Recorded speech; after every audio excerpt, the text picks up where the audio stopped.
Good Saturday, good people. Welcome to Breaking Chains. And my breakdown of when a stalker uses a stalking case to try to launder her own image.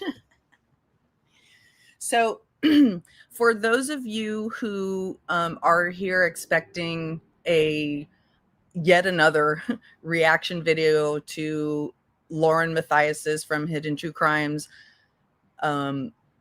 stalking claims, the 9-hour stalking claims, I'm not going to be doing that today. What I'm going to be doing today, and I've got a really, really big shoe for you.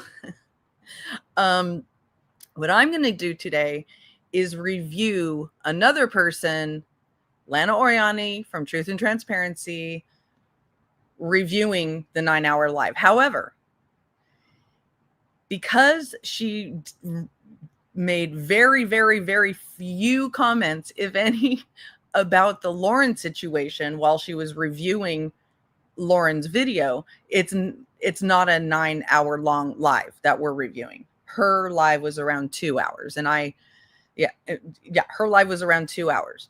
So I've uploaded it here, and we're going to talk through it. But first, I do want to, because I know people have been asking, Lynn, what is your take on the Lauren situation? And I've expressed this on other panels, but just to make it super clear, here's what I think about Lauren Matthias's stalking situation, what she calls stalking. And welcome in, everybody. So glad you are here. So my take on it is that Lauren is unfortunately experiencing something that practically every single content creator on here goes through, regardless of how big or small they are. But it's more likely to happen the bigger you get, right? And Lauren now has something like over 360,000 subscribers, which is amazing, awesome. But at some point, you are going to experience an internet smear campaign. It's unfortunately inevitable. And it's a major, major culture shock to go from a professional environment, which is where Lauren says she was before, to the content.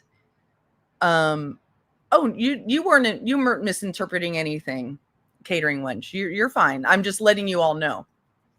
But I am giving you my take on the Lauren situation, though, so you understand where I'm coming from. But when you become a content creator from being in a corporate atmosphere, you expect that you're going to be able to use the same rules and it's going to be the same type of dynamic as a corporate atmosphere. But it is not. It is so far from that.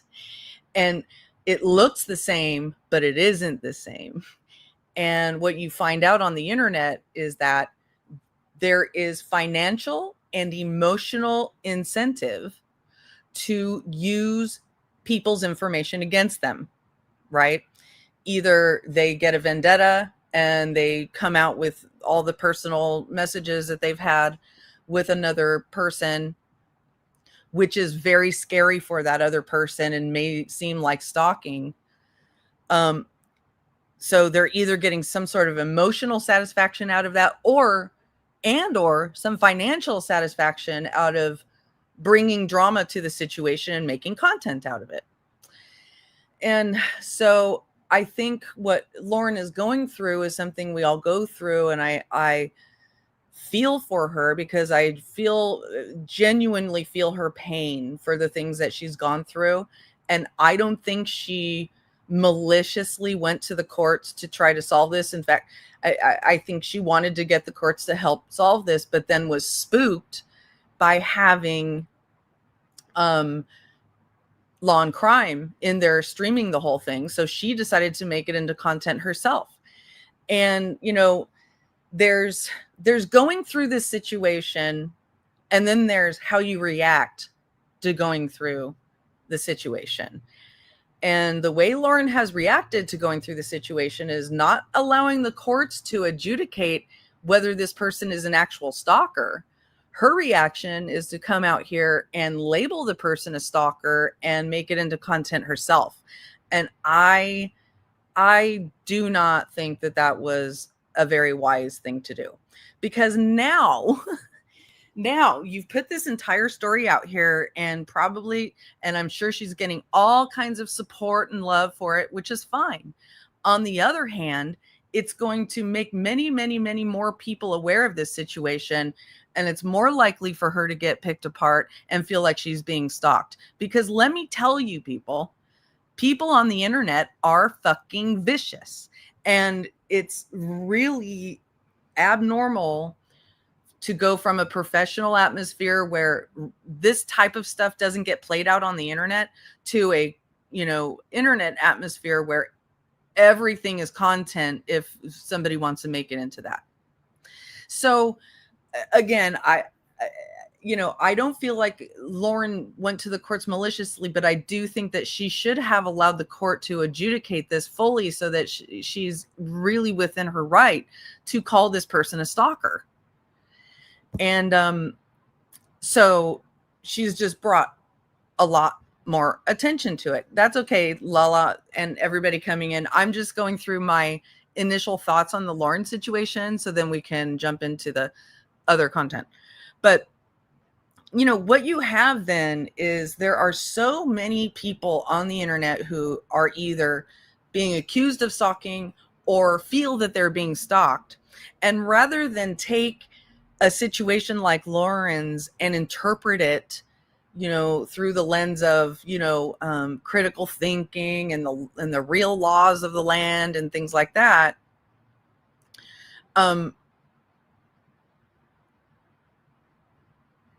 you get people who are going to use appropriate Lauren's situation to then relitigate their own case. And that's what we have with fucking Lana Oriani. Lana Oriani did not add any value of interpretation to the Lauren situation. All she did was use it as an excuse to go at her quote unquote victim, because Lana Oriani is permanently restrained, okay, as a stalker. Because she stalked and harassed this person, she is permanently restrained from that person. Doesn't mean she can't talk, I don't know the legalities of can she talk about her on the internet, but it doesn't show good form to use somebody else's case to then go in again and attack the person that she's restrained against. Okay. So let me just take a minute to say welcome everybody in. Hello. And Kennedy, thank you so much for becoming a member. Thank you for helping us break some chains. And, when I look at Lana Oriani, all I can see around her are thousands of layers of chains around her head that are impenetrable and will never change. It's just impossible to get through in this lifetime. Okay. Hi, Chico. Nice to see you. So, and that's what I'm about, is trying to break chains of thought that just perpetuate this toxicity culture, this toxicity in a lot of people's thinking. And so my goal is not to break the chains around Lana's head. That I do not have the power to do that. Okay. I only have the power to come out here, speak my opinion, show what I'm talking about, and then say, you all have your own choices to make about how to move forward and how to react to these things, if that makes sense. So, before we get into, let me see. It's shocking to me that having unhinged mean girls follow Lauren from state to state to each courthouse isn't clearly stalking the eyes of everyone. Here's the issue. So I want to emphasize, and this is something that I took a note on to say, on the internet and in true crime, we're operating in some major gray areas. There's a massive gray area. And in all honesty, Hurricane Holly, I felt the same when I said, oh, wait, they've been following her around and filming her. But then when you go a little deeper, you see that what was happening was they were all going to the same places, but not for the specific purposes of seeing each other, for the purposes of going to a trial, of covering a trial.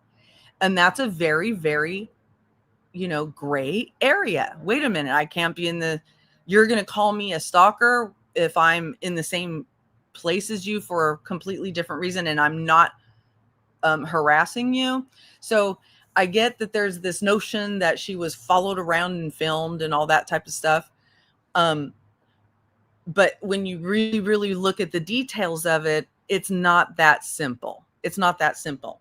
The other, oh, hey, Delaney, honestly, Delaney, I've been wondering where you've been. Not on my channel. I just haven't seen you around in the chats in general. So I'm really glad to see you.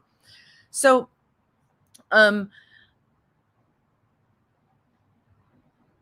yeah. And I also want to say that I really do feel for Lauren. And there's another quick thing I want to address about that is, whenever a woman, especially, but any kind of person who comes out and makes a claim of being, assaulted or harassed or stalked or whatever, immediately, as soon as that person comes out and says, hey, I'm, this thing is happening to me, the world wants them to be a perfect victim.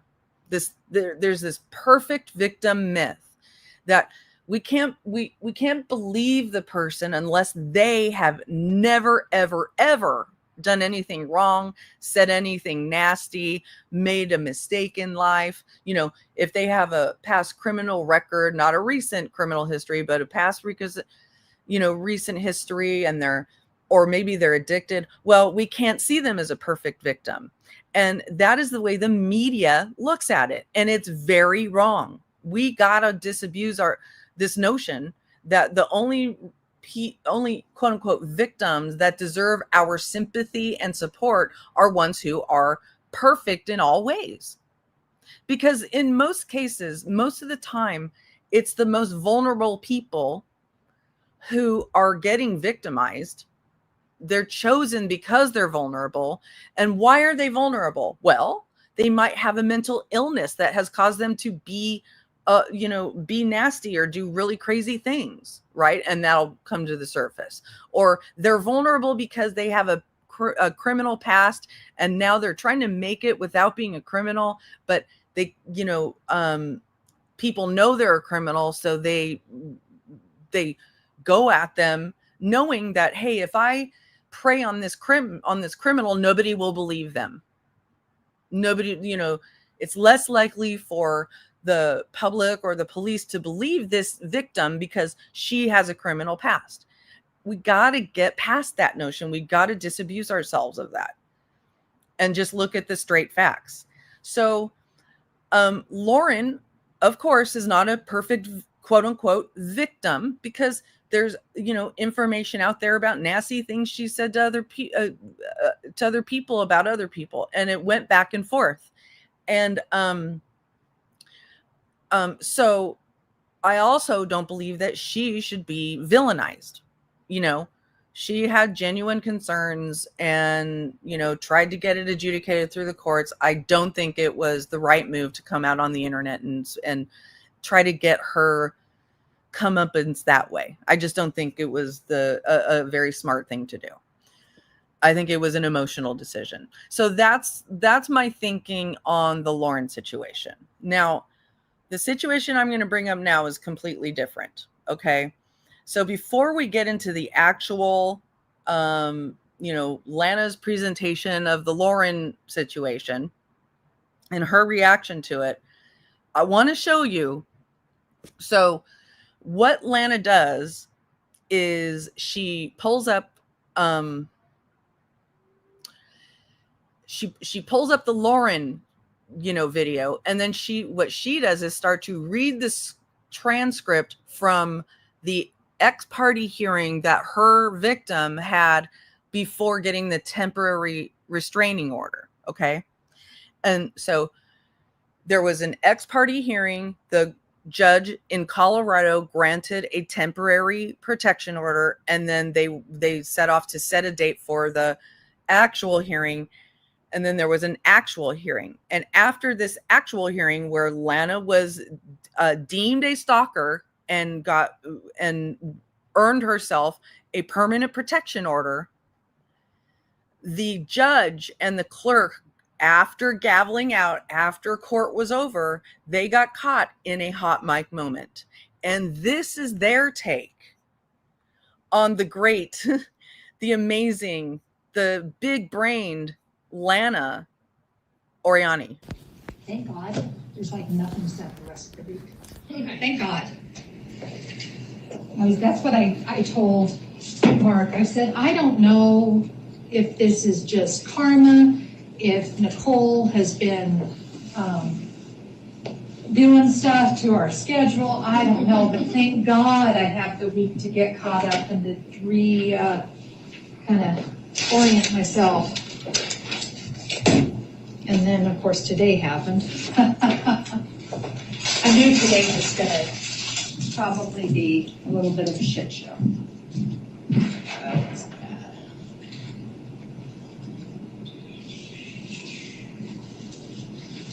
Would you have granted this one? Yeah, because she's crazy. She is, but you know what? The standard. I think it was real close for you. Yeah, it was not a slam dunk.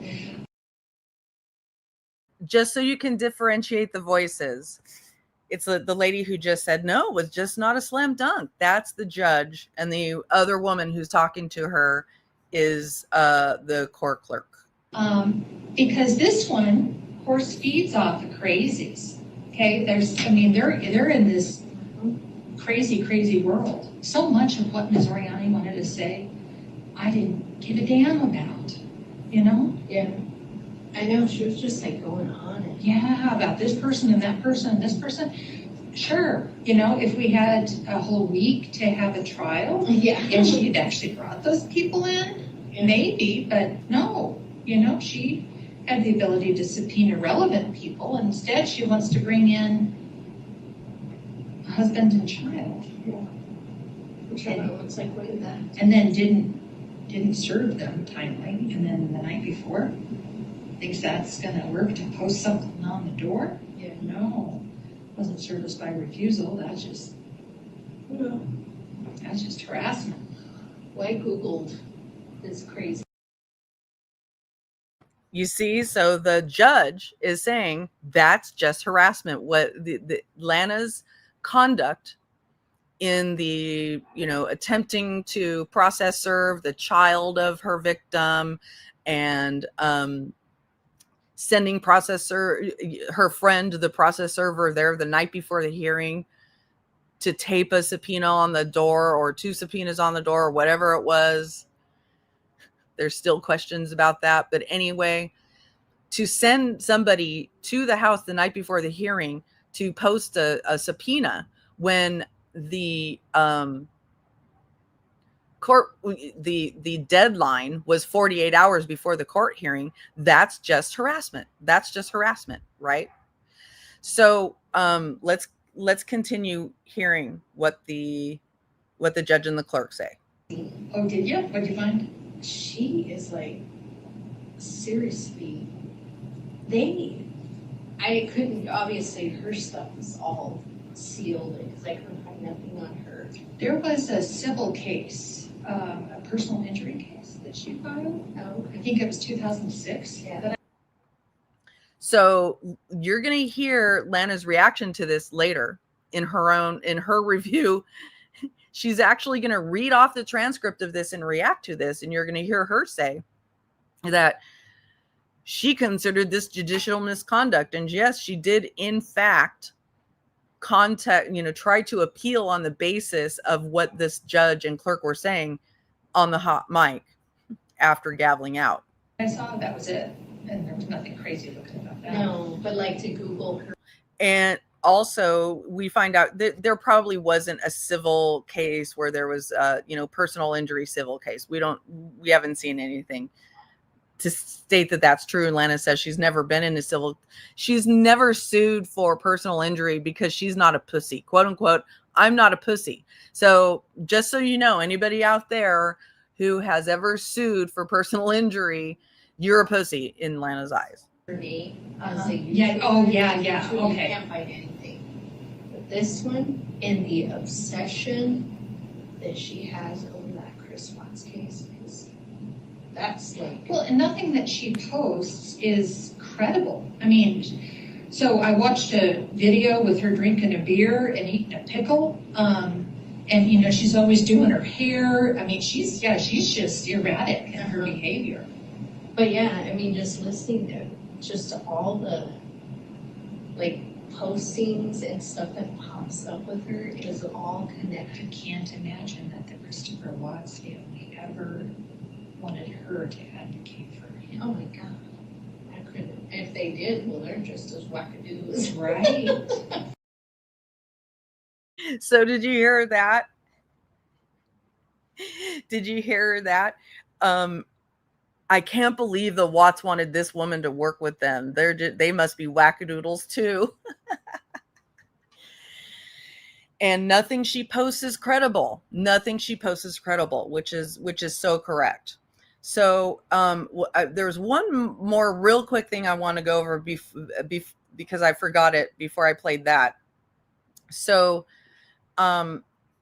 I don't know if it's still in the chat here. So I took a screenshot of it because a lot of times when you go live, the things that are said in your chat before you go live go away as soon as you go live. But I screenshotted this just to show you. So like I said, another person who has appropriated Lauren's case to prove her own case is Brittany. Okay. And yet one of her ardent, diehard, obviously reality challenged friend, Brenda Sue here, comes into my chat where I say I'm talking about, Lauren and Lana reviewing Lauren. She comes in here and says, you guys need to quit comparing this to Brittany. So my reaction to her is, Brenda Sue, why should we stop comparing when she compared it herself? Why do you constantly ask us not to do things Brittany does every damn day? And that is just part and parcel of the world, the kind of, again, reality challenge world around Brittany, where Brittany literally went live for 7 hours reviewing the Lauren case, completely taking Lauren's side, which is not good for Lauren.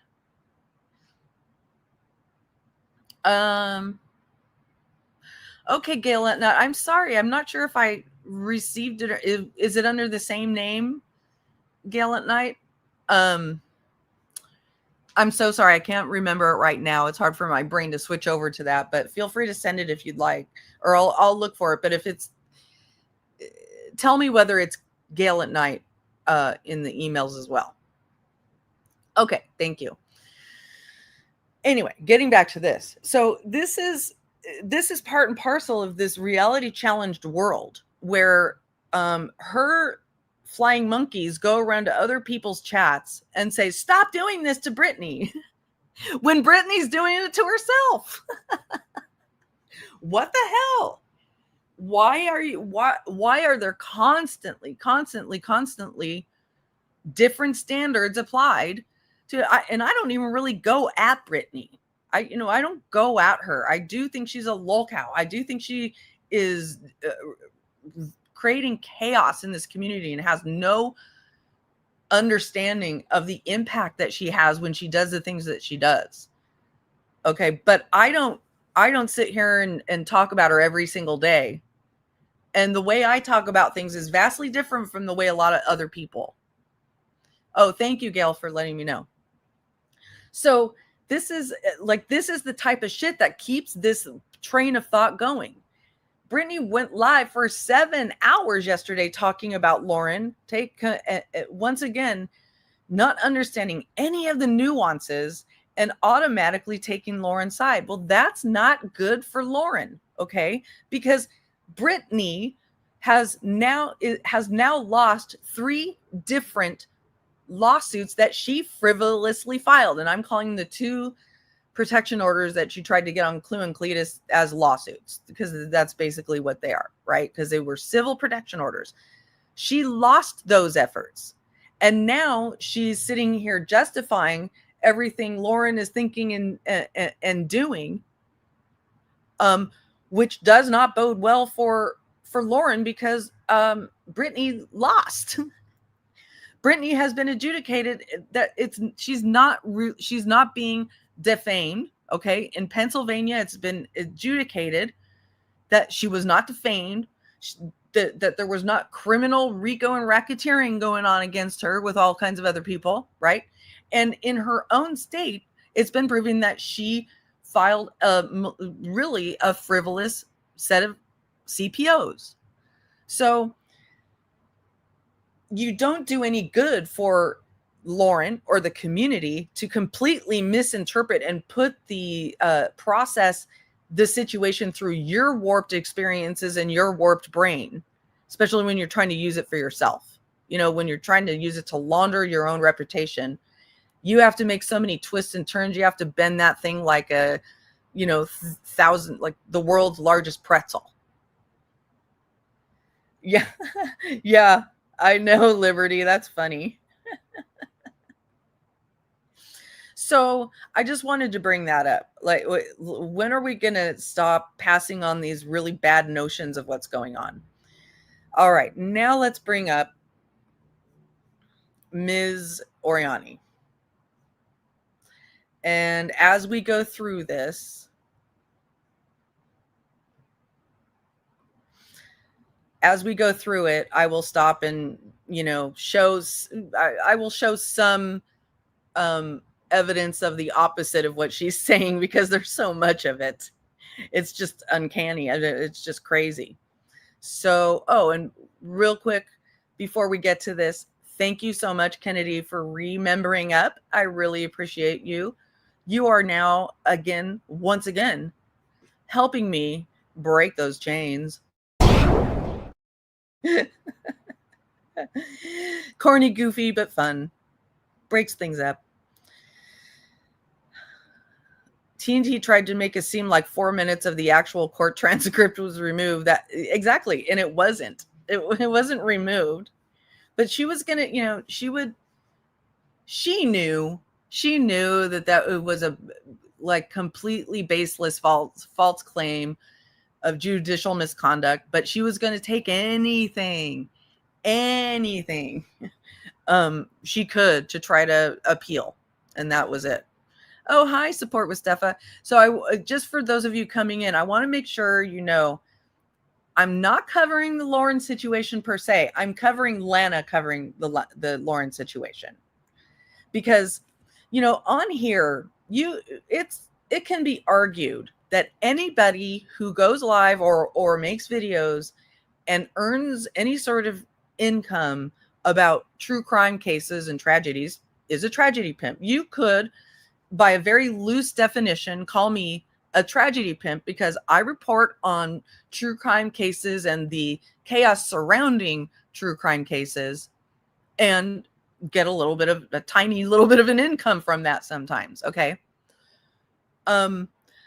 So there's that. But then go to the other end of the spectrum, where you have people on the internet who do not give a shit about other people's tragedies. All they want to do is use other people's tragedies for their personal benefit. And that's what we got here with Lana Oriani. Lana will take any situation as long as it feels like it's going to justify her fucked up warped behavior and appropriate it into hers. And that's what I know. I do got the best people here. I love my chat. I love everybody. Yep, exactly. If there was a spectrum of tragedy pimp, Lana is on the very, very end of the most tragedy pimping spectrum. Okay. And we're going to show that. We're going to show that here. So, there was one other. Yeah, I believe that.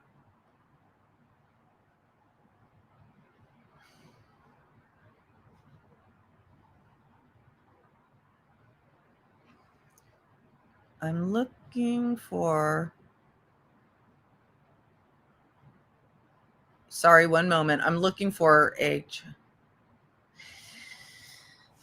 Hurricane Holly says, I don't believe these girls just happened to cover every trial Lauren did. Some maybe, but one after the next. I don't believe it. You know, that may be true. It may be true. It may be that they intentionally went to trials where that Lauren was covering, and then they would go to restaurants. They would end up in the same restaurants and things like that. They all ended up at Crime Con, and there was a kerfuffle there with the police, right? You know, that could be true, but does it reach when everything is happening in a public place where a lot of people are, can you claim stalking and harassment? Well, honestly, that's up to a judge. That's up to a judge. With the cumulative evidence, it's up to a judge. But that isn't and what ended up happening here. Lauren took it to the judge and then took it away from the judge because she didn't want it streamed. She wanted to stream it herself. And so now we don't get the benefit of really knowing whether there was a real stalking case here because it wasn't adjudicated by the courts. So now we're all here left to our opinions, right? I really feel like she should have gone through with it. If she really felt that scared, she should have gone through with it. That's my opinion, but I'm not going to villainize her for it. Oh, Teacup Kraken and WNC Granny are new members. Are there any others that I'm missing? It's so nice to see you guys. I've missed you all. I'm getting some great OGs in here, especially people who would be in my chat during live court coverage. I loved those days. I can't spend that amount of time streaming these days, but I really loved it. So, oh, and Lori Life 360 for the win. It's fearing to know how Lana behaves. Yet a lot of creators in LawTube fawn over. I know there's a lot of people on here who fawn over Lana. It's, you know, we're unfortunately it's just a reality that they will all eventually learn when they see something or they something happens to them. You know, they look at her cross-eyed. I want to remind you, and this is, we're going to see this. By the way, thank you very much for the super chat. I just want to give you an example. Okay. Has anyone ever seen Lana cry? I mean, for those of you who have at points regularly watch Lana, have you ever seen her genuinely shed tears over anything? I have not, except this time. This is the day. This is a photo of her from the day that her victim, the person she's restrained against, blocked her. That person blocked her, and Lana went live crying, okay? Crying. So, and because her quote unquote victim didn't want, blocked her and didn't want to be your friend anymore. And that to me is stark because she doesn't, the only time I've ever seen her fake cry is in court trying to get the judge to, give her some lenience or, sympathy or whatever, trying to win her case through court. But yeah, and there's that too. So, all right, let's start going with this. What is up? Welcome to Truth and Transparency Thursday all day. TNT reacts to hidden true crime stalking episode. Come on in. Chico, thank you for becoming a new member. For all you who just became new members and for the super chatter, this is for you.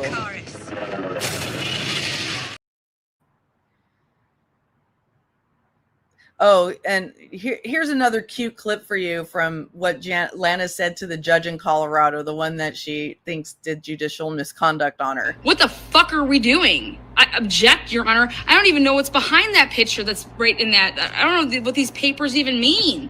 I can't see anything, and we're just allowing... overruled. Overruled. You're going to suck on my titties, overruled.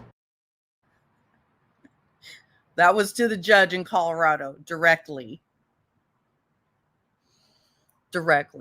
All right. This is a preview file. For example, use only. Sitting up or down, it doesn't change the oath, but raise that right hand. So she starts this out by playing a trailer that she made about her own, quote unquote, true crime story. And I want you to hear, do you hear how throughout the, you'll hear this. It says, oh my God, Vanessa, hi. Oh, Jesus. It says, this is a sample, not for redistribution or something like that. So she's using stock. She took stock music, okay, that she didn't own, that had this watermark throughout it, saying it's not for reuse, okay, and thinks that that's like cool and normal, and we're not going to hear it. So she stole content for her video. But oh my God, don't steal her. If you use her body cam footage that's watermarked, well, you're probably gonna be the recipient of like a 2-year hate campaign, at the very least. Under the penalty of perjury, do you swear to tell the truth, the whole truth, and nothing but the truth? You do. All right, go ahead and have a seat. This is a preview file. For example,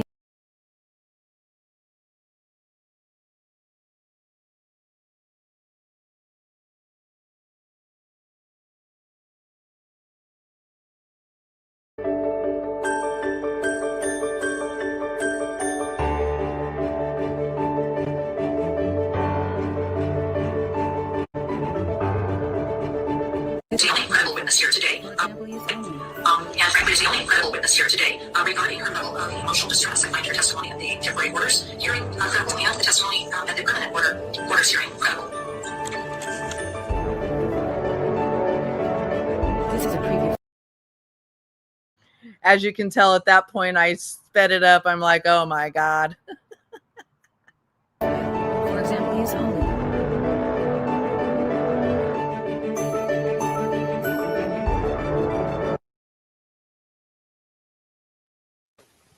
What is up? I was going back and looking. Now you notice on there, she said, in that last slide, she says, donate at fightforafamily.com, which has been canceled. She still has the fightforafamily.com link on her channel, which actually, when you click it, exposes a lot of her terrible behavior. And also she has a Fight for a Family membership level on her channel for a donation to Fight for a Family, but it's completely been flushed down the toilet as far as the state of Ohio is concerned. So Jamie was admittedly armed and had a fake subpoena for my minor kid, tried to scare me out of going to court. That is stalking, and I testified to it under oath. It's pretty cut and dry. Absolutely, and that is what the judge said. The judge said that is straight up harassment. And yes, she was... fucking Jamie, man. Fucking Jamie. Thank you for becoming a member. Hope for Snoopy. And did I miss anybody else? Chico. Thank you. What is up? I was going back and looking through a bunch of stuff that I had. If anybody knows about civil stalking injunctions, ex partes, hearings, objections, appeals, dealing with civil stalking injunctions in Denver, Colorado, we'll look no further. See, she started. She's got Lauren on screen, and she's talking about herself. The top of the spectrum of tragedy pimping. Well, I got to be honest. If Law and Crime would have covered my fucking story. Cinnamon Hot. Actually, no, not Jamie Watts. Jamie is no longer with us. She deceased a year and a half, 2 years ago. But she was a very, very good friend of Lana's, diehard supporter. And that is the person who Lana sent to Vanessa's house to serve her and her daughter the night before the hearing. And mind you, Lana had a temporary stalking order, protection order on her. So she wasn't supposed to do that. Lana was staying at this woman's house, and they go on live and say, "Oh, we got a mission. And then all of a sudden, Jamie, Lana's friend, shows up with subpoenas for her husband and daughter who couldn't have added any more to the case. They were just fucking harassing them. And oh my God, Ms. Liverbird coming through with the 5 breaking chain memberships. Thank you so much. For that, you get this. Well, I'm not a crook. That's right. We're not crooks. But the one on screen that's just a straight up fucking crook. Thank you very much for the gifted memberships. And yes, please thank Ms. Liverbird if you received a membership. All right, let's keep going. In my situation back in 2021 and 2022, first of all, I would have been begging for that.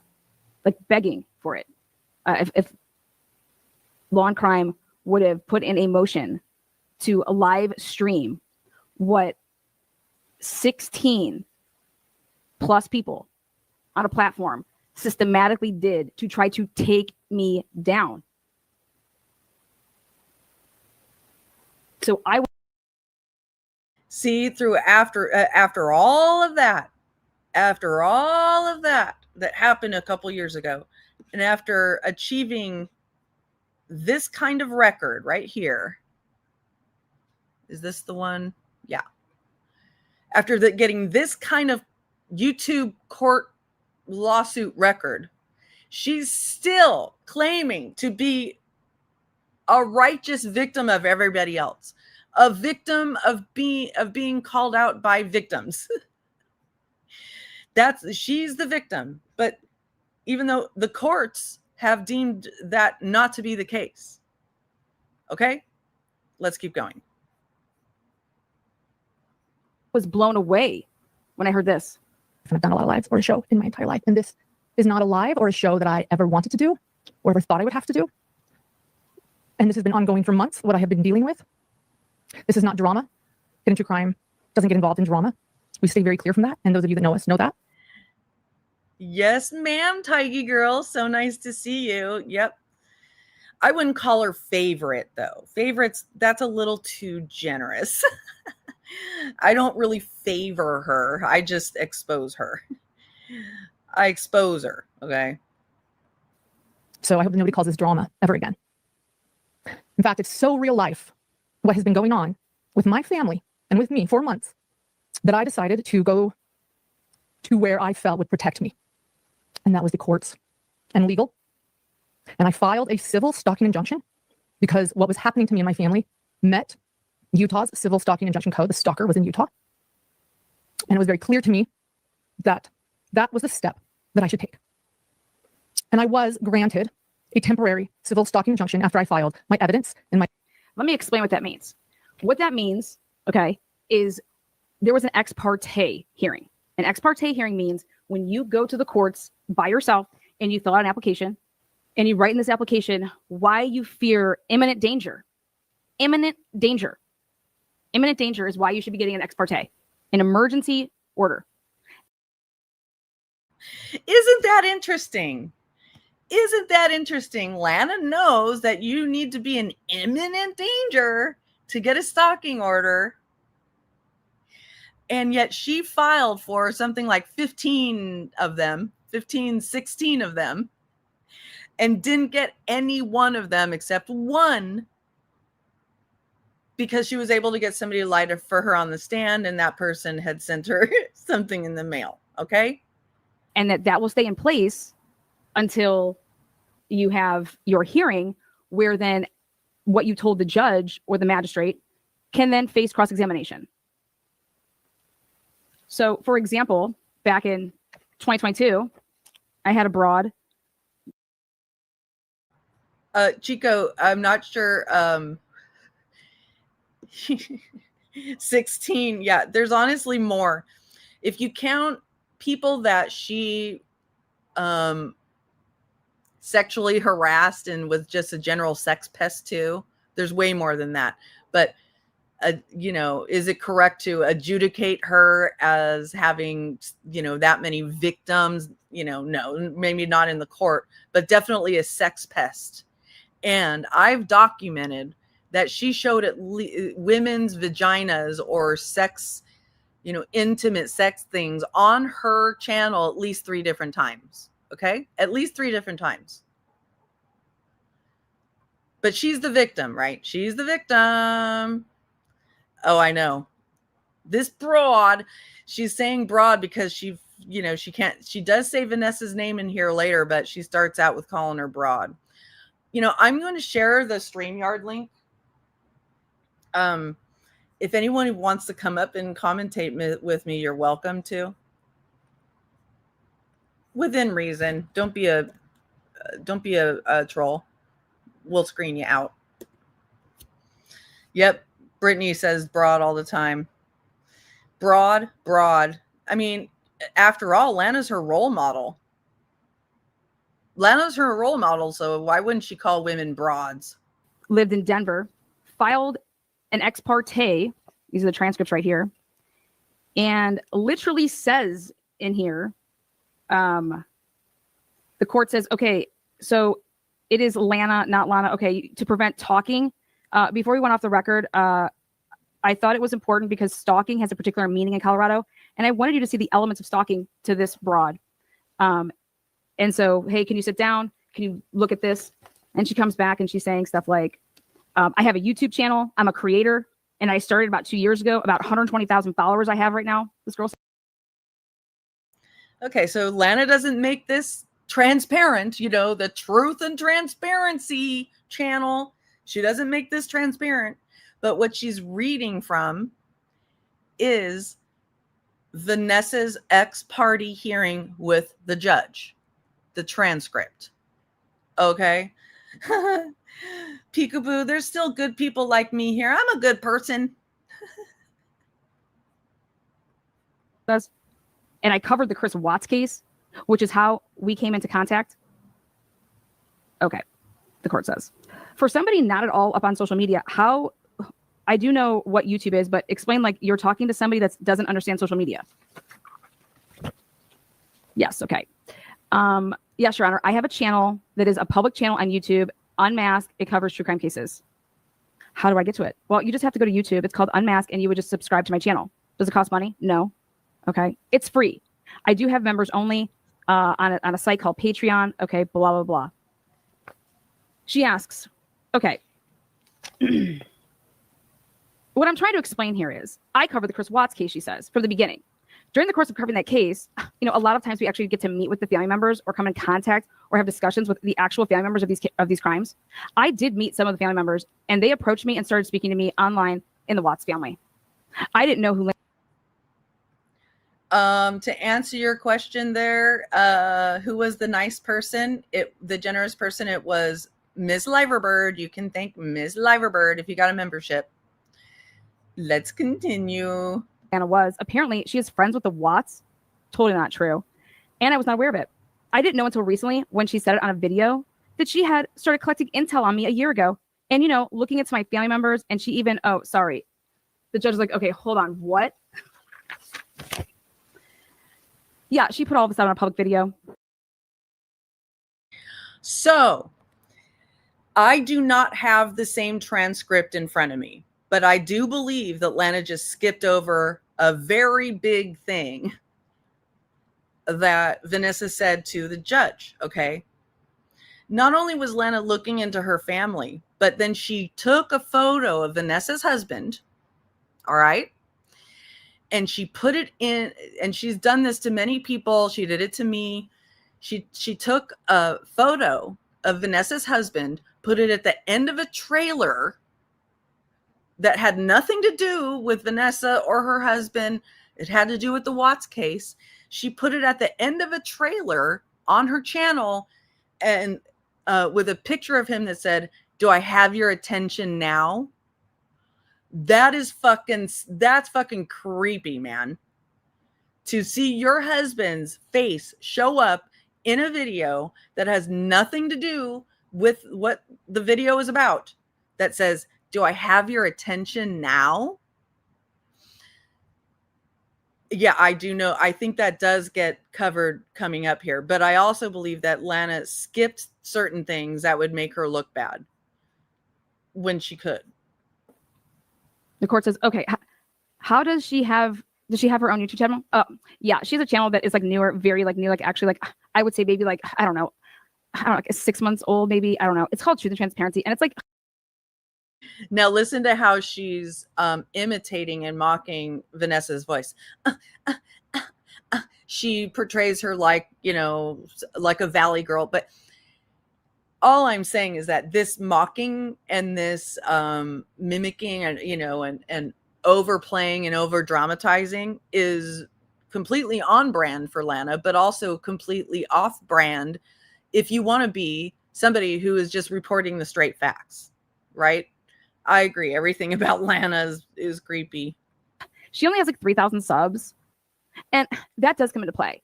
The difference of the size of the channels because of what happened and what led up to this. Okay.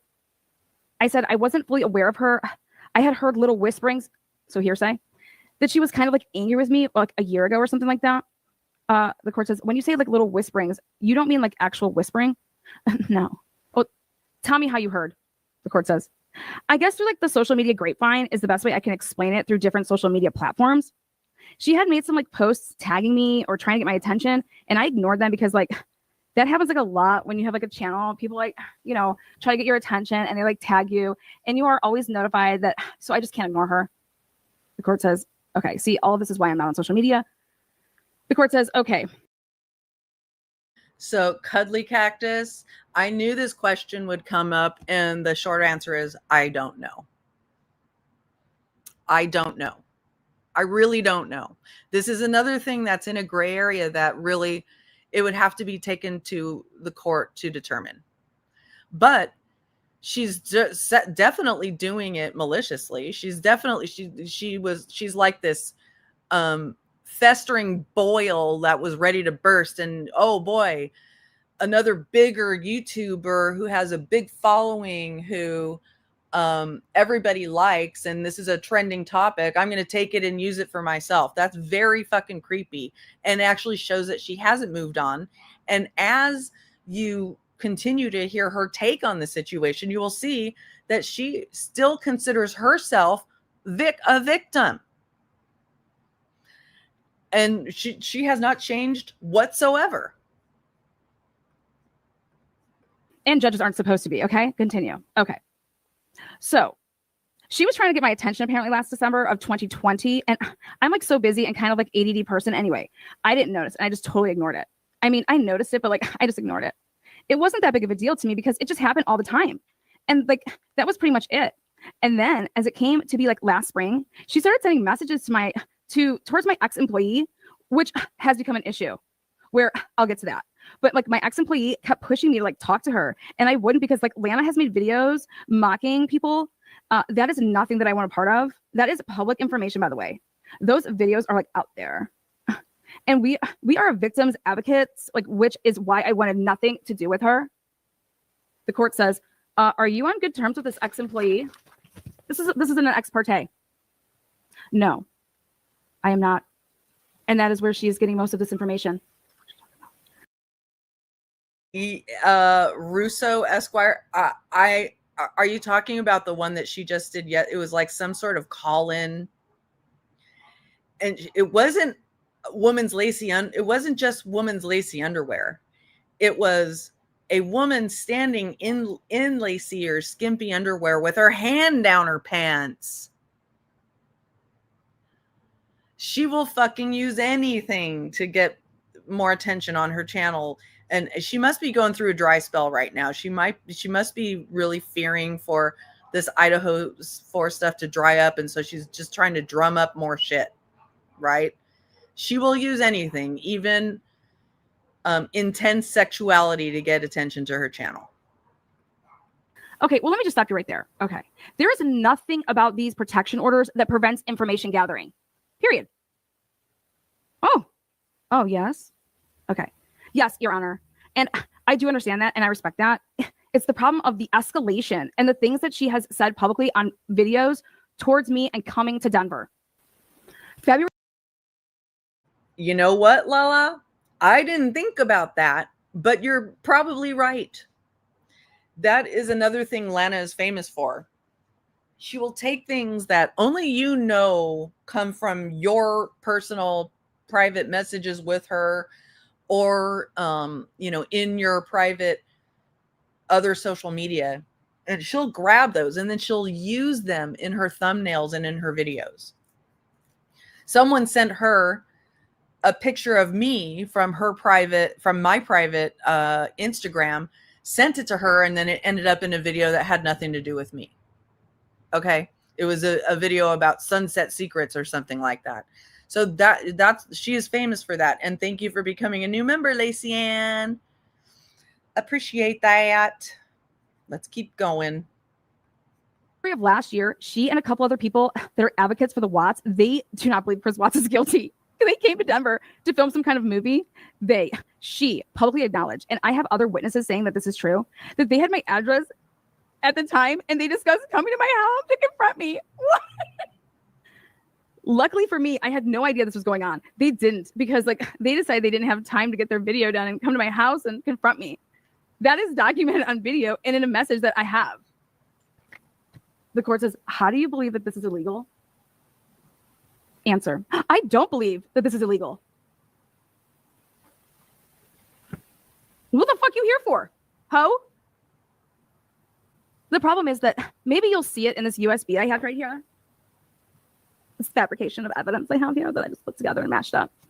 I'm not qualified to diagnose anyone, Your Honor, but the behavior online is not, in my opinion, she doesn't come across as mentally stable. She does not come across as being it's like she's on substances. Having lives for 10 hours straight and saying that she has been up for 2 days straight. And what I've been told, and just the demeanor, you can see herself. And that is just the reputation throughout the community. People are afraid of her. She is seen as a predatory type person. What, bitch? See that? Oh, that predator word really, really gets to her. Yes, you are seen writ large in this community as a predatory type person, especially when you take private pictures and put them on your channel. In one case, she took the full family of, a person she was beefing with on the internet. She went to their Facebook, got a video of that girl's entire family, including children, and put it up on her channel, and while doxing her, and left it there while that person begged her for years to take it off. It was really awful. Yeah, I know, it's fine. I guess it's because I call her a predator and she actually really is. Thank you so much for the super chat. She has had multiple patterns of harassment on other creators. She's sent things to like their home just to intimidate them, to like let them know like she knows where they live. And it's like a pattern of behavior. Do you see how she looked like? What is she talking about? What do you mean a pattern of behavior? Lana, you know you sent a DoorDash to somebody you were beefing with and got a picture of her home and used it as a thumbnail while you bragged about doing all of that. Okay. You know you did that. So you truthfully and transparently look around innocently, like you have, like, you know, playing dumb and innocent to the things that you know you've done. Yep, that's right. So what's happening right now is she's reading a transcript from the ex-parte hearing that Vanessa had in front of the judge, which earned her the temporary stalking order. Then there was a separate hearing where she earned a permanent stalking order because she continued to harass and stalk after she got the stalking order, the temporary order. Okay. So she's reading off that transcript and then reacting to that. The court says, okay, well, but harassment isn't on here, like what you wrote in your application. Okay, so let me have you tell me this. Under the stalking statute 18-3-602, we have subsections 1 and then A, B, and C. What do you think applies to you and why? The ones I had down were B, makes credible threat to another person in connection with the threat, repeatedly makes any form of communication with that person. Okay, tell me how. Okay. She has said she is coming to Denver again, that she is going to destroy my life and business. She said she is going to bury me, which, yes, I realize is subject to interpretation. She could easily come here and say, oh, I meant like with work. And listen, she isn't stupid, Your Honor. Okay. So Lana did do all those things. She said she was going to bury her. She said she was going to smash her face in. She, while she was preparing to go to Colorado for her hearing, it's the title of the video is something like, preparing for Denver or something like that. Prepare with me for Denver. And during that, she goes on camera and she takes her son's Nerf gun and she points it and shoots it at a target and says, "Here I come, Denver. Denver, here I come." And when the judge saw that, she said, "I was alarmed." Yes, that's exactly right, that Michelle. Practicing my aim for Colorado, and she shot the gun. Okay, so of course somebody's going to be scared. That's a reasonable fear that Lana intentionally put in her. Okay, that's why she got this stalking order. Ho, I'm going to bury you. I'm going to bury your lies, Vanessa, right? I'm going to bury you. I'm going to let all of your subscribers know that you have been literally lying to them for years. You do not have inside sources. You've made up all of this shit, and I'm going to out it. That is, I'm going to bury your channel. Exactly how I said it. I'm going to bury your channel with the truth. And I didn't say it to you. I said it to Chris Watts' sister, who wanted to put a cease and desist or whatever the fuck they want to do. Okay, says the judge, the magistrate. Okay, let's look at what a credible threat means. It means a threat, physical action, or repeated conduct that would cause a reasonable person to believe that they're in fear for the person's safety or the safety of his or her immediate. I said this earlier and I'll say it again. It's the rain. I don't know. I don't know. I honestly don't know. But regardless of whether legally this is a violation, she's doing it intentionally she's directing this at Vanessa because she's speaking right at her. But I don't know. I don't know if it could be held up in court as a violation, and I don't want to. It's just so nuanced, And it's also not my story. family or somebody whom the person has had a continuing relationship. So you're saying burying you would be the threat? Answer. Oh, yes, Your Honor, burying me, yes. And just the sheer amount of videos, I'm talking over 60 hours recently of her raging, and it's escalating. Every day it's escalating. She even spent her Christmas day going on hours of lives about how much she despises me because of an opinion on Chris Watts. Oh my God.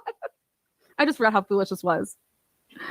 I wanted no association with that. I blocked her on December 21st to try to distance myself. That way, and that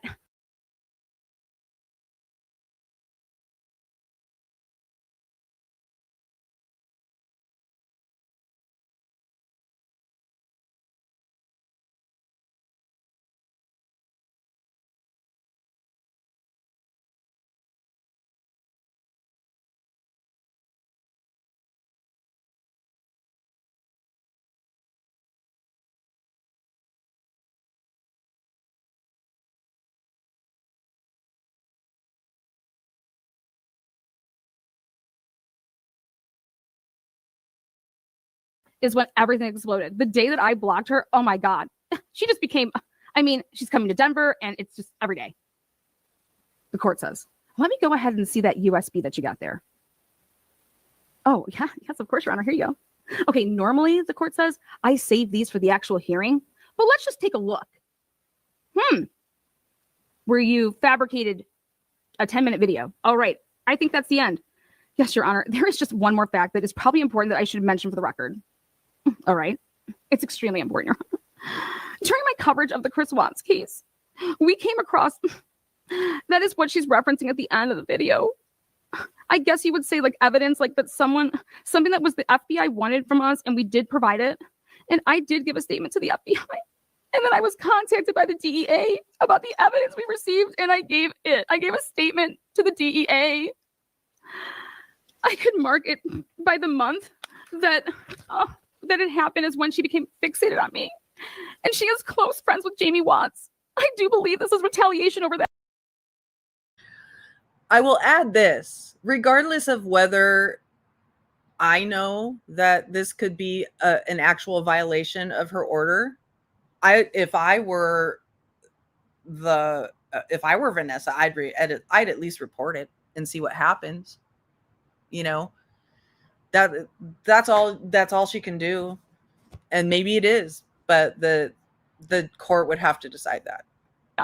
Because I said that Jamie Watts gave Chris Oxy to kill the kids. Oh. So this is how you tell on yourself. You try to get in front of the big explosion that's about to happen, right? I do believe this is retaliation for that, which is what she's referring to in that last clip there. Just to give you some context, when she says accusing Jamie of, I have given all of the information and my ex-employee told. I just want to remind you that at this point she has played not even that I can count 10 seconds of Lauren's live. And this is another thing that's very on brand for Lana. She will use all the hashtags and the tagging for the trending topic to get people into her chat. And then she will use it to completely slam another person. Does it all the time. She's done it to me. She's done it to all the people who've ever called her out. Many times. Her that we went to the FBI. So that was supposed to be confidential and it's not now. I have tried to contact the agent recently that I talked to because this fear that I had for coming forward in the first place. And I haven't heard back from him, but I 100% believe half of those videos, Your Honor. I don't know what she's talking about. The court says, well, that is just it, ma'am. I wasn't either. Could you address subsection C of that statute? Yes. As far as I think I'm looking at this right. That's the other thing. There is so much. She repeatedly, that is, I know is working intelligently. She is so smart. You don't understand. Lana is so smart. I know she is working intelligently through just putting my husband's picture in there. She put my husband's picture. It was a warning to me a year ago. It lines up with everything that I went to the FBI about. And I know that this is what she continues to talk about every day. And I guess she's upset and I didn't notice it the first time. What effect has this had on you, says the courts? Oh my God, sorry, Your Honor. What effect has this had on me? Oh. It's the rain. I will consider that. I've been kind of staying away from the Turtle Boy situation because the Karen Reed and Turtle Boy communities are like the libs and the libs and the Dems versus the conservatives. It's so fucking toxic. You can't say one word for either party without getting attacked from the other side. People are so fucking emotional about that case. So, to the point, they just don't think straight. They just won't think straight. So if it's so similar to the political climate right now that I've just been staying away from it. I'd rather see more of a conclusion to that whole situation before I really comment on it, but I'll consider it. Well, I haven't been able to put out content. I haven't been able to go to work. Just the sheer her hearing her voice. I'm so sorry. Give me a minute, Your Honor.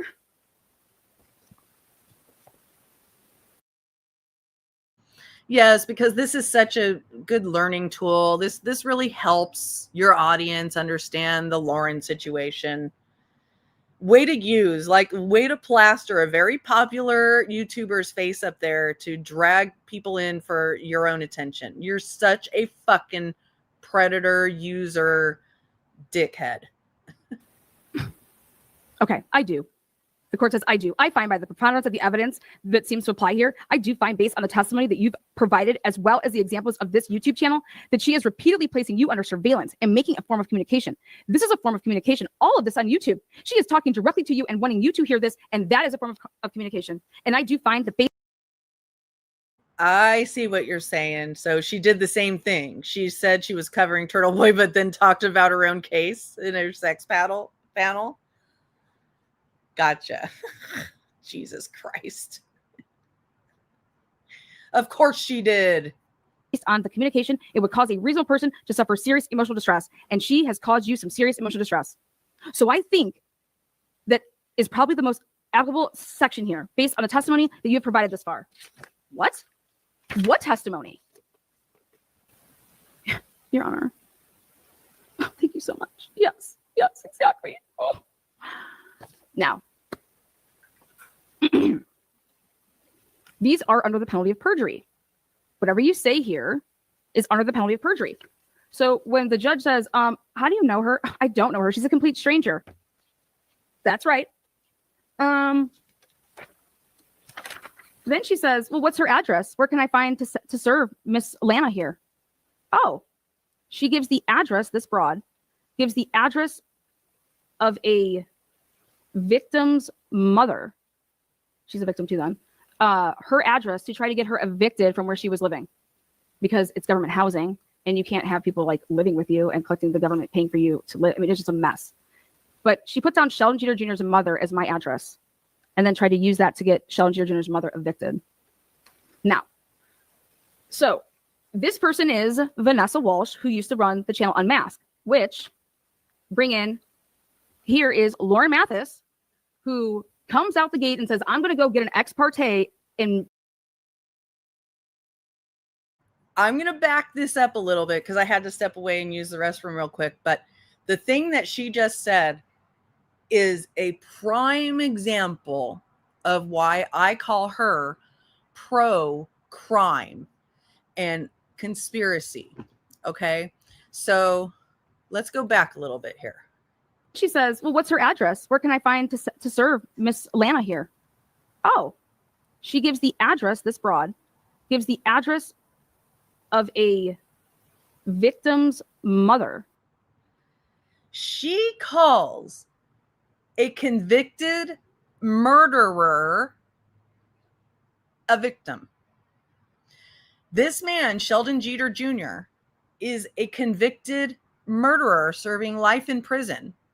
But Lana calls him a victim.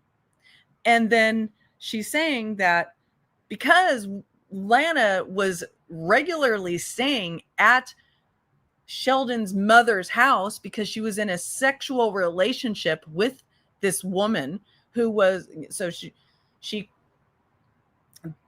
Sheldon's mother and Sheldon's group team basically became a client of Fight for a Family, Lana got sexually involved with the mother, who I do consider a victim of Lana's, because Lana preyed on her. She sexualizes every fucking thing. Okay. So she gets into a sexual relationship with this woman who is living in public housing. And she actually almost gets that woman evicted. She actually received an eviction letter because of things that Lana did. Okay. Lana talked her into having a fundraiser for Fight for a Family on the public grounds of the public housing place. They didn't have a permit.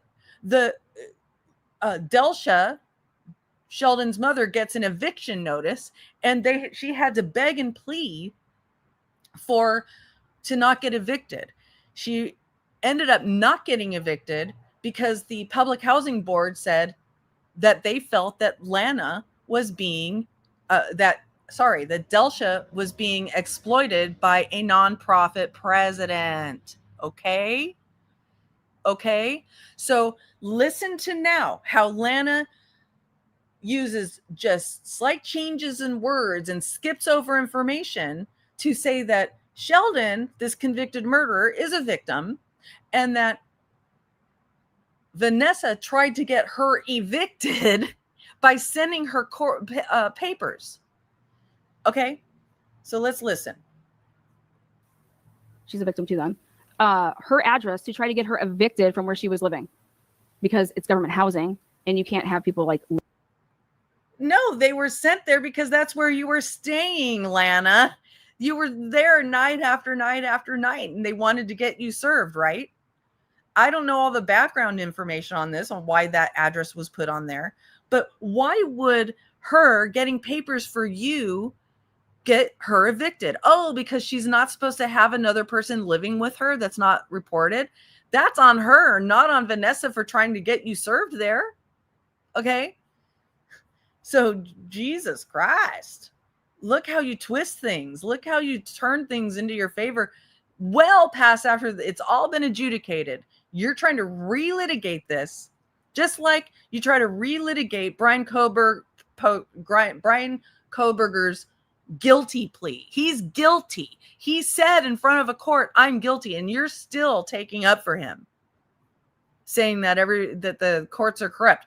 Yes, probably the courts are corrupt everywhere, unfortunately, but not in every single case. And unfortunately, he said in a court he did it. Okay, but so again, this is why I call her pro-crime.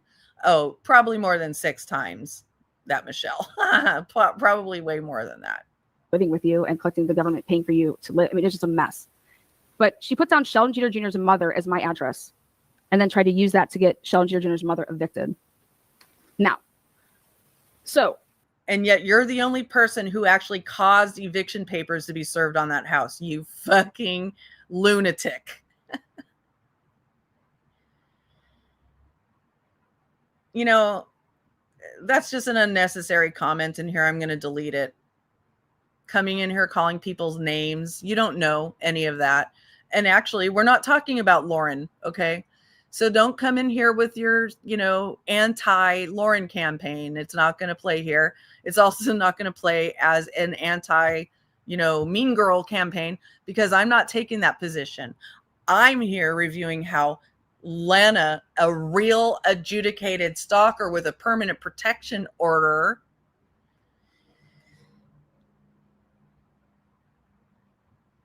interesting slamming comments on coming in on Lauren about being white. No, not you. Not you, Lala. No. I deleted the comment. There's a couple of accounts coming in here slamming Lauren. That's not what we're here. You're pointing out. So I'd like to point out that you're an asshole. How about that?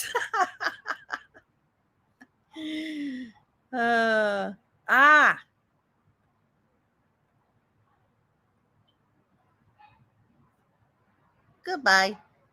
All right. This person is Vanessa Walsh, who used to run the channel Unmasked, which here is Lauren Mathis, who comes out the gate and says, I'm going to go get an ex parte and tell the judge whatever I want in this ex parte. And then after you get an ex parte, then guess what you have to go and do? You actually have to go to court, and then you have a hearing where whatever you said to get this is actually up to be cross-examined, to even see if it should have existed in the first place. Okay? So, exhibits before the judge. When she said that she provided oh my God, she literally plays 2 seconds of Lauren saying, you know, evidence for the judge or something, 3 or 4 words, and Lana keeps going on her own story.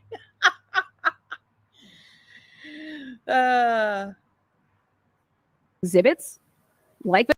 You know, while we're on the subject of Delsha, I'd just like to remind you all that, let's see. Oh, did I upload that? Oh, I guess I didn't upload it, but Delsha wasn't happy with what Lana was doing, and there's proof. I just didn't upload it. Oh, well. Vanessa did here. And whatever statement she gave under oath, okay, it's under the penalty of perjury to take. And I was granted a temporary civil stalking injunction after I filed my evidence and my exhibits before the judge. That was served, and my stalker was served a temporary civil stalking injunction. Thank God. Okay. I was served this as well. Thank you, Kennedy. Nice to see you. And it was strategically planned to try to get me so I could not go to a crime con back in the day. So I couldn't cover the Idaho 4 case out in Idaho. Okay. And I'm like, this motherfucker. These are all lies.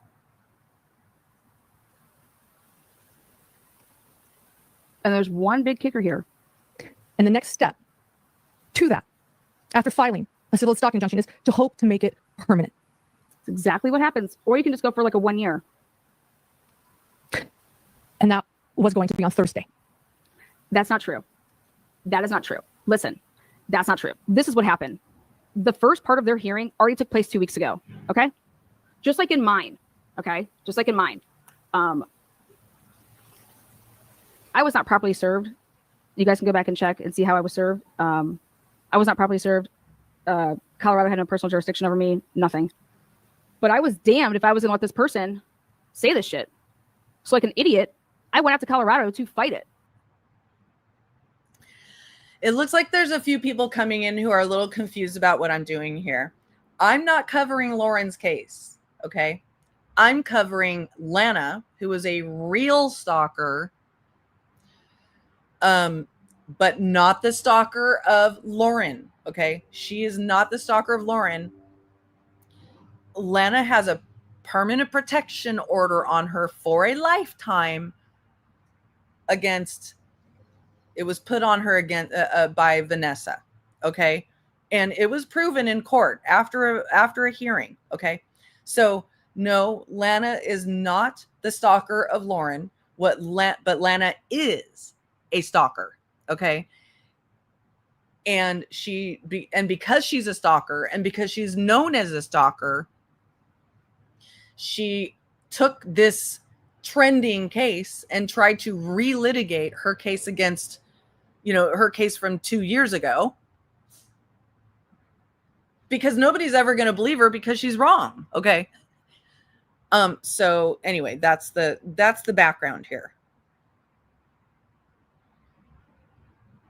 But what I really don't want in here is a lot of taking sides on the Lauren Christina thing.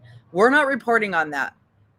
What we're covering here is Lana exploiting this, tragedy pimping the ever living fuck out of a case that isn't her to try to launder her own reputation and relitigate her own case, which it was litigated long ago.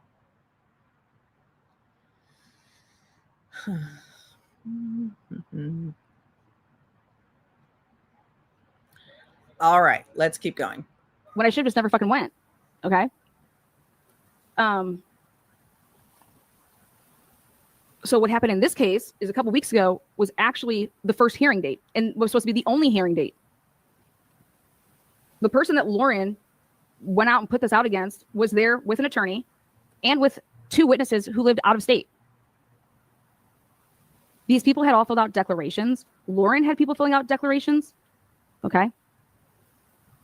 And when I started watching this, I literally last night had 2001, 2002, 2003 serious like PTSD.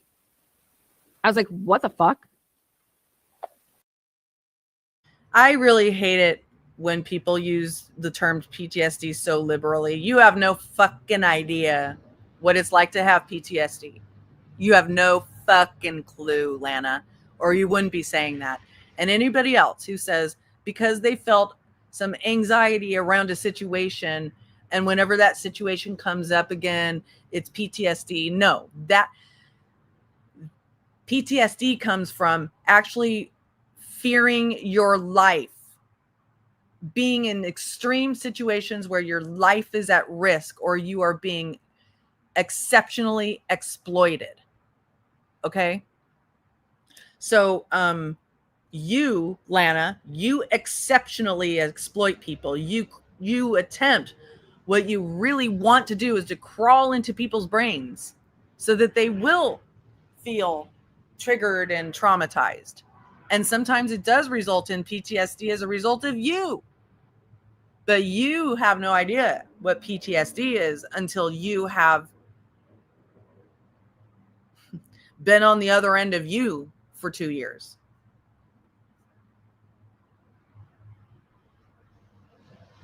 Yeah, no, and that's exactly what I'm pointing out here, Tim. First of all, there was a hearing 2 weeks ago. And 2 people testified for the defendant, for the respondent. Okay. Mathis's attorney was not prepared. He wanted to have an all-day trial. Okay. That is when they let the judge.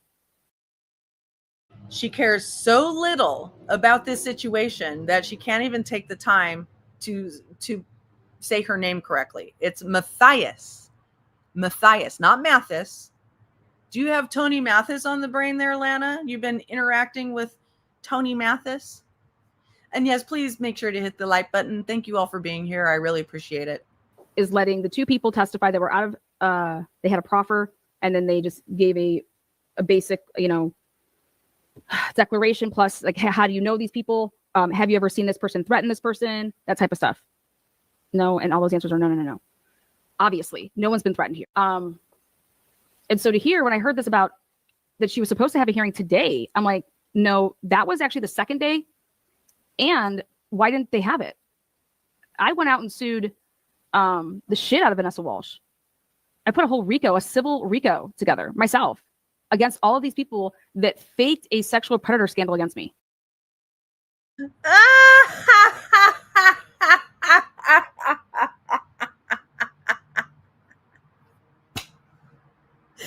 I actually didn't hear this. I didn't hear this part when I was screen recording it. That's fucking hilarious that she actually says that she put a federal RICO act out on. She put together a federal RICO case on Vanessa and me. I know she's talking about me because I did end up getting sued individually by her. But, oh yeah, she put together a RICO case, but she never filed it. You never filed it, did you, Lana? You fucking asshole. When we all knew it was so ridiculous and so funny for Lana to claim that we committed RICO against her, that for at least 48 hours, everybody named themselves, my channel name at the time was Trauma and True Crime. And I said, I'm Trauma and True RICO. And that Ellen, for example, I'm not saying she did it, but that Ellen would have said that RICO or something like that. Everybody changed their names to RICO because she was fucking accusing us of RICO. you know, she had all those folders that were going out after she put together the RICO, and then and realized she had to sue everybody individually. So then she held up all those envelopes and said,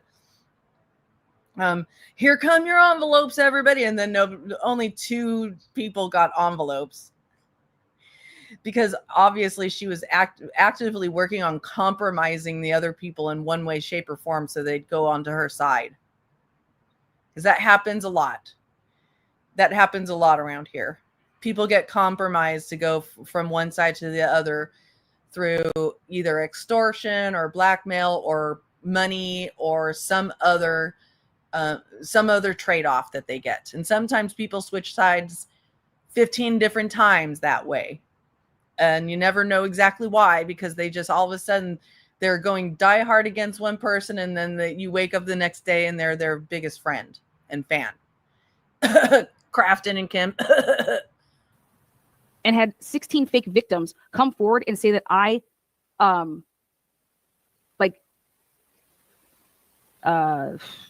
that they were victims of my predatory behavior. Fake victims. And they had like a live call-in show and had these people parading that were these like they're behind avatars. They were also just behind regular, creators' names. And I'm just like, what the fuck? That's criminal. You're talking about sexual shit? Have y'all lost your minds? And so I'm over here hearing somebody talk about when I'm listening to this, because why is all? Well, no, actually, Lana, when you threaten to show someone's porn and then you actually show someone's porn, that makes you a predator. That's what happens. That's what happens. All this going on over, wait, what? Over nothing. Over absolutely nothing. Because people don't want to be friends anymore, because people don't want to do business anymore, because of what? And then do you know what happened? What happened? Somehow, Oh my God, someone decided to let Law and Crime know about my civil stalking injunction. And whoever did that, hell yeah. I begged, literally begged, would beg for Law and Crime to cover what the fuck happened. She slipped up there. She did beg Law and Crime and anybody. In fact, she put out posts and tweeted and saying, what? I don't know. That's very off topic, so I'm deleting it. PTSD from the cowbell. So anyway, let me go back to this a little bit. Stalking injunction. And whoever did that, hell yeah. I begged, literally begged. She did literally beg. She put out posts saying, please come CBS, please come Denver Post, please come Law and Crime, please come Court TV. And then, and I'm going to tell you something. There was a camera crew from a major network affiliate there on the scene, and I knew about that. Okay, so and then Lala showed up at the hearing, and was accused of stalking her for showing up after she begged people to come, and she begged for this to be covered. So she has a much different take on this. She wants this to be content. She wants the internet to be used to vindicate her, even when she's, indefensible and undefendable. Indefensible. Would beg for Law and Crime to cover what the fuck happened to me. These people reported me to the FBI for child exploitation. These people. I don't know, Lionel. That's a very personal question, kind of like who has a bigger dick, you or Lana.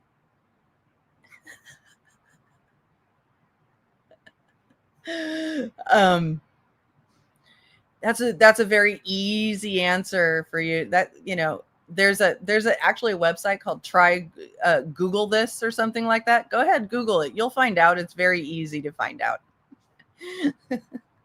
But, I will point out that, just so you don't, to save your fingers and to save you from having to Google this or look on YouTube, do any work on your own, any investigation on your own. I have a fraction of Lana's subscribers, okay? A mere fraction. And she still will punch down on me. That's called punching down. She comes at me still, okay? And not as aggressively as she used to, but she comes at me and I'm just this little podunk channel. That is the definition of a bully, when you got to punch down like that. Okay? So it's actually not good for her when she has a lot more subscribers and she's punching down. All right? Just letting you know.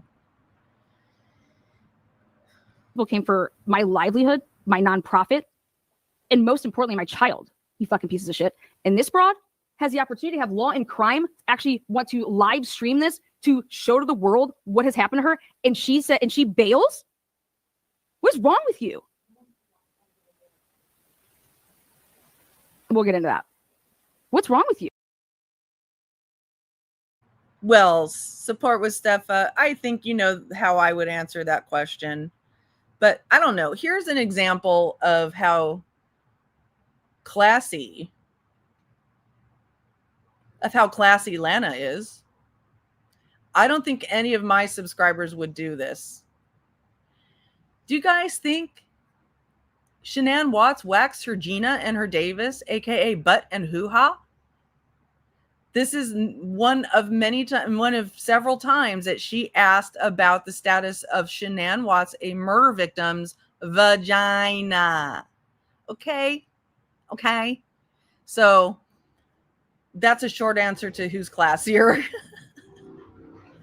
Whose subscribers are classier. Why would you bail? Why would you withdraw just because law and crime wants to? Oh, I'll tell you why. Because we can't have all eyes on perjury.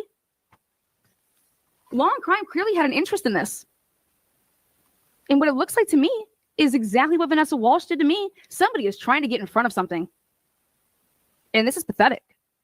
Law and crime decided that they deserved to have cameras in the courtroom while I am explaining what my family has been going through for months.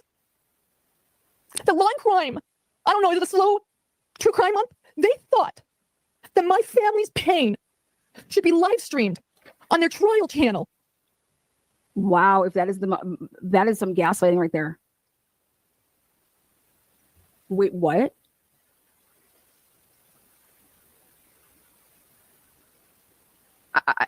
What? Dude, law and crime is now catching all of this heat because of this opening. I can't stay silent anymore. I'm being stalked and bullied and fear for my safety. Wow. Okay. Well, so wait, you withdrew and you didn't have this hearing that you already went and filed and did all this shit for? You withdrew because law and crime was going to be there. Well, why didn't your awesome attorney put in a motion to combat that? Why didn't he object to it? You can file an objection, just like we do in every other trial when media wants access. Okay, well, why aren't you objecting to it? Did you object to it and did you lose? Why would this be public interest? Because you're a public limited figure, that's why. And because the other people are public limited figures. And because what's going on here is a bunch of fucking lies. And they need to be exposed. I'm a limited public figure.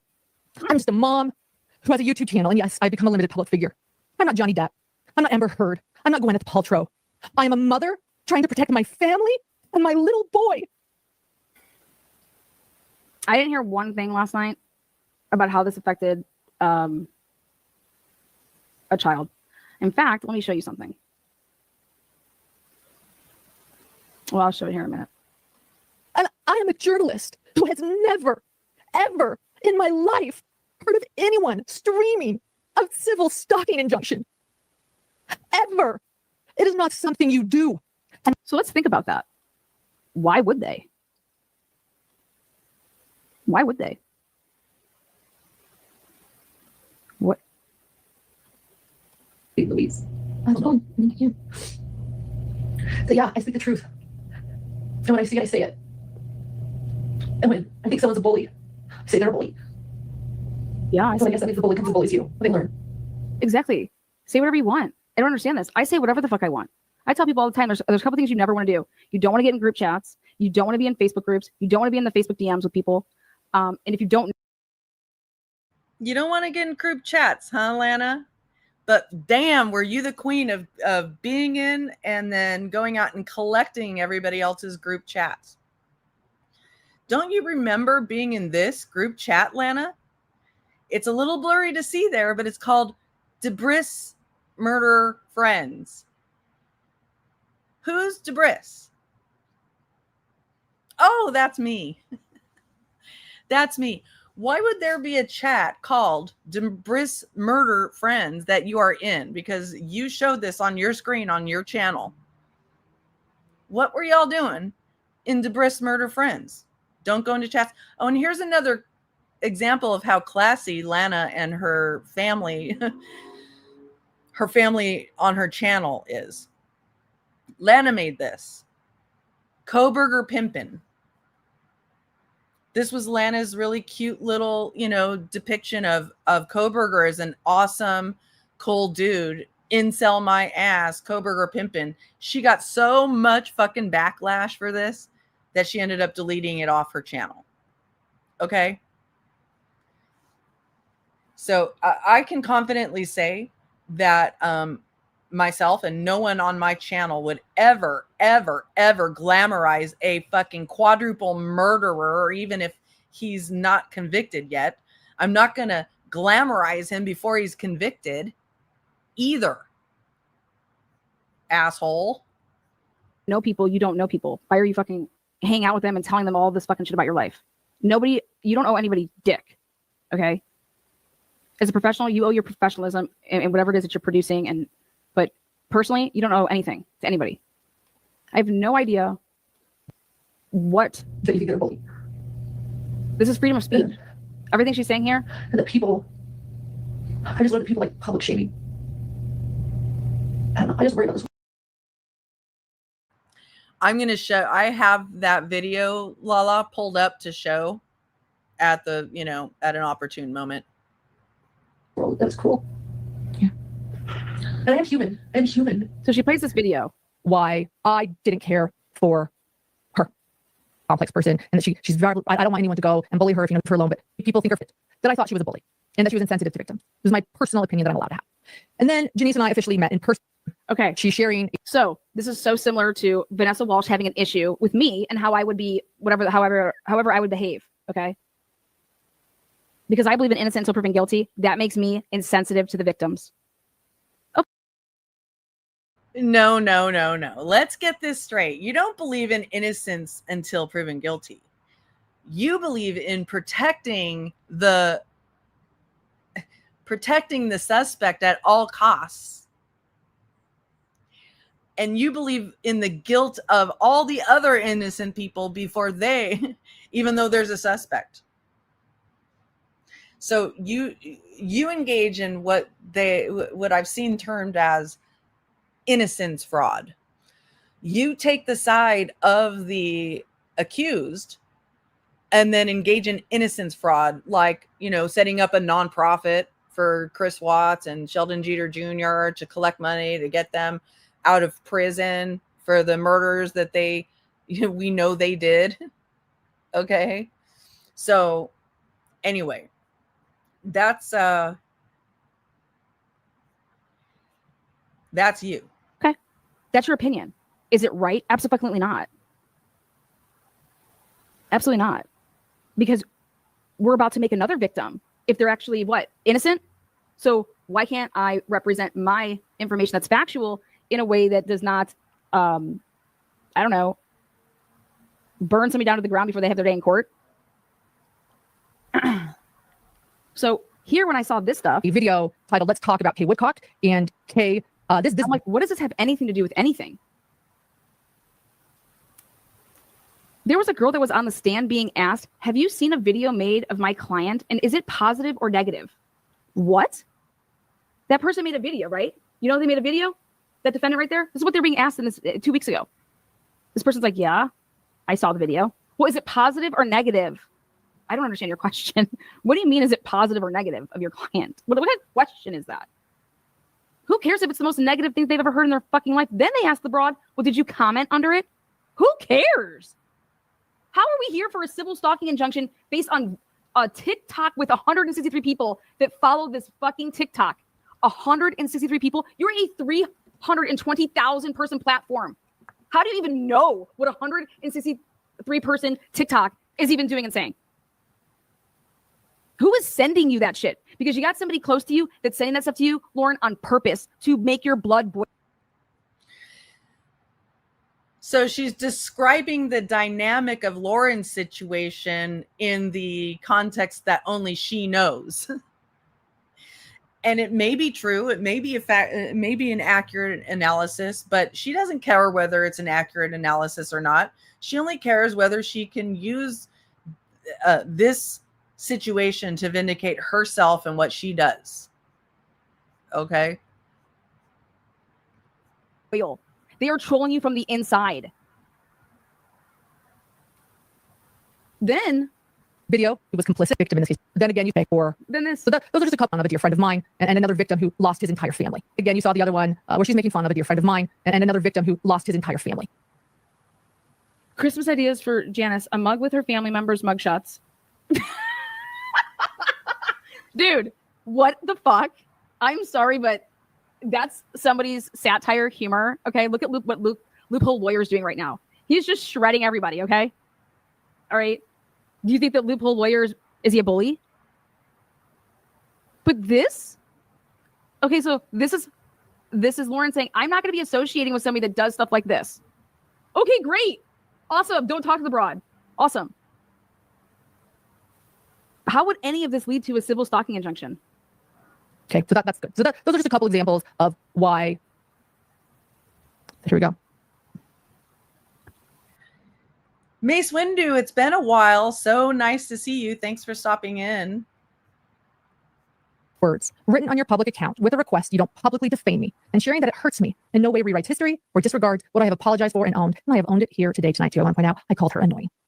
I hope one day. I called her annoying and didn't want to talk to her anymore. I told my producer, who by the way, I have personal knowledge because I was in Delphi. We were all sitting in line together. Like, I've been around all these broads, okay, with minus the two. Lauren, you know, dude, me and Lauren see different things. Hey, you think this way, I think that way. But I would never say that I thought Lauren was lazy. I would never say that I thought Lauren was, I mean, she's a go-getter. She's going all over. Okay. I don't know her I don't know her from Adam. I don't know anything about her. So therefore I have nothing to say about her, right? Now, if I found out that Lauren was talking shit about me, I would fucking just walk up to the broad and be like, yo, I don't know you, do I? Do you know me? Okay, so why is your fucking mouth spitting my name? Okay, zip it up. Clean up your act. Peace. So that's the thing. Unfortunately, that isn't how it works. You can't tell somebody you don't get to talk my name anymore when you're both content creators on the internet with opinions. You know, like that is a unrealistic and unfair ask. To you never get to see it. Hey, broad, I'm gonna come up and say you're spitting shit about me. Stop talking about me. You unfortunately you can't control whether people talk about you or not. So then you just have to determine how you are going to behave, knowing that people are going to be talking about it all over the place, and that everything you do could come back on your reputation. So everything you say in DMs and everything that you do online can be cumulatively put together to say you're a shitty human being. That's unfortunately what happens on the internet. You can't get somebody to stop unless they are actually physically harassing you. And then you can go to the courts. But then you got to get the court to adjudicate it. You can't just say you can't talk about me anymore and expect that to be the case. I'm gonna go have a margarita. Peace out. The fuck? I wouldn't care if Lauren's saying that my fucking channel, look at Lana, look at her, she can say whatever the fuck she wants about me, about my work. But if you don't know me, you really can't say anything about me. You can say, oh, this is what I heard. And I was like, yeah, it's kind of damaging to your reputation, isn't it? When people make shit up, isn't it? Like all them fucking So she's about to say all those fucking broads that made up shit about Lana, but how about Lana making all the making up shit about victims and families, such as that the house, the Idaho house was a cartel, Sinaloa cartel, satellite, or that there were tunnels under the house for drugs to smuggle drugs, making shit up like that, having false witnesses come on your channel and claim that they were there and exploiting that. Or how about making up that I was arrested in 1998 for domestic violence when I wasn't? You make shit up all the time. And yet here you are condemning it as if you don't know that that's what you've done many, many, many, many times. broads made up. But people always ask me, Lana, why don't you have 100,000 people subscribing to the channel here? Oh, do you have any idea how many scandals that I've went through with fucking jealous, crazy, stay-at-home housewife, nothing to do with their time, board-bound bitches? Oh my God, Lana why isn't she modding me? Oh my God, Lana getting back to me. It's like an hour. Oh my God. Is Lana mad at me? Fuck, what are you talking about, man? I'm busy. Bye. No, we can't just, nope. These type of fucking crazy broads, they just go and create cults or whatever. Like, hey, let's all start making channels and make videos about Lana. Fuck, she's over here talking about 20 TikToks. Lauren, I've had thousands of videos made about me, and they were inciting hate, telling people to come for me, telling people to go contact the FBI, the DEA, you name it. All these three-letter agencies, my local law enforcement, contact my ex. I'm so glad that those message reminders came up, because I have to show you something that Shift sent me that is so fucking funny. Okay? Just as a really, really quick palate cleanser, because this is also the perfect point in Lana's analysis to say this. So she's talking about how people, that get into these internet groups, they end up getting mad or hurt or whatever, and then they go into hate bonding groups, right? Yep, this is a little sidebar, MLS. That's right. So watch this. Does it not look exactly like this? Hold on. And I hate her mouth, boo. I hate her nose, I hate her eyes, I hate her mouth too. I hate her stupid wig, I hate her shoes too. Is she ugly, lame, or musty? Choose too. Name state, and I hate her mouth, boo. I hate her nose, I hate her eyes, I hate her mouth too. I hate her stupid wig, I hate her shoes too. Is she ugly? When bitches hate the same bitch.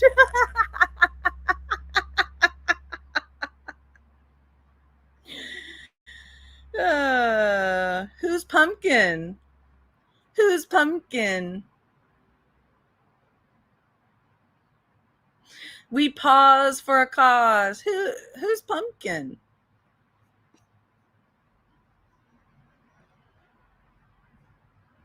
Huh?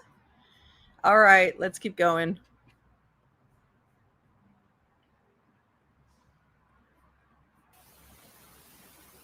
So what have you been through exactly? What's going on here? This is fucking bullshit. And you know what it is? It's a slap in people like my face to think that you're going to come out here and fucking cry me a motherfucking river. Get out of here. Nothing has happened to you. What it seems like you're doing, though, is trying to get in front of something. That's what it seems like to me, because it's exactly what Vanessa Walsh did. She got in front of her little lies about oxycodone, whatever the fuck she did. And then the fucking bitch went and told the police, and I have all 15 fucking pages here, that I tried to poison her goddamn dog with oxycodone. I don't live in Denver, you dumb hoe. What'd I do? Fucking teleport there? No, I just sent some people there. To do what? To poison dogs in the backyard in a gated area. I didn't see this earlier. You can say whatever you want, but I bet you don't have the courage to say that to Lana's face. I don't have to. I'm on the internet.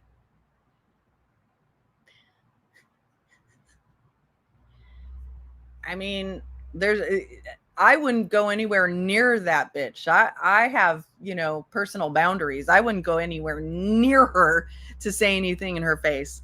But that's why we got the internet. She knows what I think. I mean, come on. Bye.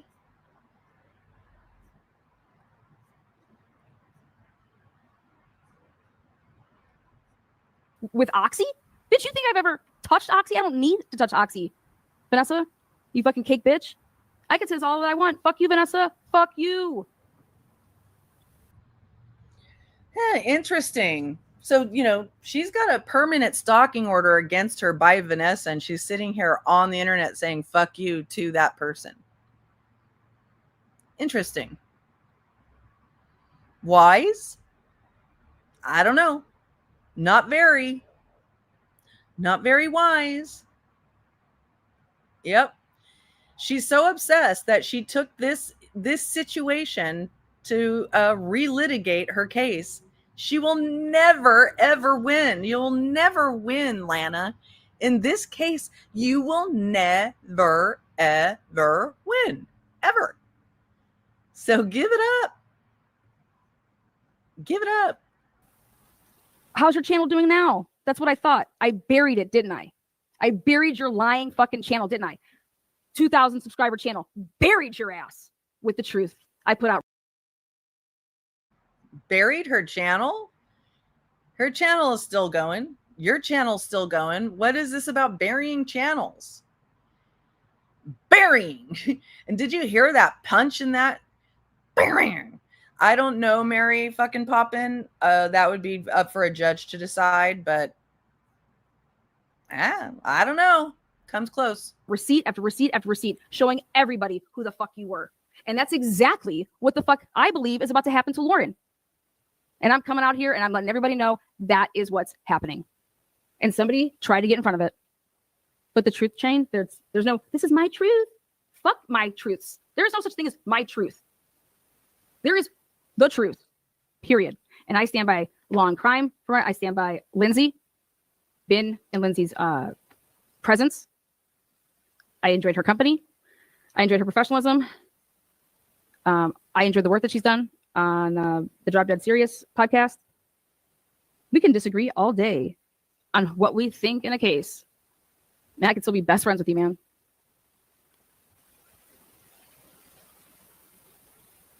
That you'll be able to also do the same when you hurt people and make mistakes. We agree to be done engaging. I think that last paragraph was a mistake for me. Who she's produced, Grayson, has read all of my texts. But because I kept repeating, you're in fight, flight, or freeze, probably not the best time to talk. But she said, no, we have to talk now. My assistant is, quote, always with me. I'm never alone, unquote. Girl, no. I honestly think she just didn't want her assistant finding out what she'd done. Yeah, and by the way, I still don't even know what I've done. She didn't want her assistant to know what she's done. And by the way, you heard me already tell you. When I saw this, and I like Grayson. Grayson, why are you thinking that you're going to get murdered? What is going on? Where are they? They're literally across the street from waiting on us to leave this restaurant. 3 of them left. This is dramatic. The only ones left are Lori, Denise, and Lindsay, which means the 3 of them are meeting in front So of the us. 3 that have always confronted us. They're always. But what's next? Do they physically assault me? So they don't respond to them? Why are they recording each other? So we're literally at dinner, enjoying a dinner, and they're coming up to me and making me feel unsafe when I'm not doing anything. And I'm telling them, leave me alone. I like Grayson. I don't know what's going Doing on. anything. It'd be one thing if I was going up to them. But that's what I say, like, all they did, everyone probably just film me. No, I know. They film her. We just do our work. We just do So our work. what, because we didn't get to the filming, now they confront us? What's next? This is when we get murdered. We're in this. We see this. Wow. People need to literally stop. Like, stop. Full stop. That's crazy. That is absolutely crazy to even be saying that. There's nothing like this going on. Wow, I can't believe it. And then I want to give a shout out because I don't know who this woman is, but I really like her. And You know what's funny is that what that girl just expressed was what Lana was saying about, Lana put out several requests for stalking orders. And during that time, when she was putting out these requests for these stalking orders, she came on the internet and said the exact same things this girl said. They're following me. They're filming me. She did the exact same thing. And now she's calling it complete bullshit. So which is it, Lana? Yes, she does. They support each other. They share mods, Cuddly Cactus. Absolutely. I believe Lana is a role model for Brittany J. And I think she's a lawyer. And so when I get to CrimeCon, I'm told, the next thing that happens is that one of the former friends starts making some TikTok videos. And on this TikTok video, she's talking about the former friend, the former friendship, and she does at one point use the creator's voice. Posts a snippet. And so when I get to CrimeCon, I'm told that this creator has now filed a stalking order against one of... And it happened right before CrimeCon, which made it so the other girl couldn't go in to CrimeCon. Wait, what? When I heard that, I was like, oh my God, and it's happening in Denver. I was like, this is total 2022 vibes. I mean, I don't even have words. I can't even believe this. You are weaponizing a statute, and this is inexcusable. Inexcusable. And the judge even said it 2 weeks ago. If that would have actually occurred, that they would have talked before CrimeCon, both of them would have been able to be at CrimeCon.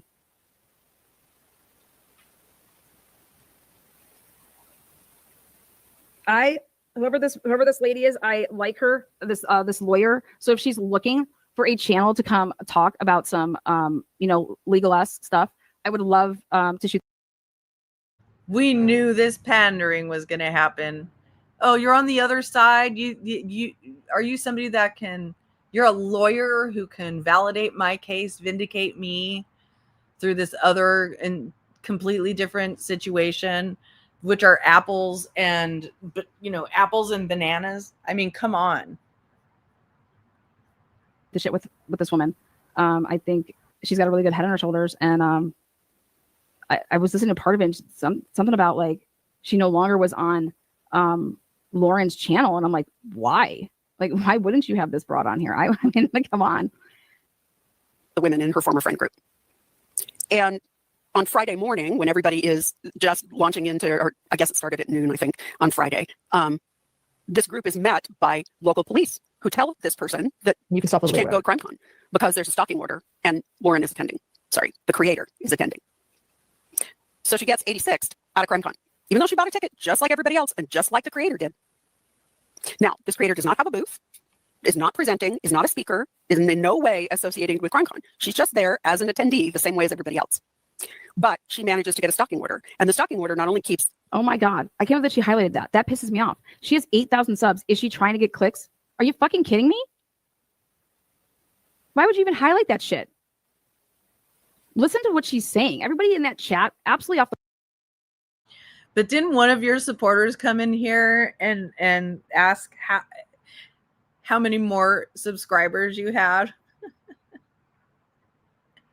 Well, that's good to Jennifer. That's good to know. And how many times have you mentioned your subscriber number in the course of goings back and forth with people? That I got this many subscribers, you bitch. Oh, but now, no. That's just so silly and stupid to talk about subscriber numbers. For fucking rocker, man. Those people, like, cult mentality motherfuckers. Think for yourselves. Listen to the fucking broadcast. Anybody else. But she manages to get a stalking order. And the stalking order not only keeps her former friend, but anybody who associates with her former friend. So for the rest of CrimeCon, the local police are patrolling CrimeCon to make sure that the creator isn't stalked. That's exactly what Vanessa Walsh was trying to do. Unfucking believable. With Idaho shit. With the preliminary hearing. Ho doesn't even cover the fucking case. I'm going to go there so Lana can't. Bitch, watch me. Because you like... Yeah, and then I don't know if it was the same Hey Shift. I showed that video, that hate bonding video that you sent as a palate cleanser. Let me go back to my point. Hold on. Shit. With the preliminary hearing. Ho doesn't even cover the fucking case. I'm going to go there so Lana can't. Bitch, watch me. So I don't know if it was the same year that Lana was, trying to get to CrimeCon when, Vanessa was there or whatever. I don't know if it was the same year, but I think it was 2 years ago at CrimeCon. Lana is live and she shouts across the cavernous hotel lobby at the Grand Ole Opry, right? The Opryland Hotel. She sees Chris Hansen, the predator catcher, I don't know, something like 50 yards from her or something like that. And she shouts across it, Chris Hansen, you're a cock block. Now, she's said that many times.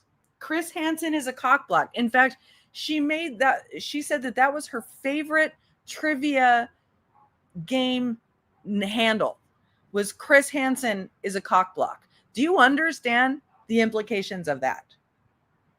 I think you all do. But if you need me to explain,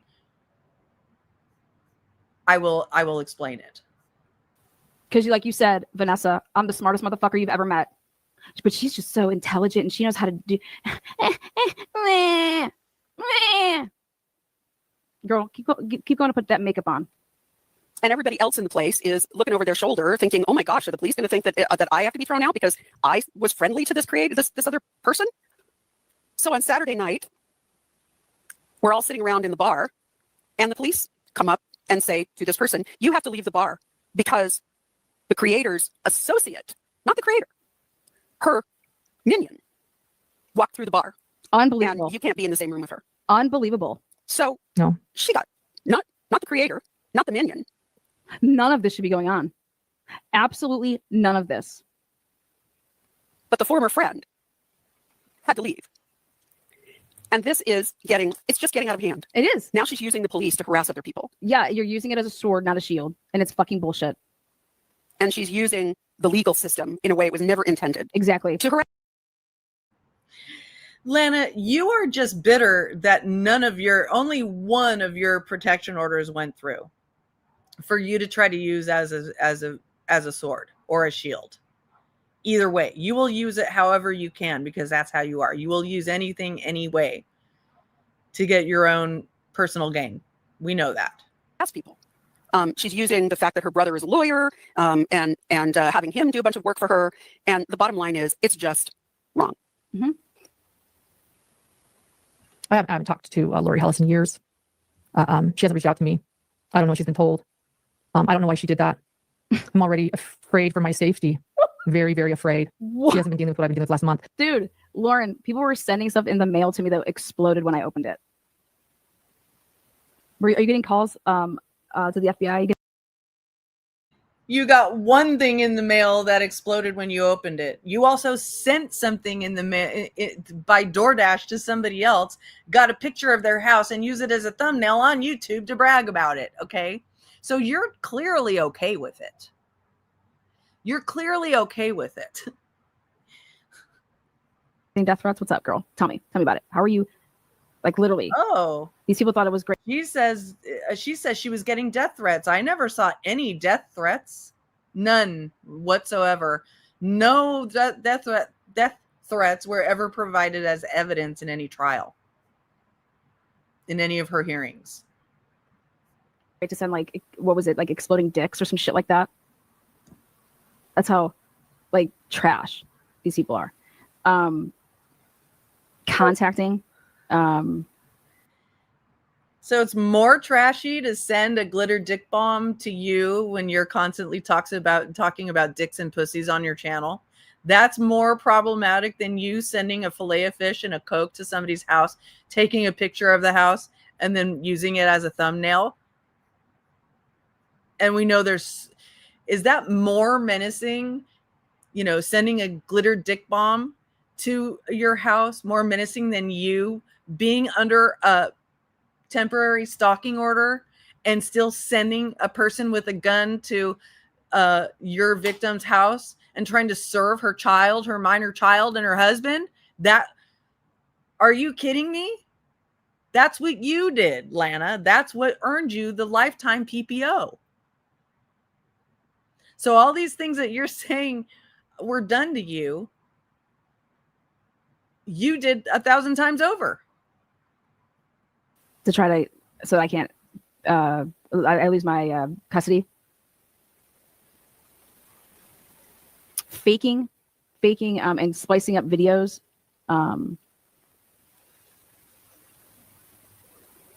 Making it seem like I'm spreading porn around, and then I'm voyeurism, and unfortunately, it's because you did. You did spread porn around. I've showed it. You sent it. You posted it on your channel several times. Reporting it to my local police department and pressing so hard to open up a case against me to try to blemish my immaculate record. What's happened to you? Immaculate. What's happened to you? I'm so confused. It may have been criminally immaculate, but it certainly wasn't immaculate in the civil courts where there are several judgments against you. I don't know if you've paid them off yet, but damn, girl, you don't have an immaculate record. And now she has gone publicly on Facebook to announce that I have a stalking injunction at CrimeCon and that I'm wrong, and that I'm harassing somebody. Like, I can't win. Like, I can't. It's her opinion. I know. Her opinion of what you've done is she's entitled to. Like, you cover true crime. You should know like a little bit of what you're covering and what I mean, come on.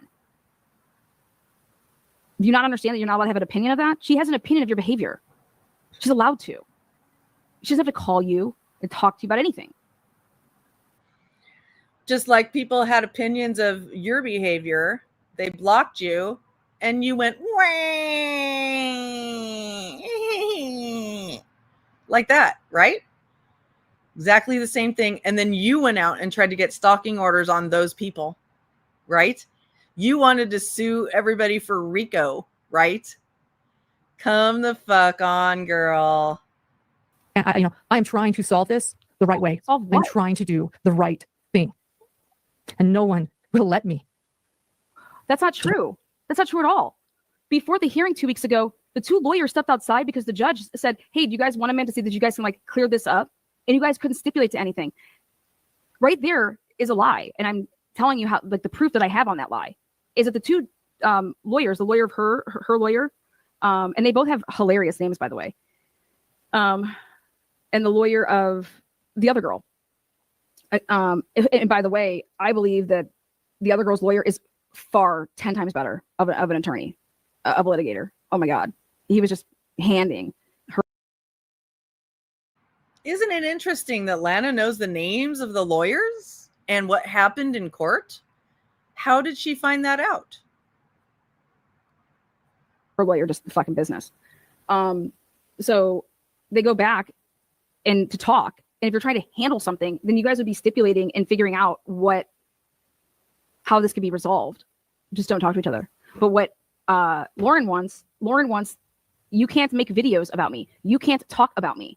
No, bitch, that's my First Amendment right. So you are trying to infringe on my First Amendment right, and who is ever going to stipulate to that?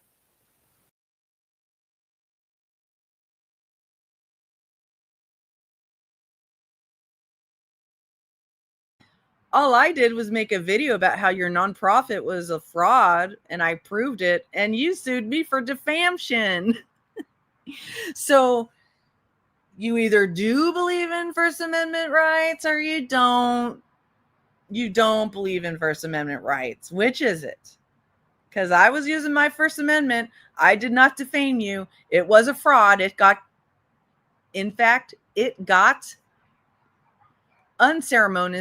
unceremoniously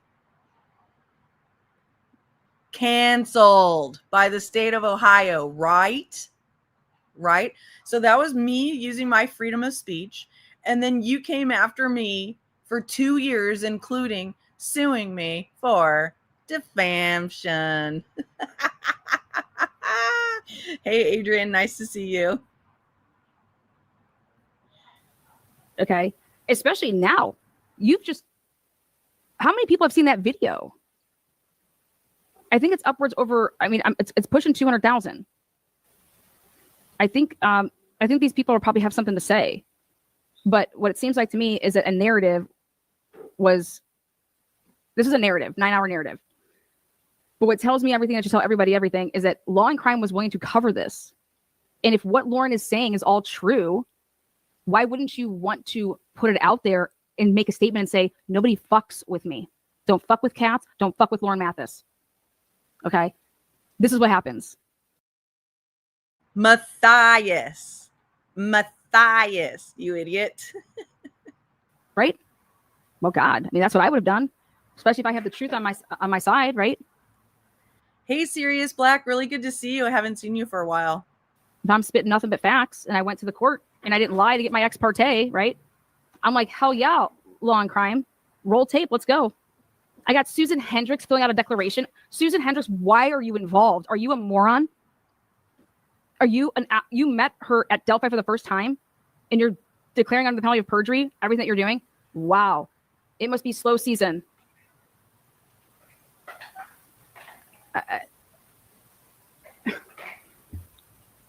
Why we're all here tonight. And although the video that Lori Hollis posted has contained numerous false statements, then guess what you do? Guess what? This is what you do. When somebody is defaming you, you don't go get a stalking injunction. Okay, you don't go and lie to get an ex parte that you are fair for your fucking life. Okay, you don't do that. You go and you file a defamation suit. You file a civil action against them with applicable things that they've done to you. Really? Is that why you filed so many of what she did? Is that why you filed that many?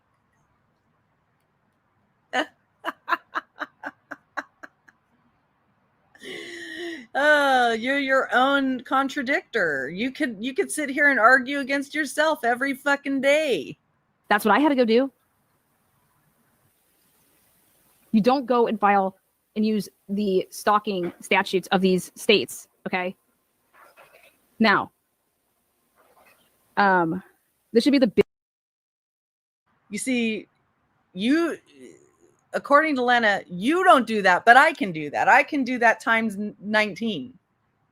You fucking idiot.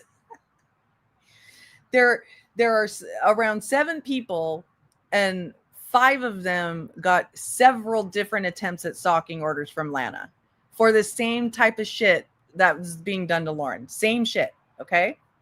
Biggest slap in the face to all of the people out there that actually go and need the court's help, okay?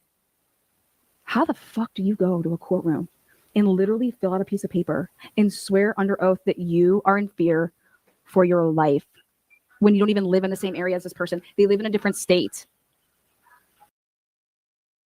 Put a 1 in the chat if you ever heard Lana saying, I'm in fear for my life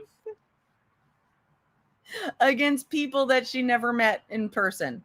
Put a 1 in chat if you heard Lana say that. So many fucking times. But no, you don't do that, Lauren, but I can do that. I can do that. And this is why I come live about these when she does shit like this. Because she wants people to forget. She wants people to forget. No, we're not going to forget, Lana. We're not going to forget. It's on the record. You put it on the record. You did this. So it's always going to come back at you. I'm sorry. It just is. How could you be in imminent danger? How do they have the means, opportunity to come and do a goddamn thing to you? Well, they don't, but they're going to send somebody to do it. Okay, prove that. Prove that that's what's happening.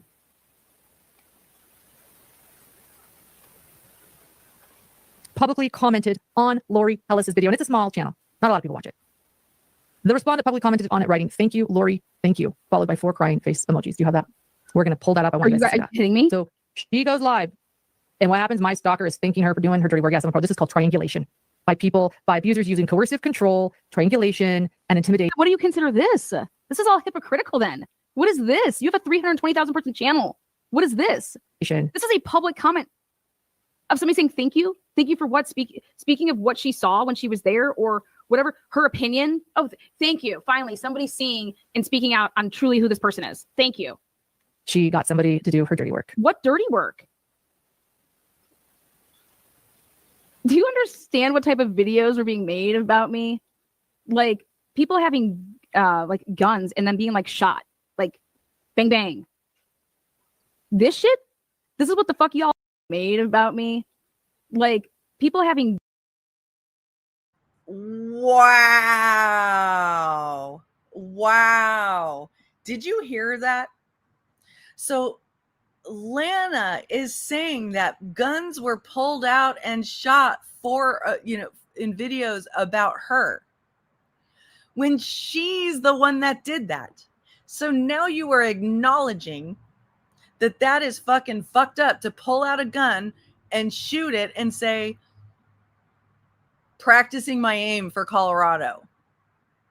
You did that, Lana. So you are here acknowledging that what you did is actionable, right? Because you're trying to switch the story and say that was done to you. Nobody's ever done that to you. Or, maybe it's been done since that time, but I haven't seen it. Show the proof. Like guns and then being like shot, like bang, bang. You did that. This shit? This is what the fuck y'all are talking about? You did that. A lawyer.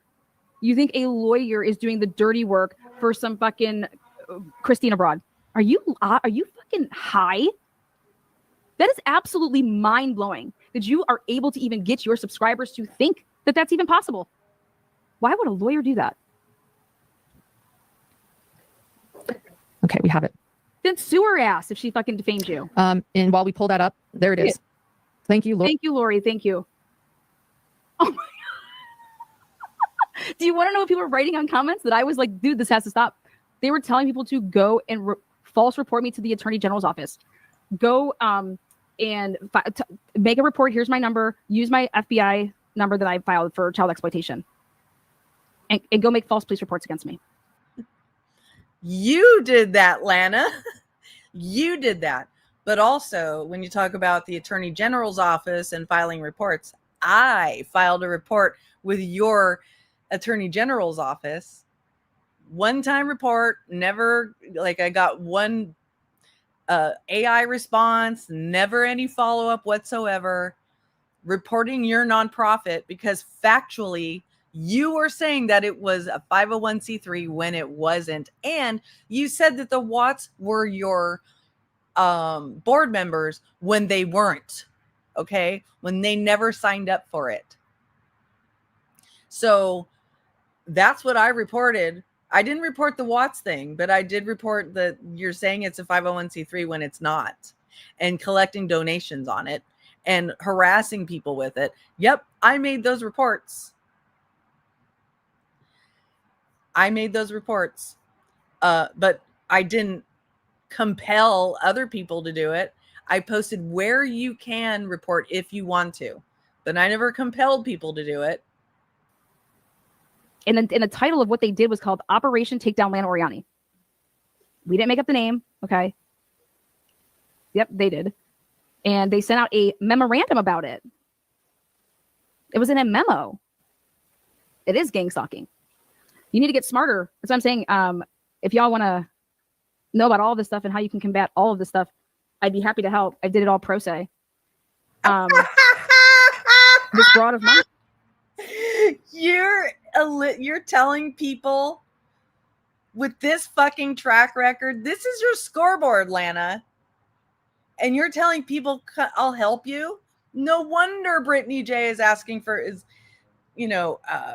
using her for advice. She's out here peddling her advice. That is fucking hilarious. No wonder Brittany J is making such terrible, terrible, terrible decisions. Oh my God. Do you guys not understand data? You're a loser. Jesus. Criminy. Fine. Fucking Vanessa here, this fucking dimwit, drug her attorney, because I'm like, dude, what attorney is going to take this on and be part of the lies? Okay. Oh, well, just when you thought it wasn't possible. Let me just read this to you in quotes. The court says, okay. The statute only allows these protections, these temporary orders, to be put in for 2 weeks at a time, and then they lose their jurisdiction. But this order of protection will not be valid until she is personally served, just so you know that. For that, got to deal with the Sheriff's Department of Pennsylvania.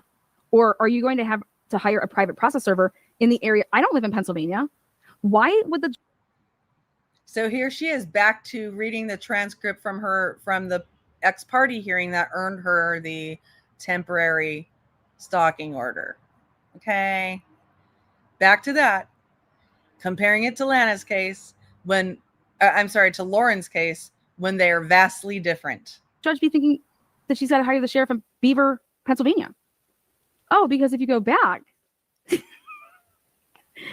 court says, I think it's kind of baked in the cake already. And she lives in Pennsylvania, she asks her, and she's like, she is a resident of Ohio, but she is currently squatting in a home in Pennsylvania. And that is the current address as of yesterday. She has been with this woman for a while. Have you fucking lost your mind to lie like this in paperwork? Squatting? And this is when she gave the address of Sheldon Jeter Jr.'s mother on purpose so that then they could go to the housing authority, Beaver County Housing Authority, to then try to get Sheldon's mother evicted. And I had to fight the fucking housing people, did it all for Sheldon's mom, and won. She's mixing two stories again. No, the time you guys went and fought for Delsha for the eviction order was when you almost got her evicted, numbnuts. When you almost got her evicted, you guys had to go beg and plead. And the public housing board said that you were exploiting Delsha. So it had nothing to do with this whole other situation of you potentially getting served at Delsha's house. Completely different. Fucking won. We beat them. They were evicting her. That's why they did this. That's why she did this.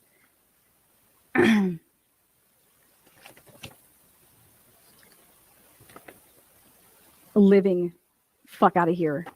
Lying bitch. Good for nothing fucking cunt.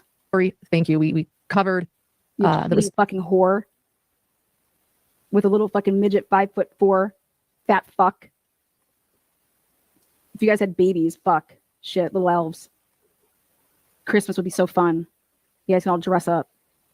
Now, going to this part, let's see. The cream always rises to the top though, baby doll.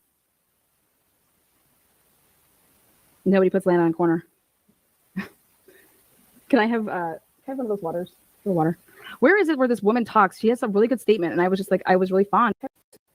Lying bitch. Good.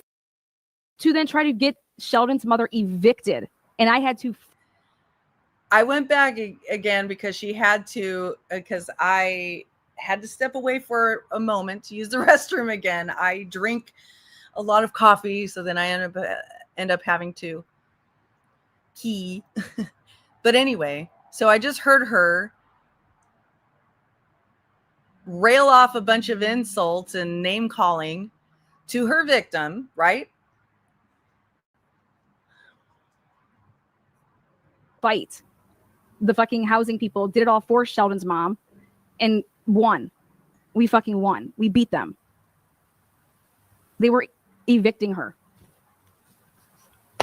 That's why they did this. That's why she did this.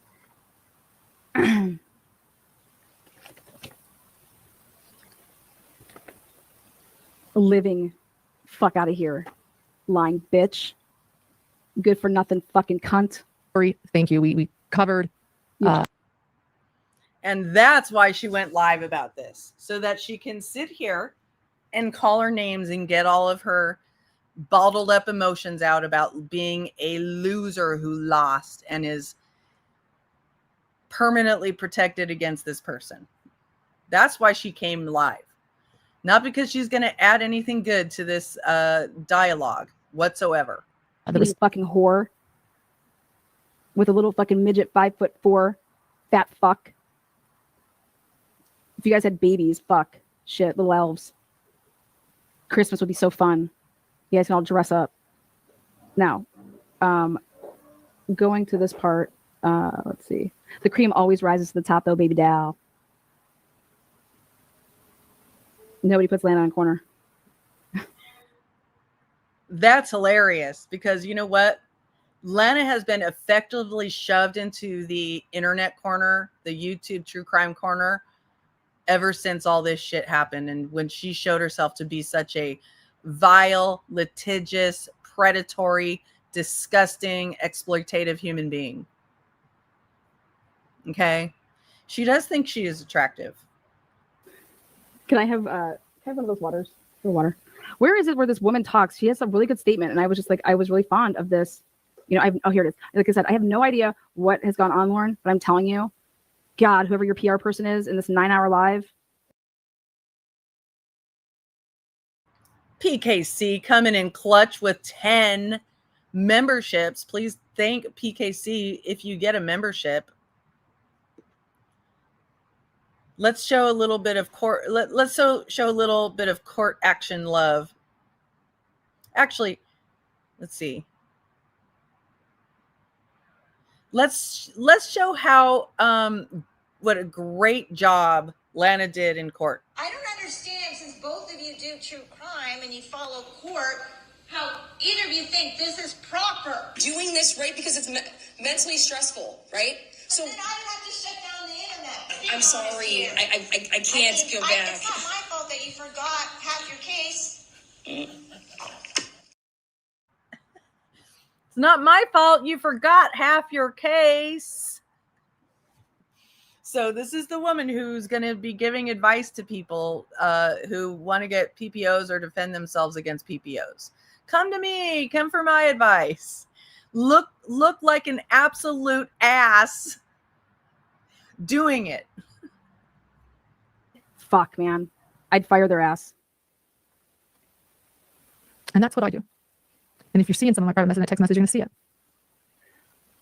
Anyway, I have no idea how long Crime found out. No idea. I do not hurt people's businesses. I do not talk poorly of victims behind the scenes. So let's play what I think is happening. Why is everyone piling on me? Because of this. And so what can you guys do? Learn about group bullying. You guys, 10,000 people. 10,000 people watched this live for close to 9 hours. Dude, that's one hell of a fucking live, man. And you know what it was? She's like, I'll be damned if law and crime makes money.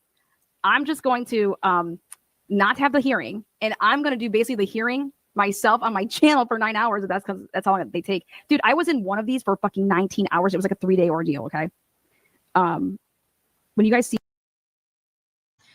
It was 14 hours, and you lost, and you look like a fucking boob, okay? I just showed it. Me in the courtroom at the beginning of like my intros, that's me defending myself against these psychopaths. Okay.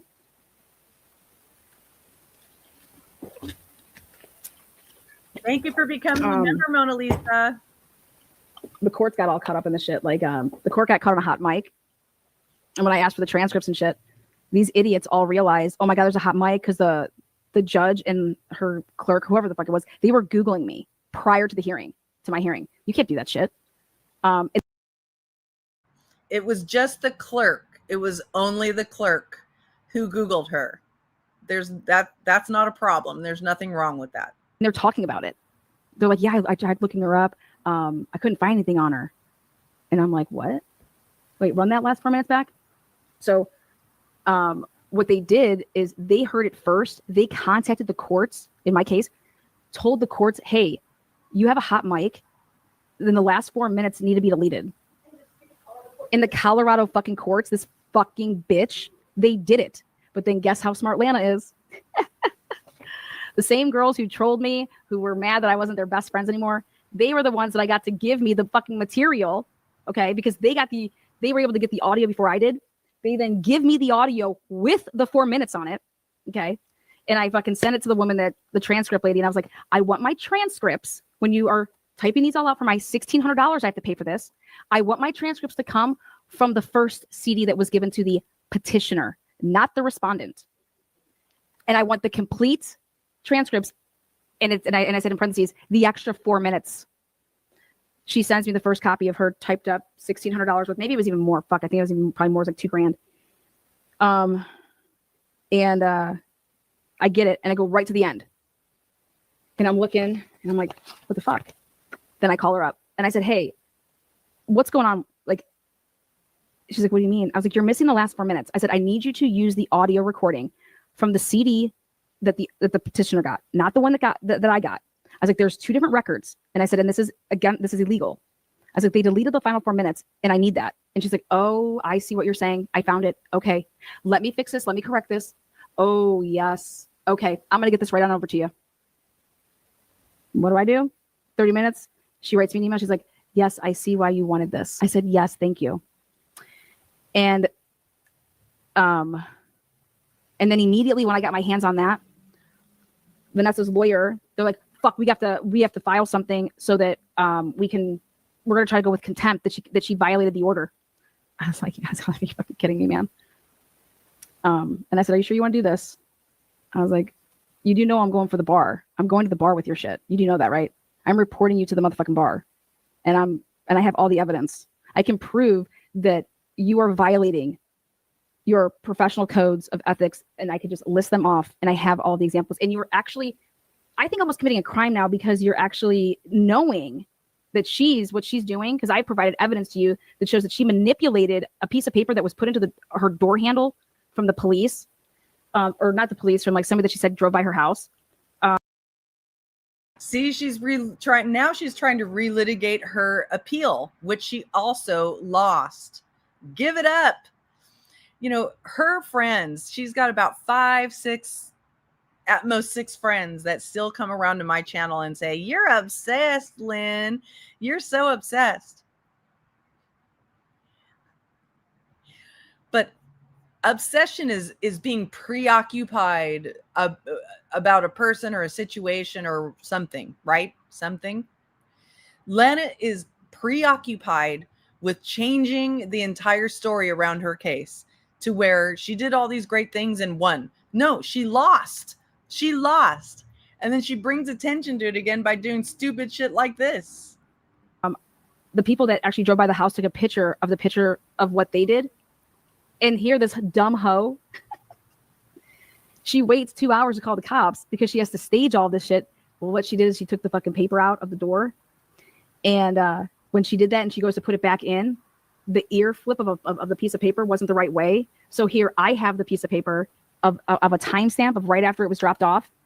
And here this dumb hoe has a timestamp, which proves on when she went ahead and re-put this piece of paper in, and with the ear flap. And I said, fuck with me now. I'll slam blast you. Don't fuck with me. Don't fuck with me. Oh, don't fuck. I'm in my lane. What's all y'all motherfuckers be in your lanes? Be fair. See, what's the definition of fucking with you? Because your definition of fucking with you rises to the level of requesting a stalking order, just like Lauren here did. You did the same thing as Lauren, right?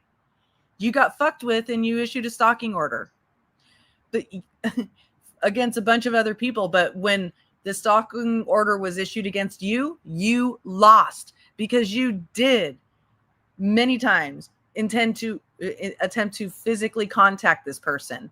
And you sent people to her house the night before the hearing, you fucking idiot. So now you're trying to relitigate all this shit that it's been litigated. And no wonder she has such sympathy for criminals and murderers, right? She feels wrongfully accused, just like all of them, when she isn't. We'll move on. This is not fair. That's why I'm speaking out, because this is not right. This is not okay. Law and Crime wanted to record it for a reason, and I'm waiting to see why. Because they don't just go and do that. You're right. You're right, Lauren. You got one thing right here. Law and Crime would never just go and do that, but there had to be a reason.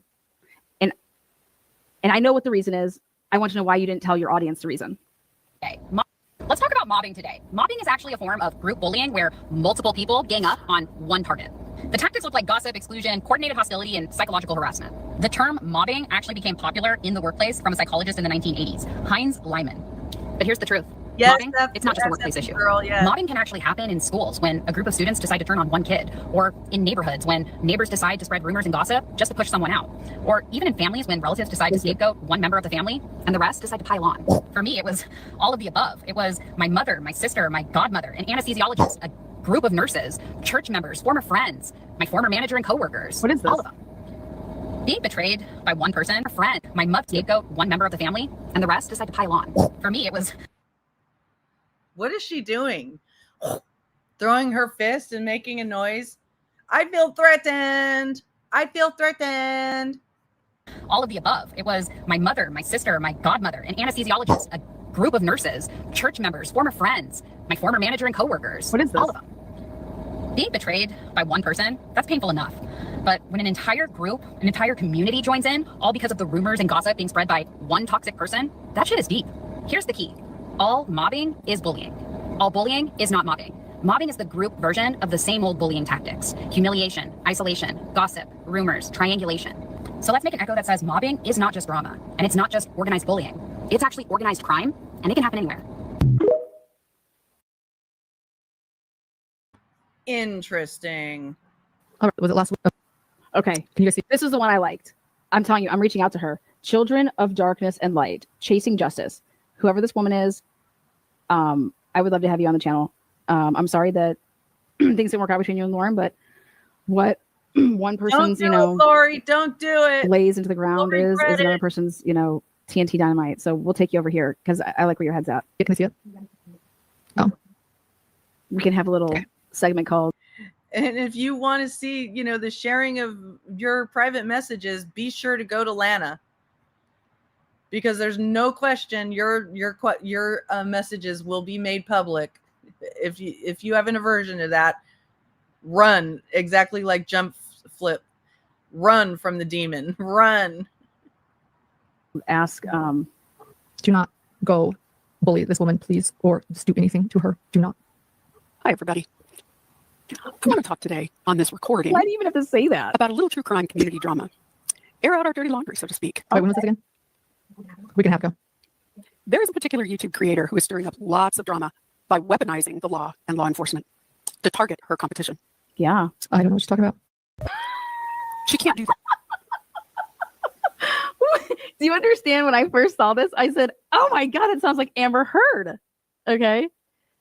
Remember Amber Heard, like the way, like the quick little responses? Nope. You guys, I'm telling you, I could do a side by side, and it's fucking what Amber Heard was saying and acting like when she was on the stand. So I'm going to just watch. Her competition. I don't know what you're talking about. She can't do that. You know how I know? Because I studied the Constitution and defamation law in law school. Remember, This is why I want you on my team, baby. The Constitution, baby. Woo! Yeah. Love it. Yeah. F yeah. And hey, if you don't like cussing for your segments when I have you on, I promise I won't cuss. Okay. I'm very respectful. I'm a vibe type person. And Do you hear this? Do you hear how delusional she is? This woman can't control her mouth. whatever it is I'm doing, and it requires, I can wear many faces, but it's all real. It's real, raw, authentic, from the heart. I'm sorry, what did she just say? I can wear many faces, but it's all real?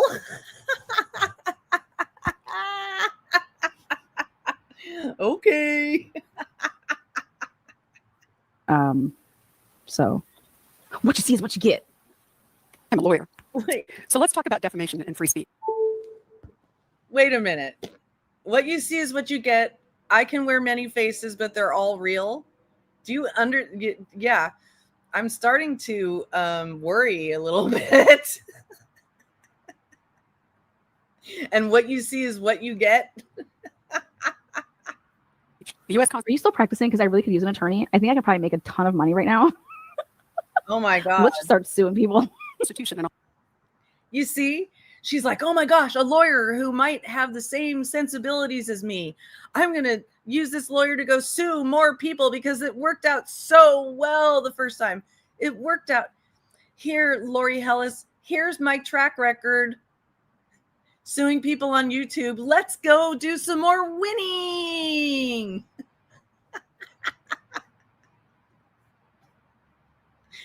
All 50 states protect speech. Congress shall make no law abridging the freedom of speech or of the press. That's in our First Amendment. Hell yeah. Free speech is so important that there are literally hundreds of cases reiterating the right of citizens to speak freely. Now, the courts have put some guardrails up around speech. For example, you can't yell fire in a crowded theater. It's not a violation of your free speech to prohibit obscene content from being distributed to people under 18, and you can't threaten someone with violence. However, in 2023, in Counterman versus Colorado, the U.S. Supreme Court wrote, although true that threats of violence are outside the bounds of the First Amendment protection, the First Amendment requires proof that the defendant had some subjective understanding of the threatening nature of their statement. In other words, it's not enough for the complainer to say they felt threatened. Bingo. Bingo, bango, bongo. It is not okay, Vanessa, for you to say, oh, somebody told me like a year or two ago that Lana was digging into you, and now I feel threatened 2 years later. I'm in fear for my life. Girl, I vet sources. If you are a journalist and you don't vet, then you're an idiot. That is not, there's nothing wrong with vetting people and looking into people. There is. But wait a minute. How did it help your information gathering to collect up a picture of somebody's husband and put it in a video that had absolutely nothing to do with that person? You're just going to conveniently forget about all the things you did do to earn you that stalking order. Okay. Absolutely nothing wrong with information gathering, you dumb bitch. And in fact, the people that don't do it are absolute idiots. Period. But that's why the information train that we always get is so poor, because they don't vet. They don't dig. Where'd you get that from? I want to call out a special nuance here, okay? She's talking about just information gathering on people. That's not what she did. She didn't just information gather. She then took that information and put it on her channel. That's much different, right? Kind of like how you information gathered about me and then used that information to what? What did you do? Let me see if I can find it. It's in here somewhere. Oh, looks like I didn't upload it yet, but I will in a moment. So let's just keep going. Who'd you hear that from? Where are you getting this from? Well, you got trolled. Although most of the cases deal with when the government can curtail free speech, all those rulings apply to private citizens as well. So what recourse does someone have? Well, it's a suit for defamation. But let's exactly. Not going and getting a stalking injunction. Not going and weaponizing and literally ruining. I'll tell you what, if I was this girl, Christine, and you kept me out of CrimeCon, girl, I'm suing you for hella money. And I'm going to win. I'm going to win. And in fact, I said, if I was Shook Tits Christine, I would have filed back against her. Because I would have wanted the hearing to happen today. And then she would have had to show up, right? Because I'm cross complaining. They're going to say, no, you need to go get another, like you need to have yours separate. And I would say, well, why can't we join these? It's for judicial economy. Let's join her. Fuck, if you can be joining in the abuse of a corpse and murder, why can't we join these? Come on now. Nobody has all day for this shit. So, and the only reason why I would want it all, because I'd want the testimony. I'd want to be using all the testimony, because I would eventually be using it in my civil suit against you when I'm suing you for defamation because of your lies under oath, right? And I'm also suing you for fraud. I'm suing you for intentional infliction of emotional distress. I'm suing you for lost wages. I'm suing for everything that cost me at CrimeCon, plus what did it cost my reputation? I'm being escorted out with. And you're going to lose, just like, if you are the one heading up these various cases, you're going to lose because you're a loser. Cops? Are you kidding me? Are you absolutely kidding me? If I would have been escorted out of CrimeCon with police, holy shit, would I have made an absolute motherfucking, I would have been, hey, here's my phone, roll live, and I would have made a motherfucking scene. I would have made a scene, and I would have said, you're violating my civil rights. If you fucking put a hand, Thank you, WNC Granny. Thanks for being here. handcuff me right here, you're violating my civil rights. I'm allowed to be here. I was here first.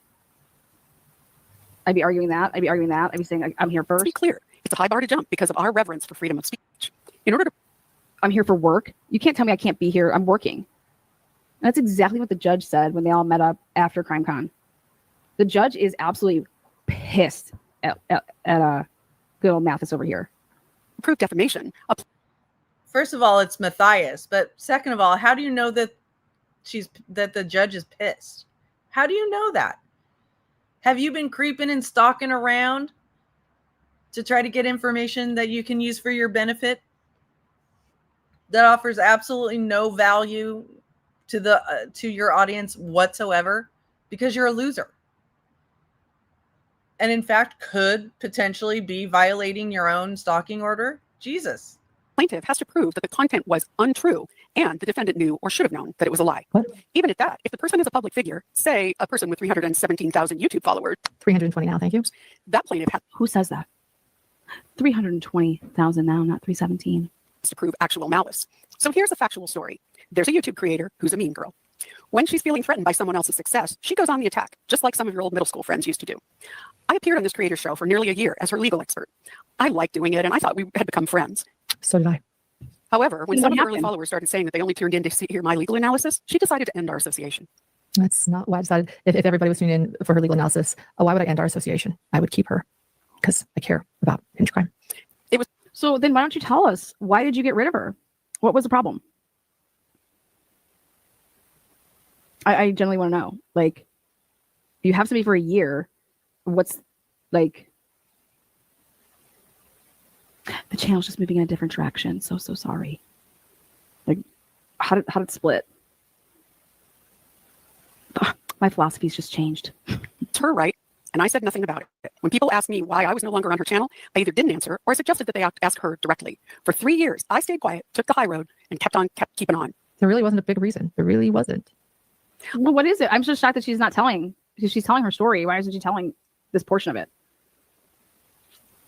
Dude, you don't find too many attorneys that are willing to give you and come on your show for free. Okay. And, break down some stuff. I mean, that's an amazing resource. Okay. That's why when I hopped over yesterday, listened to Defense Diaries, I value hearing when the lawyers that are law tube or whatever, I value hearing the aspect of certain arguments, but it doesn't mean I have to agree with their argument. You can. It's been a while, Miss Brazy. So nice to see you. Thanks for being here. If you can argue it a different way and better, you don't need to be a lawyer to have a better argument. You just need to know the law. And if that argument can even be made based on the law. But fuck, put me in a room with anybody and I'll argue with the best of them. Lawyer, non-lawyer, I don't give a fuck. I honestly don't understand what Lana thinks she will get out of bringing on lawyers to relitigate a case that's already been litigated years ago. What is she going to get out of that? Just to look like more of a complete ass? Just to be put in the virtual corner again because you're such a exploitative, tragedy pimping asshole that can't get it through your skull that you lost? If I know the case, I'll go up against anybody. I wrote a book about a true crime case. In early 2024, this creator somehow got a copy of an early version of my manuscript. And unbeknownst to me, and without my permission, she distributed my copyrighted material to her followers. No, I did not. And I have to say, it's quite rich to do a video about defamation while defaming me. She gloated to friends about how she was undercutting my future success. Wait, what? Okay. Oh my God. So this is also what happens in this industry. Dude, do not let people gas you up. If somebody says something to you, okay, oh my God, did you see this? And send you a clip or something like that. Say, please don't tell me this shit. Unless you're going to send me something with the full receipts, I don't want it. Do not let people gas you up. Because now in defense of this, for this purpose, I have no idea. I wasn't in their 3-way chat, 4-way chat, one-way chat. You don't let people gas you up. So what I mean by that is Well, that's rich because Lana is the queen of gassing people up and then gaslighting them. Oh, Jesus criminy. The woman here on the right, okay, Hellis, I think is that the last name. I'd want receipts on what do you mean she's giving out my book that I'm trying to sell here, and she's just giving out tens of thousands of fucking copies digitally to people. What? To her Patreon people? Are you kidding me? I need some receipts on that. Thank you for becoming a new member, Miss Brazy. So there's no proof that this manuscript was sent out to thousands of people, but Lana's just going to believe that's what happened. Okay. I can't just go running with that. And I find it difficult to believe that a lawyer would just go running with it without receipts, but don't let the first people that ever come to you and say, oh my God, hey, did you hear this? And did you see this? And they send you a fucking clip from some shitty ass channel that has 100 subs. You need to ask yourself, how the fuck did they find that channel that has 2 subs that made a video, or 4 subs, or that the video was just made 3 minutes ago and they send it to you? Come on, guys, I'm going to teach you something. They're the one that made the video. They're the ones that know who made that video. That shit ain't popping up in no algorithm. There's no algorithm in channels that don't even have like, so please, you don't need to be a creator for this to understand this. If you are ever in the DMs with people or texting somebody and they send you something, you need the receipts, or you tell them to go shove it. You need to stop talking to them. Okay. They are trying to stir the pot and they're playing both sides. They're sending you something and then they're sending somebody else something. Okay.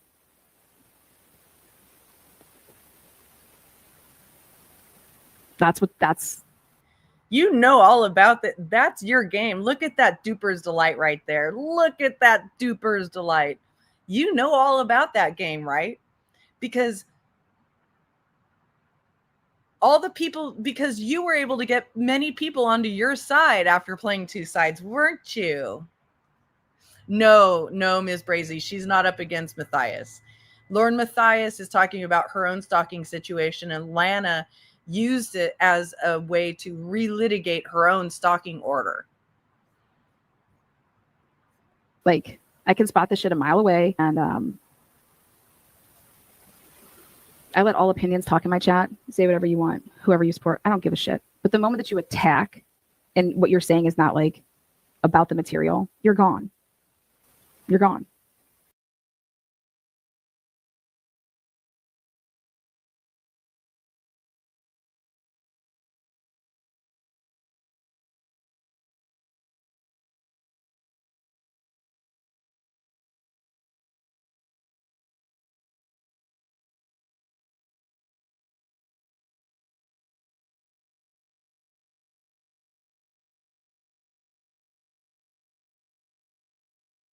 Oh my gosh, I was talking and I'm muted. Who's the lady in the circle talking? I'm the lady in the circle down on the left lower side of the screen, if that's what you're asking. The moment you say something about somebody that would be in the chat, like, what are you doing? You're gone. We don't talk about people. We talk about things. People that talk about people are fucking garbage. Move on. Okay? So people who talk about people are fucking garbage, but she just minutes ago, she sat there. She's here talking about people. That's what she's doing, okay? And she just called the person she's restrained against a whore. The person, her criminal case victim, she called a fat piece of shit. So you just proved that you lost that case. You've lost the argument. It's over, right? Because you're just sitting here lobbing names at people. That's all you talk about is people, and people see that about you. So, thanks for teaching us about you, I guess is the only way I could put that. Fuck's sake. You learn this shit. If you don't learn this shit when you're little, then your parents suck. Blame your parents. Didn't. I also began contacting my publisher, bombarding. Oh my God. So speaking about this, everybody and their mother. Oh, Lana, thanks for just admitting that you had shitty parents, because you do this every fucking day. Talk about people when there's an idea on the table and you know it. You know it. Mother called everybody for me. Fuck shit, Scott Roeder was getting blown up. And Scott Roeder's like, this makes me want to work with you even more. That you even have people like, Lana, do you know that 48 Hours called me about you? I said, 48 hours? I said, fucking 48 hours? Oh yeah, the producer, blah, blah, blah. I said, shut the fuck up. Yeah. Was like, dude, don't do XYZ. I said, 48 hours gives a hell of what I'm doing and who and what. And I was like, yeah, they should, because I know what I'm talking about. I'm not an idiot. And you should be intimidated. You should be, I don't like the word scared. Your little fucking Kush narrative isn't going to fly. But it wasn't just with Scott. It was, I mean, fuck, you name it. If I go back through all the shit, families, cases that I've covered.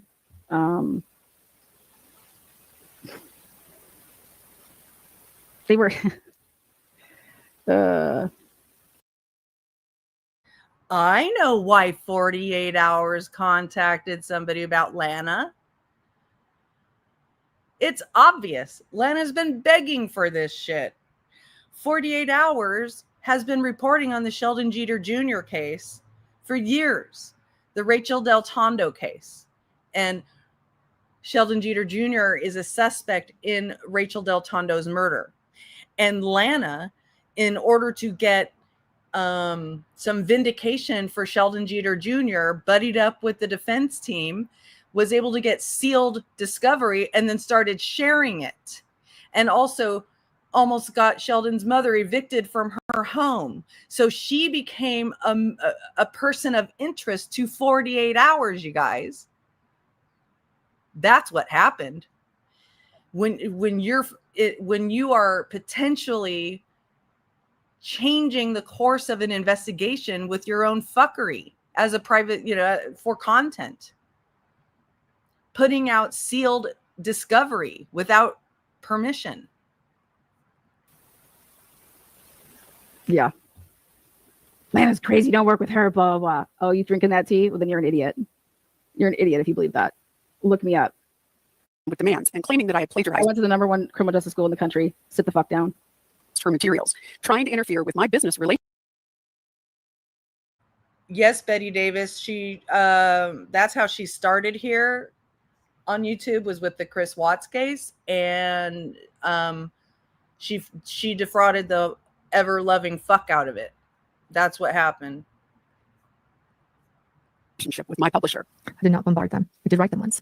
Then in May of 2020, and tell her publisher then wrote me, accusing me of doing this thing that I've proven I haven't. Before someone sent me a copy of the email she sent out to followers with my manuscript attached. Ooh, that's a receipt. That's a receipt right there. Remember I told you no lawyer's just going to say this without the receipt.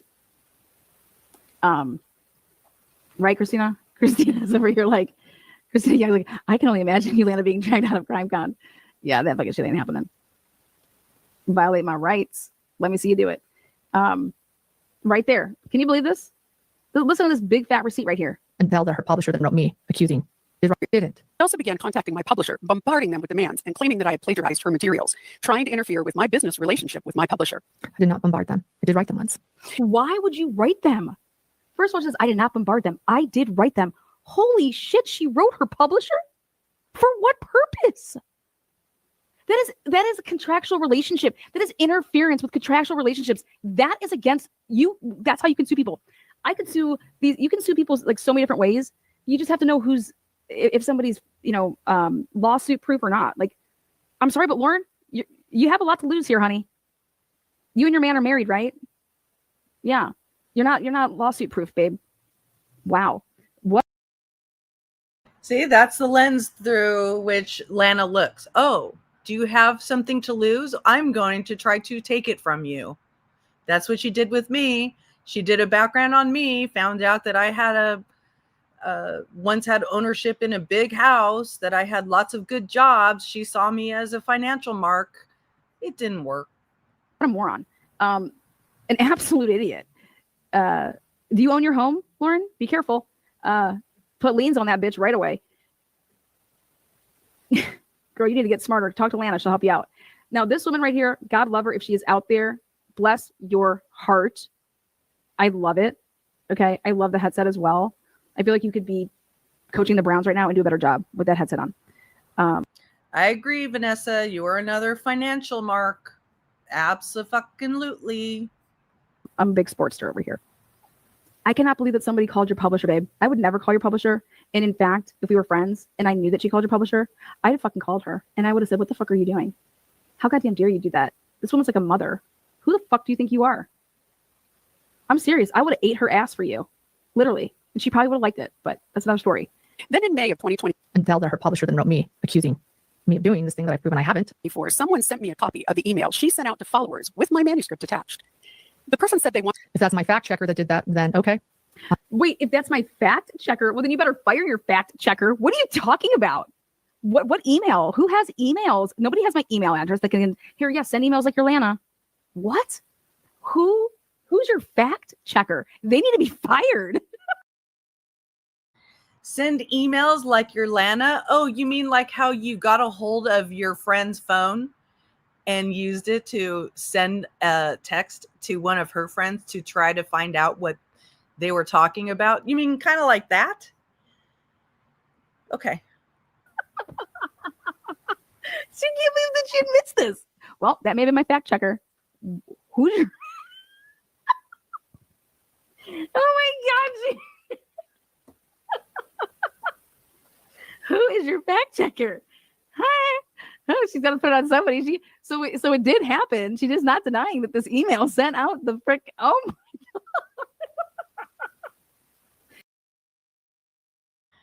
Yeah, I wasn't sure which way she would go on this, Dottam. I wasn't sure, but we're seeing that she's taken the Lauren side. It doesn't matter. She would twist it either way, regardless of what side she took.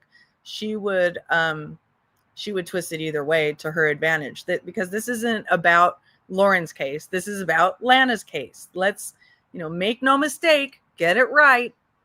Because you know what? The world, everything starts with and ends with Lana. Yeah. She's not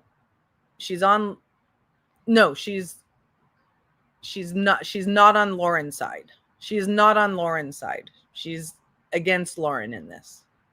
Sorry if I misspoke earlier. I might have misread your chat. Okay.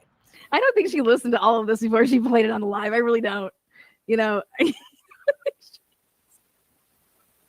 That's funny. Sorry. I think I'm gonna continue. I don't know who had done that. I told.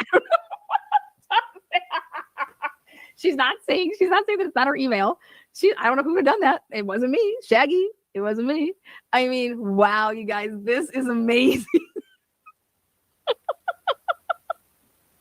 Dude, come on, man. I've been very clear and very honest. I told you guys, all of you, who I had sent this book manuscript to, and nobody else wanted me to know because they didn't think it was right. And when the creator found out, she immediately called the police to report that the person who'd sent me the email was the culprit.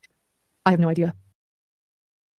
That's exactly right, Gail. She used my story that I told on a podcast 10 years ago.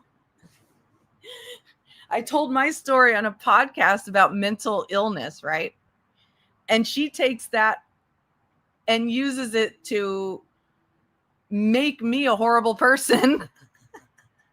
That's what she does. And to turn her into a great person compared to her, the wonderful person. Absolutely fucking twisted, man. Demented, deranged, literally. What she is talking about. Wait, I have never called the police about her or some random person that supposedly sent her an email. I have no clue. This creator claimed that person had hacked her computer to send out my book. No clue. This is this creator's MO. When they realize that they've screwed up, they lie, they shift attention, they weaponize the police, and she plays the victim. During CrimeCon this year, she swore out a stalking order against one of her former friends, who's also a true crime creator. As a result, that person was unable to attend the event she paid for, She's not. and at one point was humiliated by being escorted out of the hotel by bar police. The hearing for that stalking order was started, and it then continued until October. In the meantime, the judge told the complaining creator that it is not stalking, just because someone says mean things about her. Ms. Brazy, you are awesome. Thank you so much for gifting the 10 memberships. You know what? You are contributing greatly to our chain breaking ways here. We got to break those chains, babes. Thank you so much.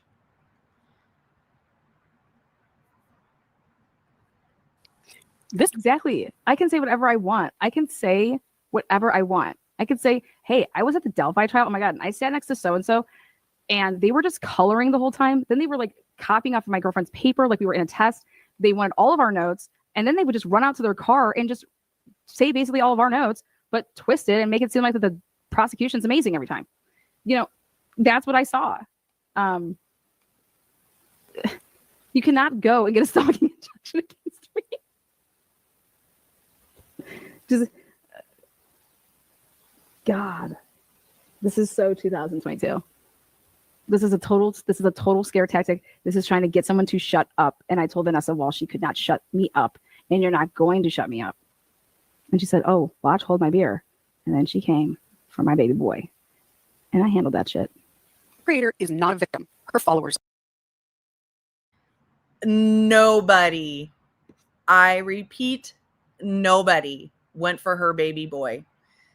Just like Brittany J does, She pulls out her little boy and puts him in front of her as a shield whenever she needs to. And whenever she needs to, her little boy, she even put his picture on a fundraiser for the court case that she's lying about here. Okay? She uses that kid endlessly, and it's really sick to watch, honestly.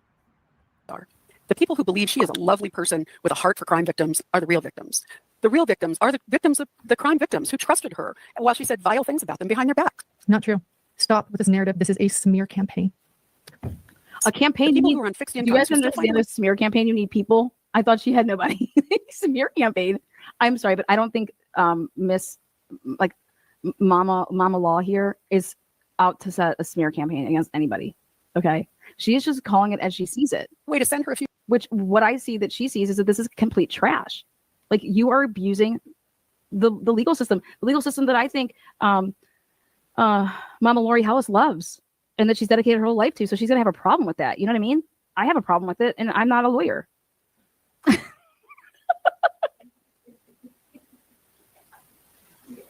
$2 every month, they're the victims. So, ma'am, it's not defamation if it's true. Oh, and that doesn't that just like chat people's ass. It's the truth though. Guess what your legal defense is always? Well, if it's true, it's true. It's not defamation. Let me tell you guys something else that's a little funny. It's not funny, but absolutely fucking batshit crazy. The baddies are out. Okay, so I pulled up these old transcripts from 3/7/2022. I'm gonna go all the way to the last 4 minutes. Okay, so now she's going to read the transcript of the judge calling her crazy. Let's hear her rebuttal to this transcript. Okay. Okay. So she says, okay. The court says, all right, folks. She's like, all right. And folks, you can go ahead and just go on outside. And I mean, it just takes a second here to get down to those stairs. It's just a small courtroom and we're right by the door. So right by the stairs. And you can just make sure that Miss Oriani and her associates have cleared the area. Okay. Miss Zimmerman says, her attorney. And then before heading out, thank you, Your Honor. The court says we don't want any conflict. Miss Zimmerman, true. Now. Tidy girl, the answer to that question is about 16 of those kinds of orders, 15, 16. She went at the same person twice. Like, I think she went after Vanessa twice. She went after Father Snuffles twice.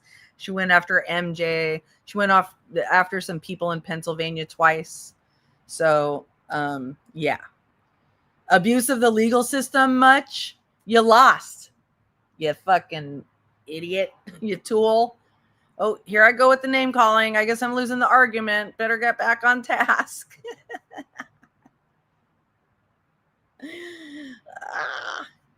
Everybody leaves. Ready? The court. Oh my gosh. Oh my gosh.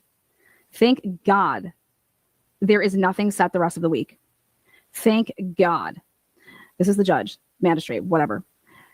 That is what I told Mark is I don't know if this is just karma, if Nicole has been doing stuff to our schedule. I don't know. But thank God I have the week to get caught up and to kind of orient myself.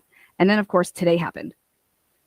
I knew, this is the judge, I knew today was going to probably be a little bit of a shit show. Okay, these are the deleted 4 minutes that I went and got the transcripts of that they tried to hide from me. Remember in the beginning of my lives when I play my, I'm going to show you guys what this is from. You guys deserve to know. You guys are in the know. Okay, videos. Okay, so when I play this for everybody, okay. Right, Autumn? Savage for me to call her a tool. Right here. And a loser. Oh, here comes her. Now, check this out, you guys. Tell me, I hate this saying, but I'm going to say it. Tell me you're a stalker without telling me you're a stalker. Okay. So she makes this intro with an eye staring at you. And you can't see the color right now because I put a filter on it, a black and white filter on it, but it's a green eye, just like hers. Okay. And this is her showing it.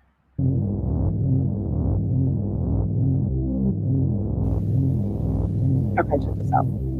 Listen, folks, I know there's a history here. I'd like to get this hearing in today. You know, everybody needs to just focus on the relevant facts, okay? So this down here at the bottom is my court hearing. Down here, the right-hand corner. That's this amazing magistrate here in Columbus, Ohio. I know there's a history here.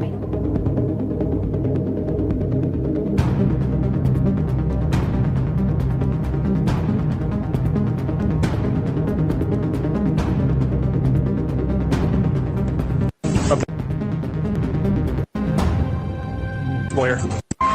Awesome. That I was given to. So there was two different discs. So there was two different discs right here. That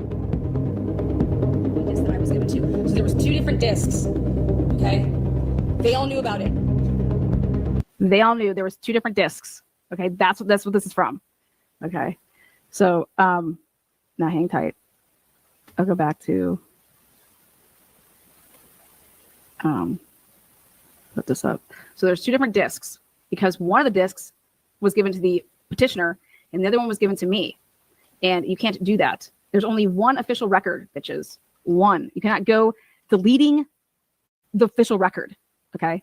There's two different discs here. I was given one. They were given the other one. They knew about it though the entire time, including her attorney. Okay. So here's the 4 minutes. I knew today was going to probably be a little bit of a shit show. The clerk then, her clerk says, that was bad. The court says, would you have granted this one? Asking her clerk her opinion on it. Would you have granted this one?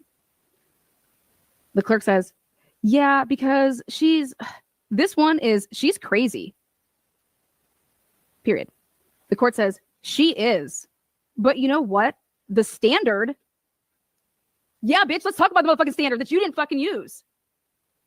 Yeah, because she's like, but so she's like, would you have granted this one? The clerk says, yeah, because she's crazy.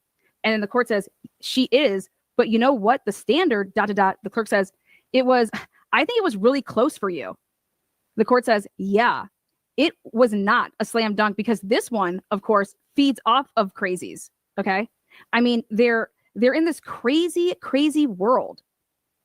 So much of what Miss Oriani wanted to say, I didn't give a damn about, you know? Exactly. You didn't give a damn about it. I was laying motherfucking foundation, bitch. So you could understand what the fuck was going on because all of. See how she's talking to the judge? I was laying foundation, bitch. The reason the judge said that is because Lana, just like she did in the hearing that I showed last week, okay? She uses fucking word salad. She talks all around. She never gets to the point. She can't answer a yes and no question. But that yeah, absolutely, B. Tim. But, and that, let me keep going and I'm going to drop the link because I lost my thought. It lacks foundation. This is how this judge is talking about. I didn't give a damn about what Miss Oriani had to say. Yeah, don't you think that that's going to get me a new trial? Yeah, I would think so, wouldn't it? A judge on the record saying, yeah, I know. She was just like, or no, she's like, so much of what Miss Oriani wanted to say, I didn't give a damn about, you know? And interestingly, she isn't reading the actual court transcript from that day where the judge told her, you know, you need to get to the point. This judge handled her much better than the other judge did, okay? This judge was like, no, I don't care about all those other people you keep trying to bring in and all these other fine details that have nothing to do with the case. You keep doing that. I don't want to hear this stuff. And then she's now off the record after gaveling out and expressing her, you know, saying, I didn't care about what she was saying because it had nothing to do with the case. Fucking idiot. And you lost. And now she's speaking like this at a judge. Hey, B Tim. Hey, what's up? Hey. You got lucky there. I wasn't some crazy person. Yeah. Was there was it some specific you wanted to say, or did you just want to join in as I I'll join in, but okay. Why I watched this. Has she even I feel like she's mostly talking about herself instead of reviewing this. Am I wrong? No, that's the entire point of me doing this. Is because here we got an actual real stalker with a permanent stalking order and a criminal conviction for that started out as telecommunications harassment. She's here using this case, a trending case, to relitigate a case that was decided several years ago, 2 years ago at least, right? And she's using it for her own gain. Absolutely. That's why I'm doing this. I mean, I'm sitting here and I'm like, when is she going to actually talk about the actual videos she's reviewing? Barely. Reading her own transcript. She's just hunting and pecking around for another, for another blurb that she can use for her own case. I know, right? So Lana's famous for doing this. She will start up a live with all kinds of other things, like Betty will do sometimes, with all kinds of other hashtags, trending hashtags, and then she'll just use it to go at somebody. And now I feel like Betty would at least be a little bit more onto the point than this. This is completely off the rails. Like she might as well not even just put down this video and just do a live stream about her own case. Well, she's already done that so many times that now, and also she's restrained from this person. She's restrained from contacting the person she's talking about, but she keeps talking at her. But let's get back to the video, because right now what she's doing is talking at the judge. And I want to remind everybody that she appealed this decision and she lost. She's using all the exact same arguments she used at that time, but now she's just calling the judge names over it, right? And while a few minutes ago, she's like, don't talk about people. You don't just talk about people. Then you've lost the argument. And then she launches in and out, going in and out as if she didn't remember that she said that. It's fucking insanity. Isn't this woman got bigger problems to deal with? Isn't she dealing with evictions, right? Like an eviction?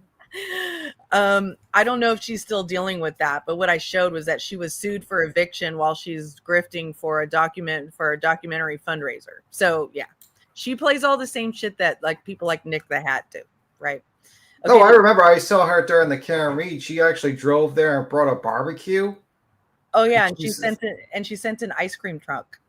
Yeah, I was sitting there, I was like, what the fuck am I watching here? It's like yeah, okay, let's keep going. No. That is what a judge is saying right after the proceeding on a hot mic. And then the clerk says, yeah, I know. She was just going on. And the court says, yeah, about this person and that person and this person. Sure. If we had a whole week to have a trial, well, bitch, if it takes a whole week, then it takes a whole week, doesn't it? Magistrate. See, she thinks she's entitled to all that time. And then she's talking to this magistrate the way she talked to the other magistrate in Ohio. That one in Ohio let her do this many times. The one in Colorado shut her the fuck down, and she took control of her courtroom. They're really sure. If we had a whole week to have a trial, well, that's what it would have taken. Hold on. I sometimes wish this lady would go to. I would sometimes wish this lady would be sent to jail, for TB, then sent to jail for 60 days or something like that. Some small bit of jail time to maybe wake her the fuck up. I just feel like that's what's needed with this. Well, she did get arrested. Yeah, but jail time, not arrested. And everything for her criminal case. It didn't stop her. No, there are some people who are just fucking unchangeable. They just really are. But I don't know what would stop Lana. I really don't. So maybe we'll get lucky and one day all these people just Betty, TB, her, and they would just all decide to just converge on each other and just fight each other in the streets while on the live stream. That'd be the greatest live stream in the world. Yeah, it would be good content, but it wouldn't be good for the world, for No, humanity. I'm saying like they just started fist fighting in the middle of the streets. Like they all started fist fighting. Like, and then someone played Beverly Hills Ninja in the background. Body become Fu Biden. Oh God. Let's keep going. Court says, and she actually brought those people in, maybe, but no. You know, she had the ability to subpoena relevant people, but instead she wants to bring in husband and child. I subpoenaed her husband, Vanessa Walsh's husband, and her child because she put them in the fucking goddamn complaint. They're relevant because she said that she had to tell her child, she had to show her child my picture, and if this person comes to the door, do not open it, run, call 911. Oh, well, then let's call your kid up here and you really want to fuck around and find out? And yet you use the fact that your child was with you when you got served as a reason to say that they came after your child, right? So it goes, she will use the child in whatever way she can, including trying to subpoena a minor child for a hearing where she could add absolutely no relevance. She's relevant now. And your husband, you're the one that said I put him in some fucking intro. Well, I want to find out if your husband was home that night when you were served these whatever the fuck you're talking about, these subpoenas that I had served. See, she just admitted to putting her picture of the woman's husband in her intro on her channel. And it said, "Do I have your attention now?" Is that not fucking creepy? I mean, served. But I didn't, but so I put in and I served I got subpoenas and they were issued by the court. The court issued them. If she wants to subpoena the child and the husband, well, yeah, because she put them in the in what she during her ex parte in the writings, you idiot. She says, yeah. The way that she says it, she's like, if she actually brought in those people, maybe, but no. You know, she had the ability to subpoena relevant people. I don't have to do anything. She has to prove the case, not me. But instead, she wants to bring in the husband and the child. Yep, and you granted the subpoenas. The court granted me those subpoenas. Then her team had to put in a quash for the subpoenas. And all that she could get quashed was the kids. And people want to say, oh, that's Lana going after minors. Nope. That's just Vanessa putting a minor involved in her horse shit. And if you want to put your kid involved in this, you did it, not me. And she said that I was retaliating. I said, what are you talking about? I said, oh, so you do admit that you came for my child at my house. I said, good to know. I said, we'll see how this all plays out for you. Then the clerk says, yeah, which what did that have to do? And the court says, and that didn't serve them timely. And then the night before thinks that's going to work to post something on the door. I didn't post anything on anybody's door.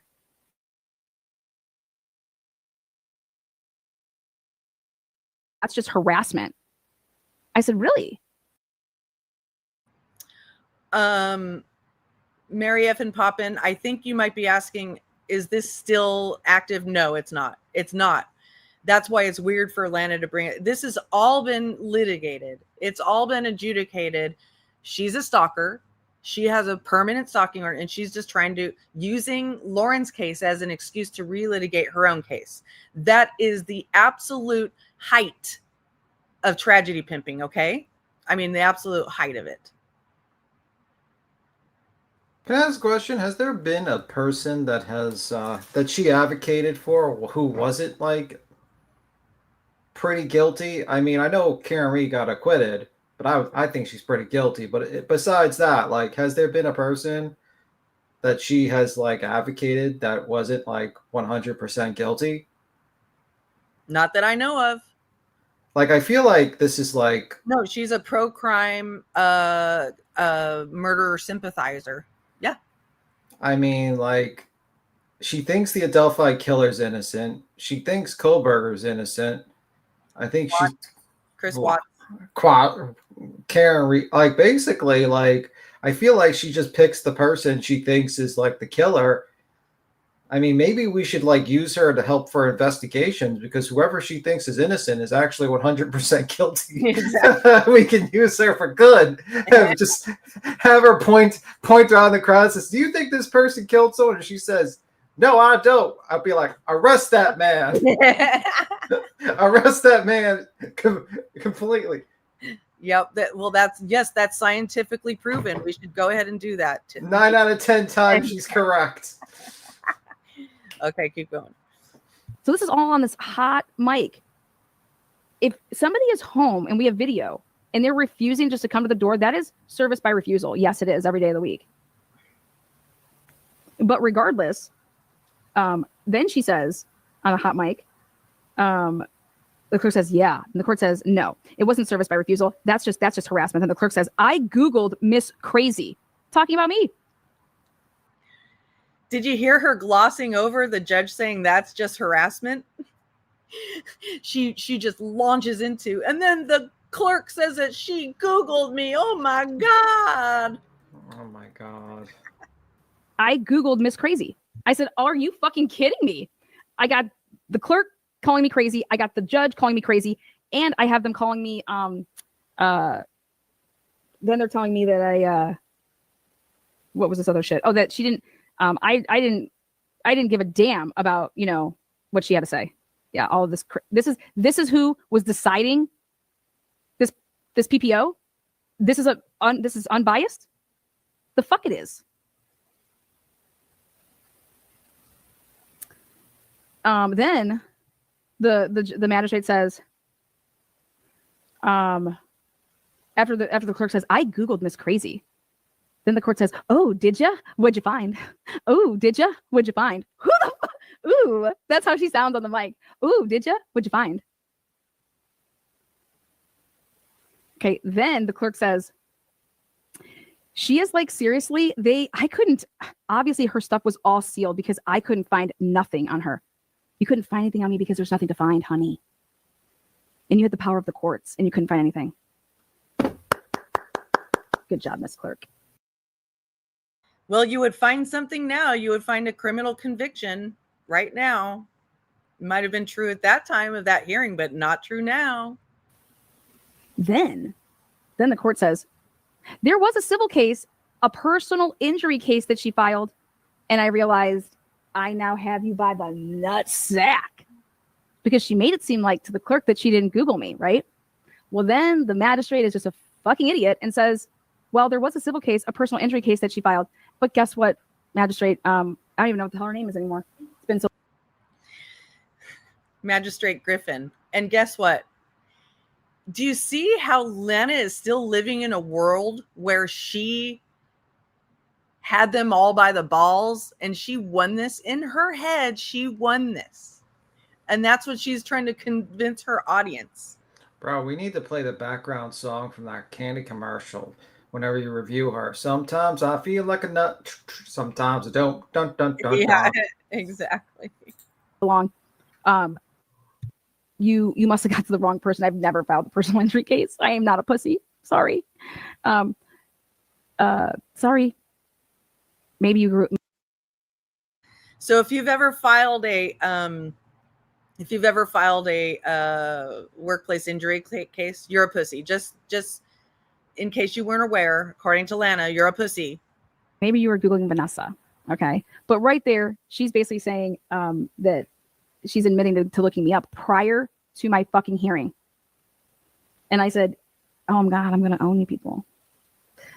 Then the court said, I think it was like a 2006 that I saw. So, and then they owned you, Lana. Yeah, like you didn't win, lady. You lost miserably. Like, why are you like in this magical fantasy world where you think you're going to own all these people? Like, you're a lady that is barely paying your fucking rent. You have most of the people online don't like you in the true crime community, and you're a fucking stamped a stalker. And you're a fucking whack job. Like this. I mean, and just this goes to prove that she lives in a completely different reality where she's always winning, but when factually she's mostly losing. Like, this is like wild. If she didn't do all this shit on her channel, it would be much bigger because she leans in hard to those moneymakers, conspiracy and dragging victims. Like, let's be 100%. Like, this lady is a fucking loser that is just tragedy pimping the most out of like the Idaho 4 right now. Yep. And has been. This is the magistrate. I think it was like 2006 that I saw. That was it. And there was nothing crazy looking about that. And the clerk says, no, but like to Google her name. Did you Google her name before? The court says, uh-huh. Oh, yeah. And then the clerk says, you can't find anything but this one. And the obsession she has over that Chris Watts case, that is like, and then the court says, nothing that she posts is credible. She was looking at my posts on my YouTube channel. Do you understand this? Before the you see, they're so fucking predictable. This is the only thing they can come up with me. They can come to me with. They think that I'm obsessed. Okay, let's review obsession. All right. Obsession is when you can't get over something, where you are fixated on something and you're just like, you can't get it out of your head so much that you act on it and you act nefariously on it. Okay. I make videos. So thank you for announcing you leaving. You could just leave, lady, and fuck off. I don't know. I mean, to be honest with you, I hate when people just announce, now I am leaving. Well, you could just fucking leave. We don't give a fuck. Go back to that whack job ladies channel and whatever, and see how it goes. Right. See how that and harass more victims of true crime. It's a shit. So anyway, sorry about that. I just don't give a fuck. Right. But let's review obsession. I guess they're talking about the time that I created a chat called Lana Murder Friends. Oh, no, wait. That was Lana who made a chat about me or was in a chat about me called Debris Murder Friends. I'm Debris. So I guess that time she was really the obsessed one, right? Because I've never done that. Or how about the time she asked about Shanann Watts's pussy? Okay. So if you can't get a murder victim's pussy out of your brain to the extent that you will ask somebody to ask Chris Watts, her murderer, about her pussy, that's obsession. Okay. It's obsessive to come out here and retell history as if we don't know what happened in that history and then paint it as if you won and you're a fucking badass when you are in fact a loser. I mean, that's obsession. Okay. So I sometimes go ahead. Sorry. Go. I just don't understand how a motherfucker comes in here and says, haha, you're obsessed. But meanwhile, this person then announces I'm going to leave. No one gives a fuck. Lady, go back to your channel. No one gives a fuck. I don't care. Matter of fact, you probably should just block that motherfucker and just be like, oh, okay, you don't want to be here? You can go by. That's just my opinion. No, I know. But here's the thing. I knew a person like that was going to come in and say that because they've been, every time I go live about Lana, they say that. So I wanted to school them a little bit on what obsession looks like. Obsession looks like taking my private photo out of my private Instagram and putting it in one of your fucked up videos about Idaho 4 or Sunset Secrets or something like that. That's what obsession is. I've never done anything of the sort. You know what obsession is? Is that like literally she has 3 fucking lives set up, this Lana lady, on fucking Idaho 4. The guy admitted to murdering those people. Yes. Like beyond a reasonable doubt. Like 100% that man is guilty. And she's still like, we got to dig deeper. We got to dig deeper into this case to see if he's really the killer. Like, what the fuck? Like, it's just wild to me. It's just wild. So there's your obsession for you. If you want to think of me upset, it might be good that you think of me obsessed because I know that your opinion is very warped. Okay. So go ahead. Keep saying I'm obsessed. It's fine. It's fine. But go ask Lana, how's her permanent stalking order doing? Because she stalked somebody. She was so obsessed that she stalked them. Okay. Go ask her about obsession. Hearing as a judge magistrate, you cannot do this. I'm like, no shit. No wonder why you guys wanted this 4 minutes to be buried. So then check this out. I'm going to continue because there's more. I was like, this is insanity. I couldn't even believe this. I was like, oh my God. So she's like, she says, nothing that she posts is credible. I mean, so I watched a video. This is the magistrate. She says, I mean, so I watched a video with her drinking a beer and eating a pickle. That's why I joke about eating pickles, guys. This is where it comes from. Okay. This is why every time I eat a pickle ever since then, I act like I am in love with this pickle. Straight here. Okay. She says, I mean, so I watched a YouTube. She says, I watched a video with her drinking a beer and eating a pickle. And, you know, she's always doing her hair. I mean, yeah, she's just erratic in her behavior. The audacity of this fucking magistrate, right? The clerk says, but yeah, I mean, just listening just to all like the postings and stuff that pops up with her, it is all connected. Because at the time I was showing how all of this stuff was connected and I was just laying all the receipts in these videos. I mean, literally just like, oh God, just destroying what these. Oh, I just destroyed them all. We have the evidence on my channel, girl.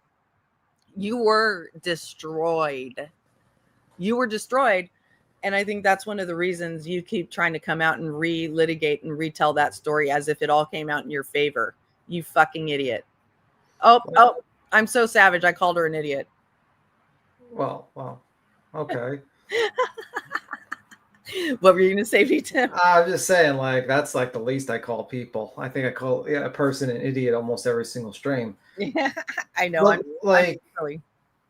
I just don't understand why this woman is like just so like she's acting like she won the case. Yes. And she's like, you know, winning. And it's like, lady, you lost. You lost horribly. You embarrassed yourself in front of everyone.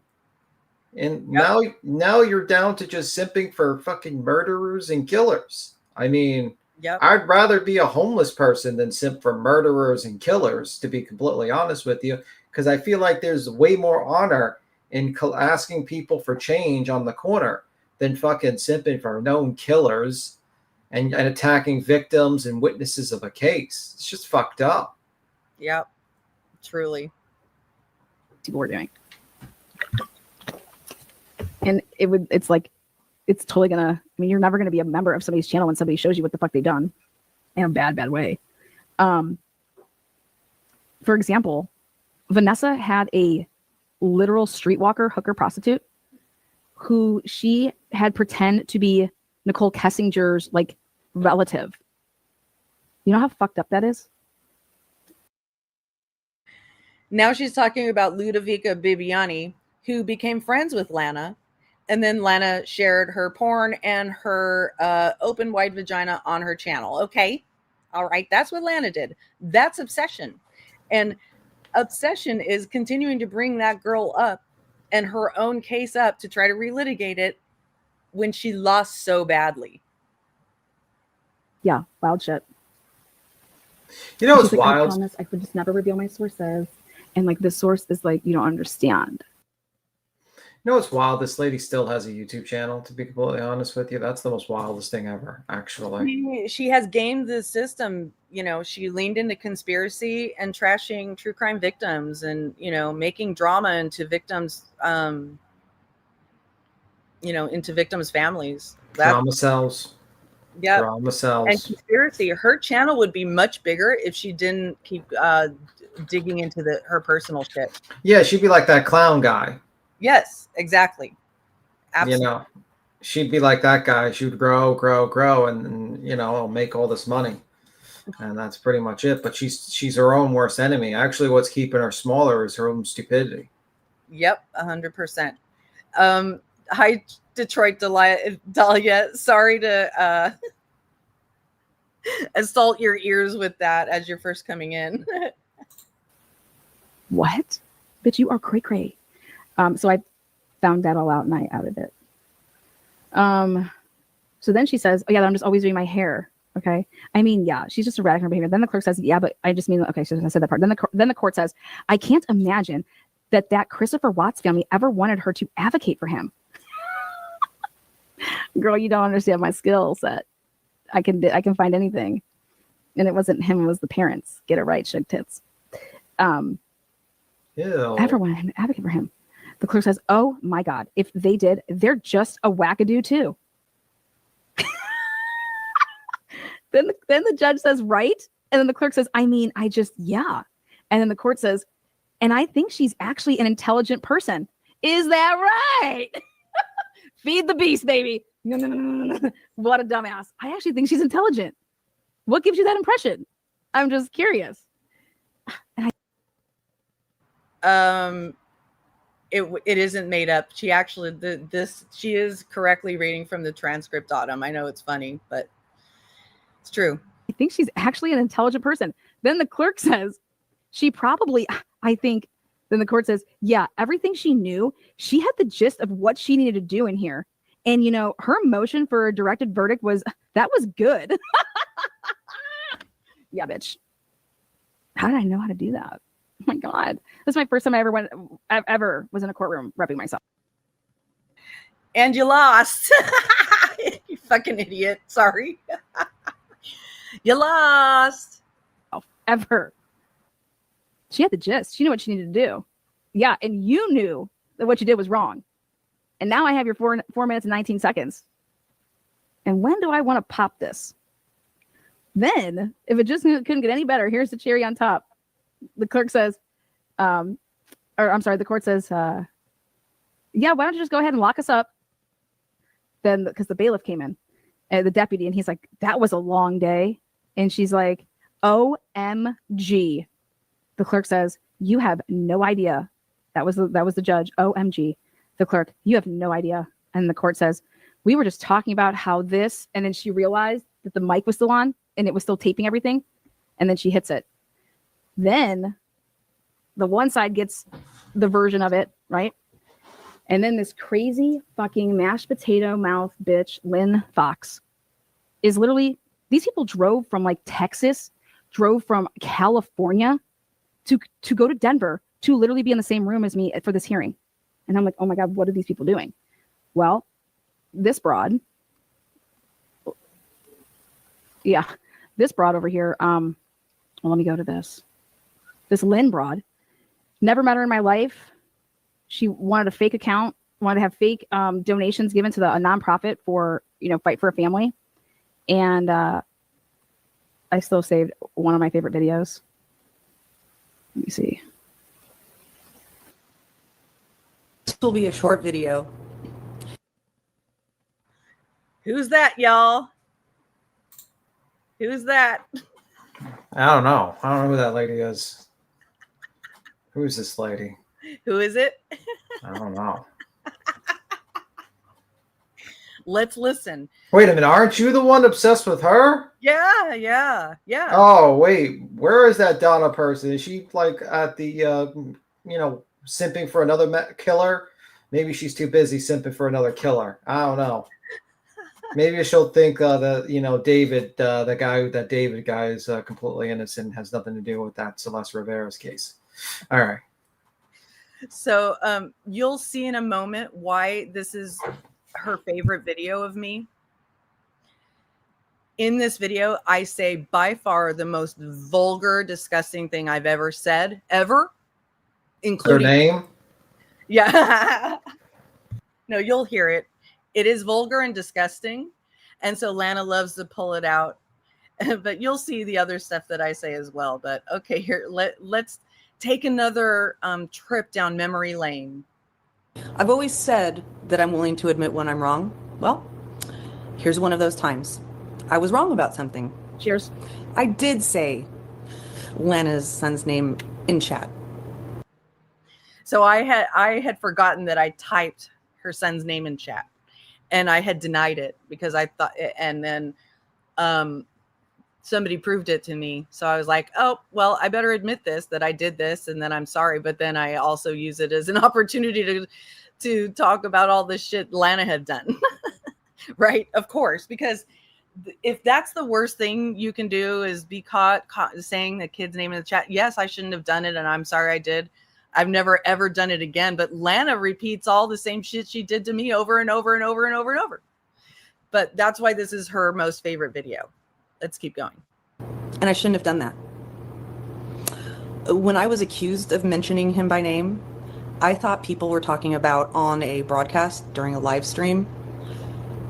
But it turns out I said it in chat. And I forgot. I did. I forgot about saying that. And I shouldn't have. It wasn't the right thing for me to do. So, congratulations. You caught me, and nothing that I could say will ever do or take away that I was wrong to do that. Now, how long should I wait before you admit you're wrong, Lana, for all the things you've done? Oh, you want a reminder? Yeah. No, I'm just talking about the things you've done to me. Okay. Lay it on me, love. You've done everything in your power to try to make... See how weird she is? I've never called Lana love, okay? Lay it on me, love. Make sure people know my full name and all kinds of other personal details of my life. You've accused me of making up my SA story. Because when I told the story on a podcast, I giggled at times from the sheer moral terror I felt while telling the story. You've accused me of not having custody of my grown adult children. How damn dare. And that is a lie. A fucking lie, Lana. You've promoted a phony bachelorette weekend for a phony engagement with me and put your Cash App in the promotional material. Dude, this cannot be real life. See, she loves her shit. She loves her shit so much. But what the... Wait, this is Tina with What the Fuck Translation Services? What the fuck did I just listen to? Yeah. And see the comment down there? Oh, where Tim and I are hiding it, but the comment she pinned down there is, she's obsessed. Listen to this. And that is a lie. You've promoted a phony bachelorette weekend for a phony engagement with me and put your Cash App in the promotional material. You've done everything in your power to trigger me and make me uncomfortable about things I have absolutely no control over. Then you rub it in by making me wrong for having a mental illness due to childhood trauma. You blame me when the natural consequences of your own actions catch up to you. That causes short-term memory loss and some delayed speech sometimes. You try to intimidate me with legal threats. Bring it on, baby. You go real life on me nearly every time you open your mouth. Then, when you catch me doing something wrong, you eat it up like a virgin boy eating his first pussy. That was it. Most vulgar thing I probably ever said in my entire life. But frightening. Yeah, but it was vulgar, and I don't think I'd ever say it again. And it's really cringe to watch it. But I mean, how is that next to this? I'm sorry. Am I asking about a murder victim's pussy? No, I'm sorry. I've never gone anywhere close to what she's done and said on here. So anyway, that's that one. That's the reason this is her favorite video. What? You make content out of it for days. Do you guys understand when I first heard this? I could not believe the language that Gee, Lana, what gave you the idea for your backsplash there?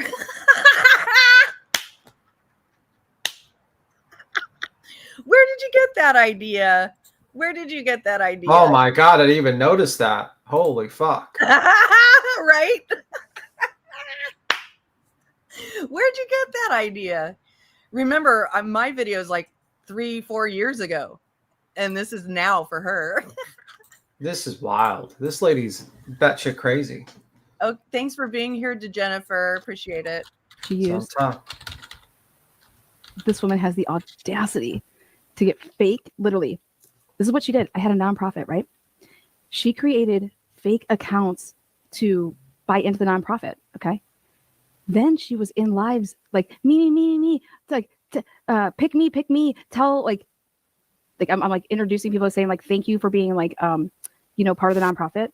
And so I say thank you, Deborah Bix, for being She then writes an email saying I doxed her. Are you fucking kidding me? Your name is not Deborah Bix, you fucking piece of shit. This is a really funny story. No, I said you doxed Deborah Bix. Deborah Bix didn't want to be announced as a Fight for a Family member. Do you go out and announce every single Fight for a Family donator? No, you just doxed Deborah Bix because we got in a fight in your chat earlier today. That's what happened. And I outed myself as Deborah Bix because she wasn't answering my emails and I wanted her to take that thing down. So I went into her chat as Deborah Bix and I said, hey, this is Lynn from Trauma and True Crime. And then, so that opened myself up to this. It wasn't worth it. Literally was acting like that was her real name and that I doxed her because I, out of the kindness of my heart, was thanking this fucking whatever for being part of. No, Anyanka, it was canceled by the state of Ohio because it was a fucking fraud. I mean, it was a fraud. An organization that wants to help people navigate the criminal justice system who can't afford it, who don't have the resources, their family, fight for a family. Yeah. And use it as an excuse to escalate your aberrant, lawless behavior. Well, she called the Attorney General's office almost daily. See how she does that? I sent an email to them once. I never called them. But in her mind, in her reality, I called them several times every day. Okay. This. If that's the worst thing you could catch me doing, I'll take it. I'll put my moral report card up against yours any fucking day. Is that right? I think this video was from 2021. Look at that pause game on my face.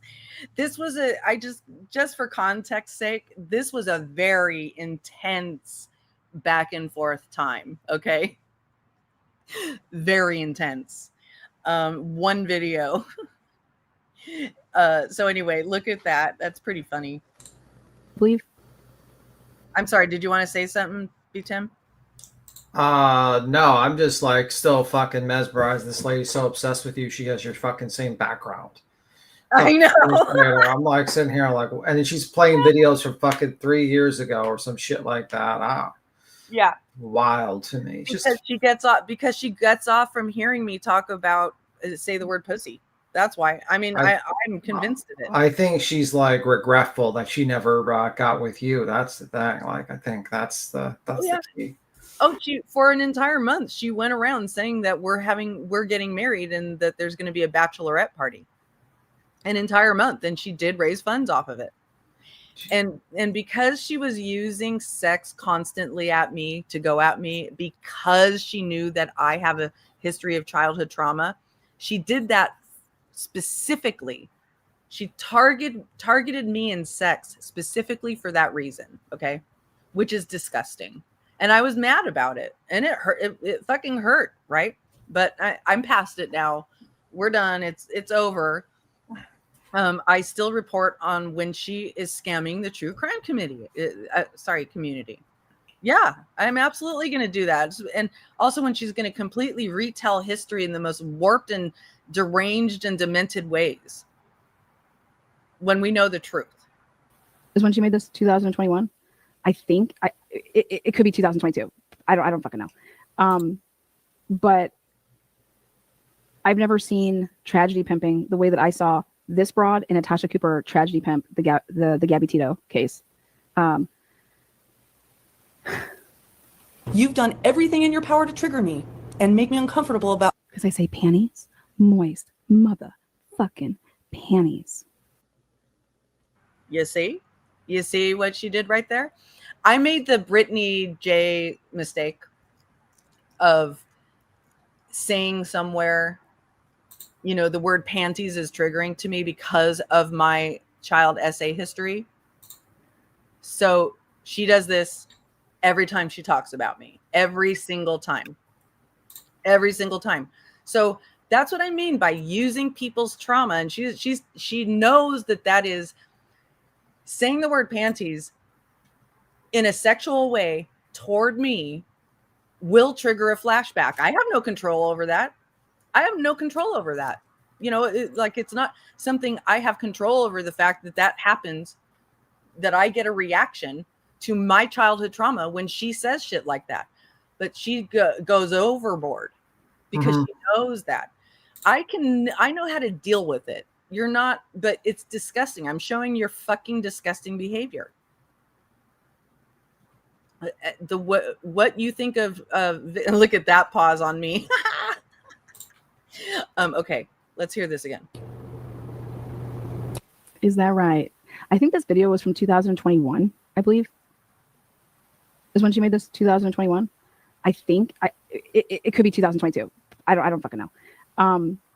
But I've never seen tragedy pimping the way that I saw this broad in Natasha Cooper tragedy pimp, the Gabby Tito case. Gabby Tito? You've done everything in your power to trigger me and make me uncomfortable about. Because I say panties, moist, motherfucking panties. Just bunch up those panties, girl. Put them in your mouth. Things I have absolutely no control over. Who's obsessed? I'm sorry, who's obsessed? Then you rub it in by making me wrong for having a mental illness due to childhood trauma. You blame me when the natural consequences of your own actions catch up to you. That causes short-term memory loss and some delayed speech sometimes. She just spliced up the video, you guys. Like, she's making this 4-minute video, whatever the hell it was.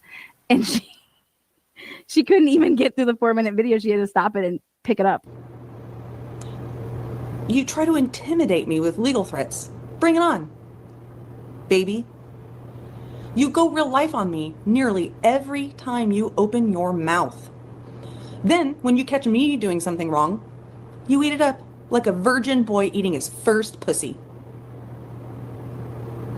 You make content out of it for days and use it as an excuse to escalate your aberrant, lawless behavior.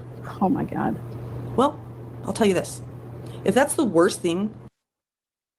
Wait, what's the oh my God about, Lana? This was before you were criminally convicted, and I was calling you lawless. Why didn't more people listen to me? You know, why did people join her in ganging up on me? Andrea Powers. Why? You could catch me doing, I'll take it. I'll put my moral report card up against yours any fucking day. Oh, one last thing. I owned a very successful sole proprietorship. Fact. For many years. You think I'm going to tell you the name of it? Hell no. Hell no. You'll make shit up about it and try to throw it in my face. So there. I told you I'm wrong. Now you have some chum to eat up and try to throw back in my face as if I'm such a bad person. No, you're just fucking crazy. That is Brian laundry mentality. And you own it, girl. Fucking A, Debris. Absolutely scary right there. Anyways, so trust me, I to see all the stuff that's going on, this is crazy. This is crazy, and you know, and it's not stalking. Just because I can tell you this, that if Law and Crime, I can't say this enough, if Law and Crime would have covered my case, in fact, like, they would be shocked. Okay, it would probably get them a lot of, like, I should do a documentary. I'm not even playing. Oh, what 2021 to 20 whatever, basically the Idaho murders, what these people did was absolutely it is criminal. It was absolutely criminal. Oh. And it actually proved the point of why Fight for a Family is so needed and so valuable, because if you don't have money, okay, how can you take down, like, how can you possibly work, okay, and have the brains and the power and the know-all. How do you take something like this on? And if I didn't have the brains that I had, I wouldn't be where I'm at today, because I would have never. Exactly. A fucking loser. With your brains, you became an aberrant, vile, disgusting, predatory loser with 62,000 subscribers, which could be up to 200 by now because of all the pimping and conspiracy shit you do. Okay, let's get it straight now. I mean, let's be fair. Let's be real. Like, who works with her in the true crime community? Oh no, she's been exiled. I mean, like, I think Drunk Turkey worked with her, but I don't even think he fucking skedaddled away from this one. Yep, for 2 minutes. Every time people come across her, they're like, they haven't exactly, Mel, nobody credible.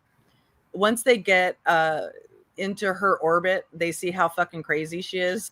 I mean, I didn't even think the glare wouldn't work with her, honestly. I think he'd be like, oh, this lady's fucking nuts.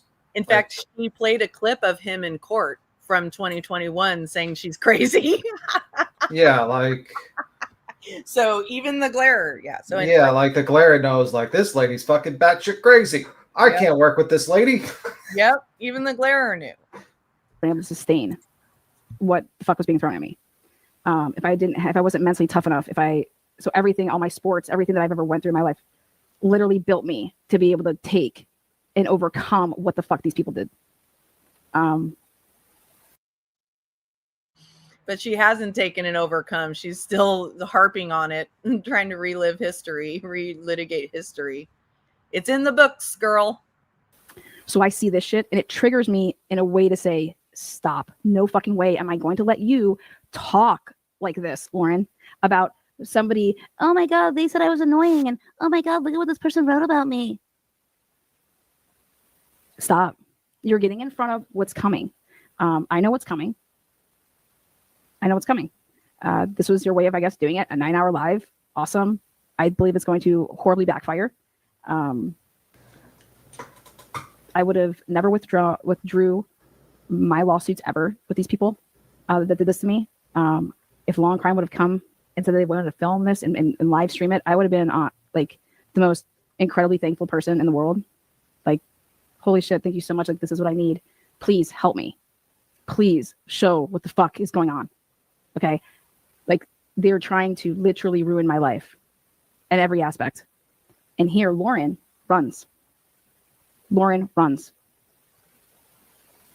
Can I say something? Quit. People that. I'm going to get some shit, but I kind of agree with her that 9-hour live is going to backfire on her because everyone's reviewing it. And also, I think it was a mistake. I don't even think she should have brought the RO, to be honest with you. Listening to like the 9-hour live and even like a watch of the web sleuth Grayson, I felt like most of that shit was frivolous and probably should have been brought in a civil litigation, maybe a defamation or a tortious interference case. But an RO, what they were doing is not appropriate. I think it is going to backfire. But I think I do think it's wrong to be fucking filming fucking restraining orders in live streams. I think that's kind of fucked up. But that's the way it's going. They don't care. It's like the fucking Martin Coliseum. So right. You're pretty much reiterating what I said at the beginning of this stream. It's what, it's what happens and then how you react to it. And I believe that Lauren's reaction was emotional and not well thought out. Yeah, like, and so that's my. I mean, I would have probably told her, like, listen, this lady only has 311 followers. Just bring a fucking. If you really getting tired of this lady defaming you, then bring a civil litigation. You have 4 fucking lawyers, and then you do a protective order on the fucking material that comes out, and you figure it out from there. If you want to do that, if you want to do 2 years of fucking crazy litigation, or you could just ignore her and keep on growing your very successful true crime channel, where you're getting tens of thousands of views, which is pretty successful in the true crime sphere. I mean, for live streams, it's not too bad. And you're continuing to grow and just ignore it. Exactly. But the funny thing about this, though, is that Lana is constantly arguing against herself because she has taken both sides of these cases. She's been the person suing for stalking, and she's been the person who got the stalking order. Okay. So every time she opens her mouth to take one side or another, she's arguing against herself. Yeah, I mean, like she's like, I would be so happy if News Nation was to walk in there. No, you wouldn't. You would be. This lady would be pissed the fuck off. Not only that, but she called it stalking when people showed up at her hearing. Yeah. See what I'm saying? And she did call out for it, and then she called it stalking when people showed up. Okay? I mean, she probably was fucking big mad when she heard like people reviewing and laughing at her fucking her disastrous RO hearing for multiple weeks. She probably was fucking big mad with that one. You know what, Shaka? I agree with you. It's kind of like hearing Wade Wilson talking in his prison calls about how he won. Yeah, that is true. How he kicked all their asses, you know? Yeah. She's so ridiculous. And just to pull up old, things that make people, try to make people look bad. She's like the Al Bundy of the fucking true crime community. I scored 7 touchdowns in a single game. And then he's like literally home, like living in a crappy home, a shoe salesman, and an unhappy marriage, and just like literally the only thing he watches is Psycho Dad, because just that's her. Yep. Okay. Protect their families. Don't quit. If you're protecting your family, you do not withdraw that lawsuit, or not the lawsuit, but the stalking, the petition that she filed.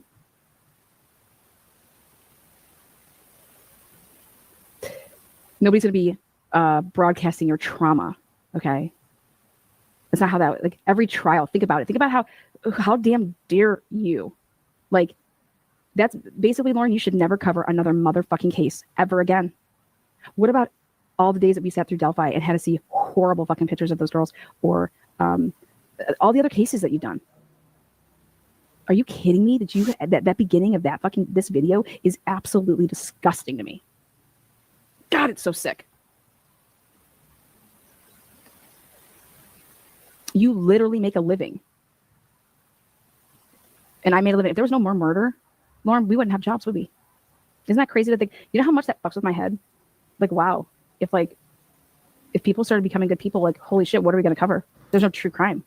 Can you imagine what that fucking psychologically, like, that's fucked up, right? Yeah. What?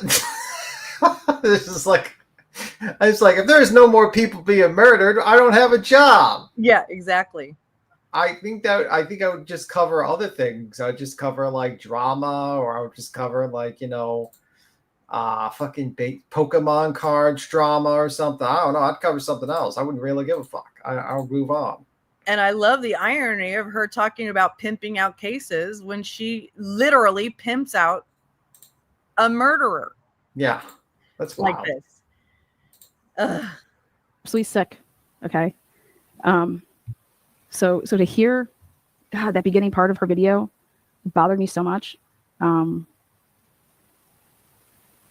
People that take themselves too seriously. That's why when I say that I'm over here, and when there's something funny, yes, we're gonna laugh about it.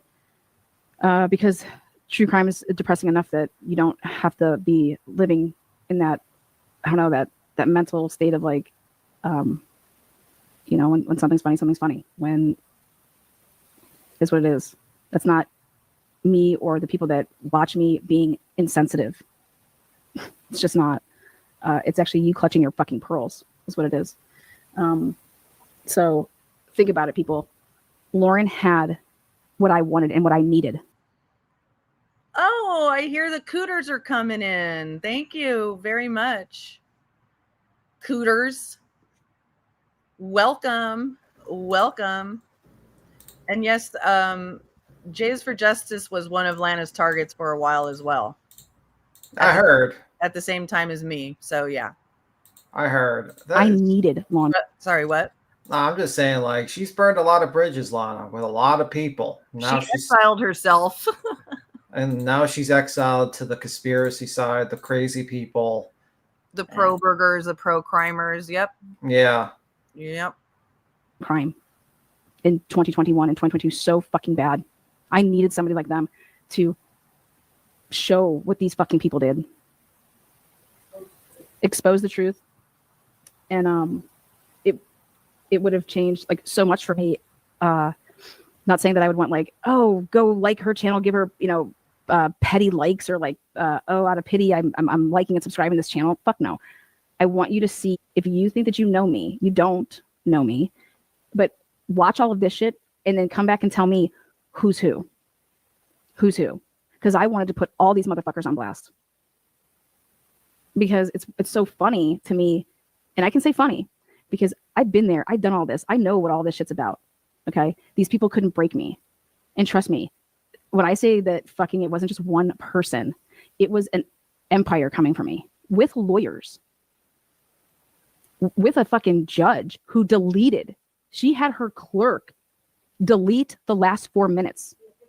She fucking deleted the official record 4 minutes to fucking cover for their shit that they.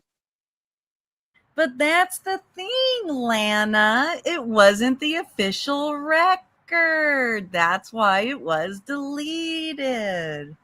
It was a hot mic in the court that was turned on, that was kept on after she gavelled out and the official proceedings were over. And you tried to appeal on this basis and lost. Okay. All right. They did. And then I launched an investigation. I said, I want you to investigate this. This is a crime. That's obstruction of goddamn justice. Her deleting this. And I want a fucking police report. I'm filing. I'm coming here. I'm not coming to Colorado, but I'm on the phone right now. And I want to file. I said, they deleted the official record. I said, that's tampering with evidence. Those are the official transcripts. I said, this is obstruction of justice. I need to be able to file my appeal. And this is fucking me. I didn't get a fair fucking shake. Oh. All right. You violated my fucking rights. Fuck you. Oh, okay. That's not what the court said. If anybody wants to know why I feel the way I feel about Colorado, this is why. Versus, and then the only thing that judge did right was denied when she literally filed paperwork to say that I violated the protection order, which she wanted me to go to jail for. They were requesting jail time, at least 30 days. And when they couldn't get that, then they started making up all of this shit that I was poisoning dogs with, fentanyl and X and whatever the fuck those drugs are. I don't know. I've never done a drug in my life. But then she had her fucking, the guy that she was having an affair with, who ran her channel and was like abusive to women. I let this girl come and talk about her experience on my platform. And Jesus Christ. So I got this guy. No, Jay, she's sitting there with a room divider background. And the funny thing about it is that it's the same exact background I had in my video that she showed a few minutes ago. The exact same background. So anyway. Driving or flying literally to Ohio to file with the Columbus Police Department and try to get me for voyeurism, try to get me for, what was it? Dissemination of like dick pics. And I said, you do know. Let's be clear. She did disseminate dick pics. There's not a question about that. She even admitted to doing it. Okay. But she was charged with that. And then she took a plea deal.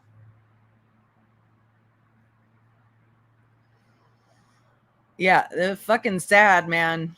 I mean, that woman was horrible, but crazy to learn that that's how she died. Know who I'm dating, right? What the fuck are you talking about? And then the cop realized, yeah, this probably isn't going to fly. We can't say voyeurism. She's not sitting around looking at dick pics. Like, hello. And then they were working with my ex to try to have me lose custody and got them to file paperwork so that I would lose my parental rights. So fuck you, Lauren, for what the fuck you did. And you spread that shit to 200,000 motherfucking people. You ain't shit. This is all lies. And you're exploiting the statute.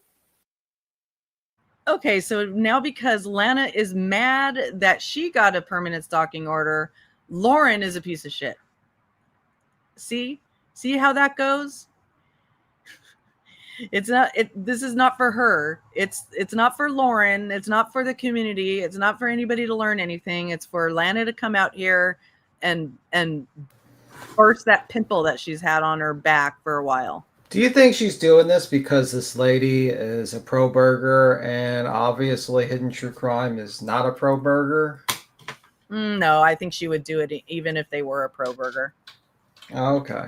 I don't. Yeah. I think it wouldn't matter. It was a trending case that she could use to try to relitigate her own case. That's it. Okay. And you can literally sit and spin. And this was so wrong. It was so wrong. And it's a slap in the face to people that actually need the statute in place. She doesn't give a fuck. Truth train's coming, Lauren. I see that you try to get in front of it. It's not going to work though, because the truth. See, doesn't she make it sound like now she's going after Lauren because Lauren tried to get a PPO on other people? Like she's personally going to come after her. Mm-hmm. That's what it kind of sounds like. I just don't understand her anger at fucking Hidden True Crime. It's like, why the fuck are you this angry? Because they tried to do the same thing that she got. But the thing is, she also did that. I keep saying she keeps contradicting herself because she also tried to get something like 15 different PPOs. Yeah, like she did the victim the whole time. I mean, she's the biggest piece of shit. Lana is honestly the biggest piece of shit around. Like, there's only one piece of shit I can think of that matches her, maybe, and that would be Turtle Boy. Yeah, I cannot. I mean, like, I don't think Betty's bad as this lady. I don't think I can't. That's the only guy, and even him, Well, no, honestly, Lana has a criminal conviction. Turtle Boy officially does not. But I don't want to get into Turtle Boy and Karen Reed right now. I'm not getting to Karen Reed, but I'm just saying, like, I will say he doesn't use his child like this lady does. Right. Oh, that's good. That's yeah. Good. He actually cares about his family. So I will say that. She does not. That's good. Just like Vanessa Walsh's The Truth. Give a fuck about your narrative. Your narrative shit. The truth, though? The truth is, I hope that Lori Daybell, whatever the fuck, Ballard Daybell, doesn't get a new trial because of you. Because you don't like it. When people tell the truth. What? I hope Lori Daybell doesn't get a new trial because of you. So you think it's okay to wish something on a true crime family like that? You asshole. You're such an asshole. Yeah, and exactly, Mel. Why would this happen? Now she's gunning for Lauren. I actually didn't hear this. I didn't hear this when I was recording it. She's gunning for Lauren. Weird. What the fuck? You are an absolute deranged lunatic, lady. Anything for some drama on YouTube, right? What an asshole. Why is she gunning for that person?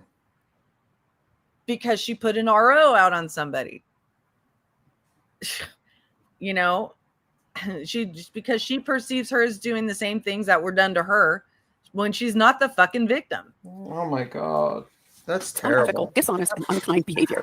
You're running scared because you're afraid that the 317,000 people who support your way of life might finally learn the truth about you, and you might lose your cushy lifestyle. You are a middle school mean girl in an overfilled Botox grown woman's body. Tanya, she's a wannabe lawyer. She came out here presenting herself as this person with all kinds of legal and court knowledge, you know, making herself adjacent to, you know, somebody who has the authority of the court. She came out and filed 20 different lawsuits, 19 different lawsuits against people and lost all but one. That's who this person is.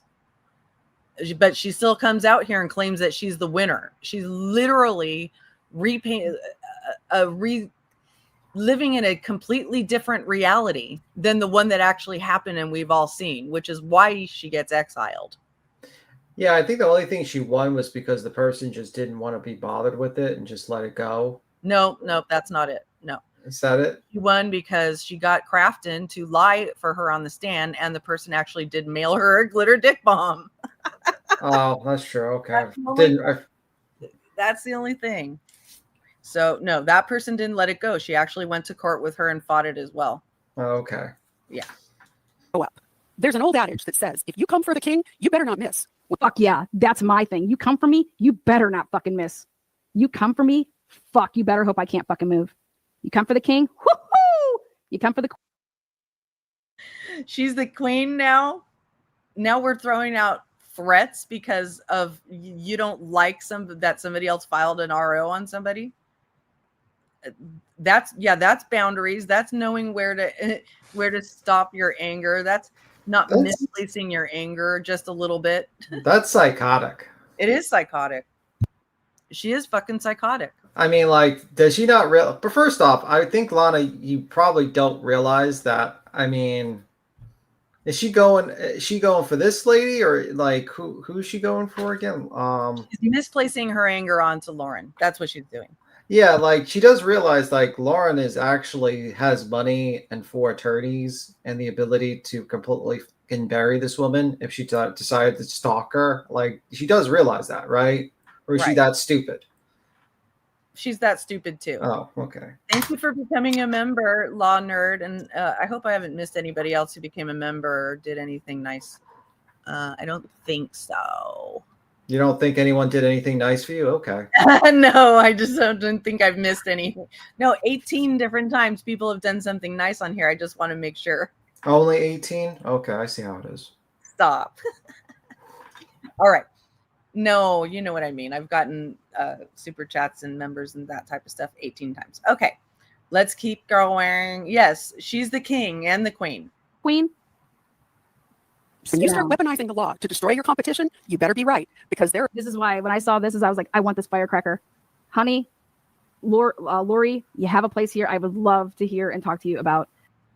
See, now she wants to recruit this lawyer. Please don't do it, Lori Hellis. You will regret it so hard, so fucking hardcore. You will regret it if you team up with her. But Lana wants to team up with this lawyer to go after Lauren. That's what I highly doubt this lady. I think she deleted her live about this, right? I have to look for it. I think you're right.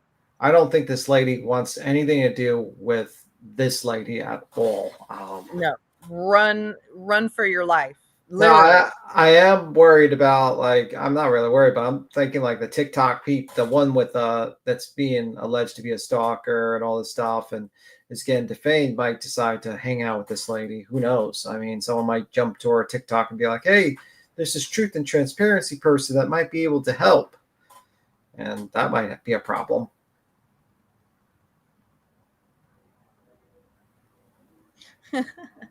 I think you should watch Lisa. I think you should watch the entire live stream and come to that conclusion yourself. All right, let's keep going. The Constitution and freedom of speech, and people that try to shut us up. There are a lot of us out there who actually know and understand the law.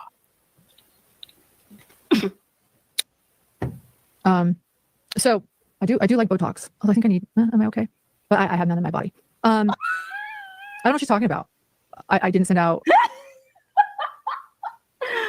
Dude, what? And I gotta end on that note. Wow, that needs a reaction. Yeah, girl, bye. Girl, bye.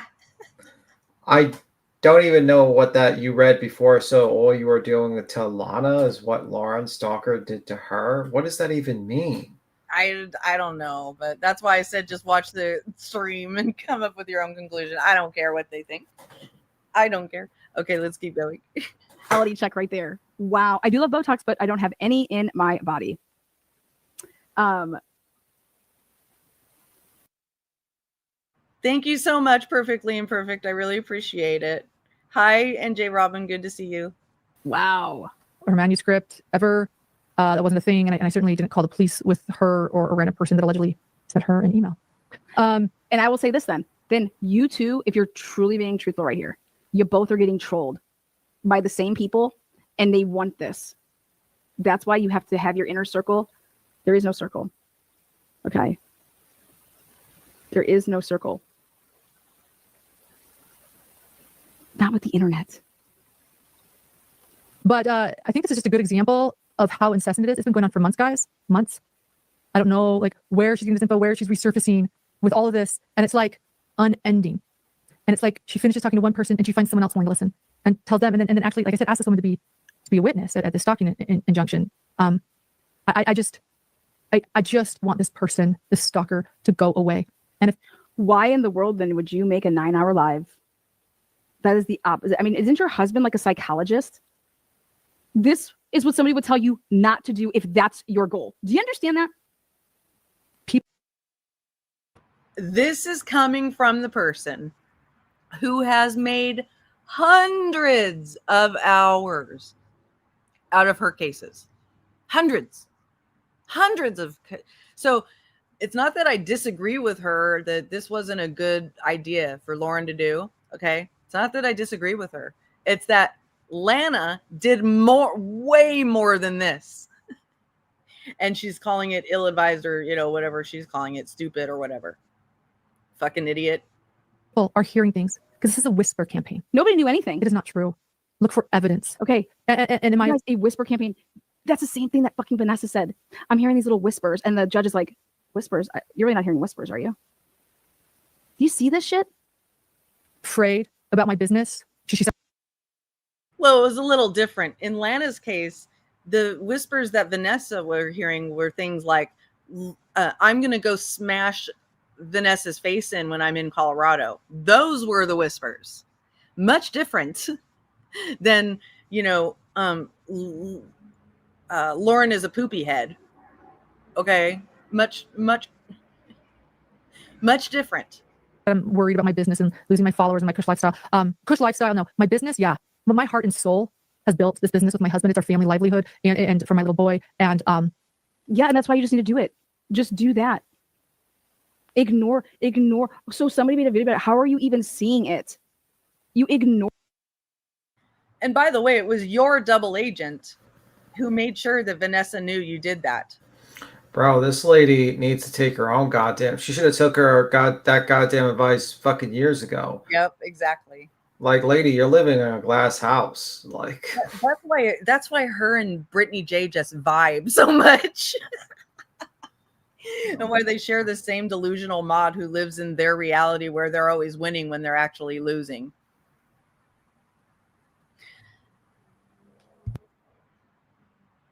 Wait. Lana is an advocate for murderers, and for that she is absolute scum. Yeah, I see what you mean. For it. Who cares? That's why I know that this is not what it's about. It's about what the bigger boom is coming. The bigger boom is coming.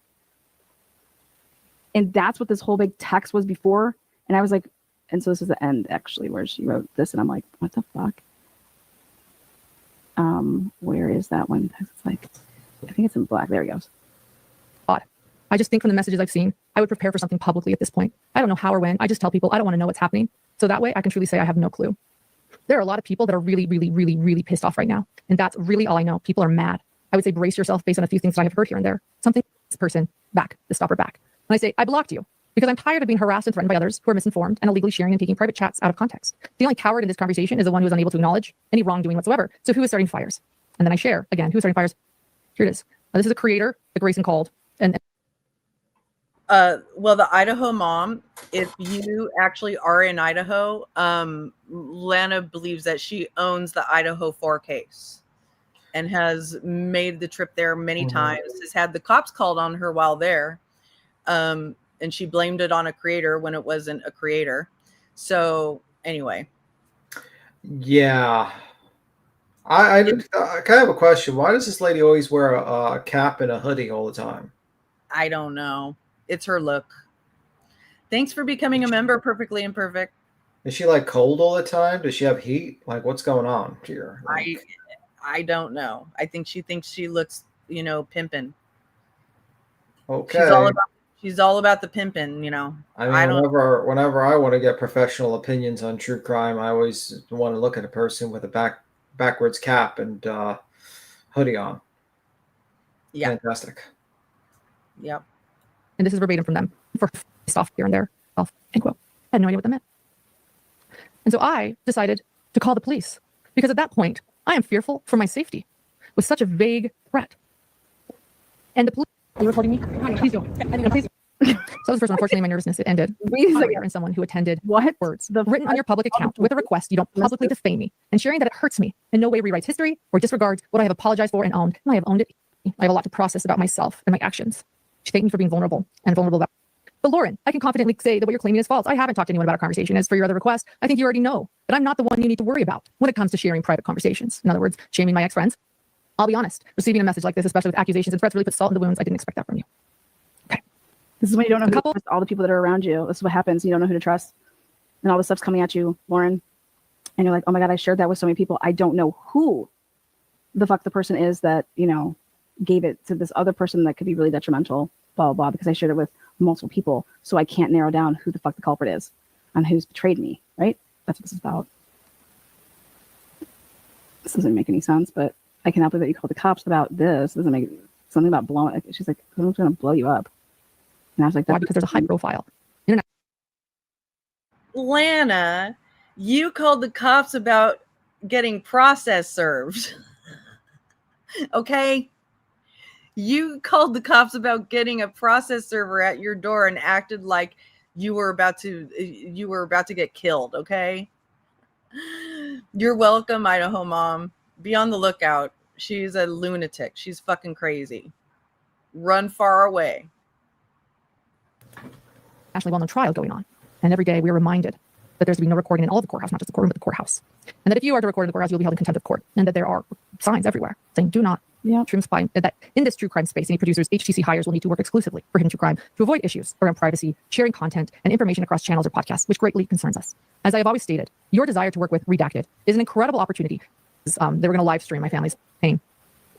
Oh yeah, and in her declaration, Grayson reminds me, not only is this defamation, in her declaration, in response to my civil stalking, it's not defamation. If you believe it to be true, it's not. Sorry. I can't believe that she's sharing her husband's messages. What the fuck are you doing? Huh?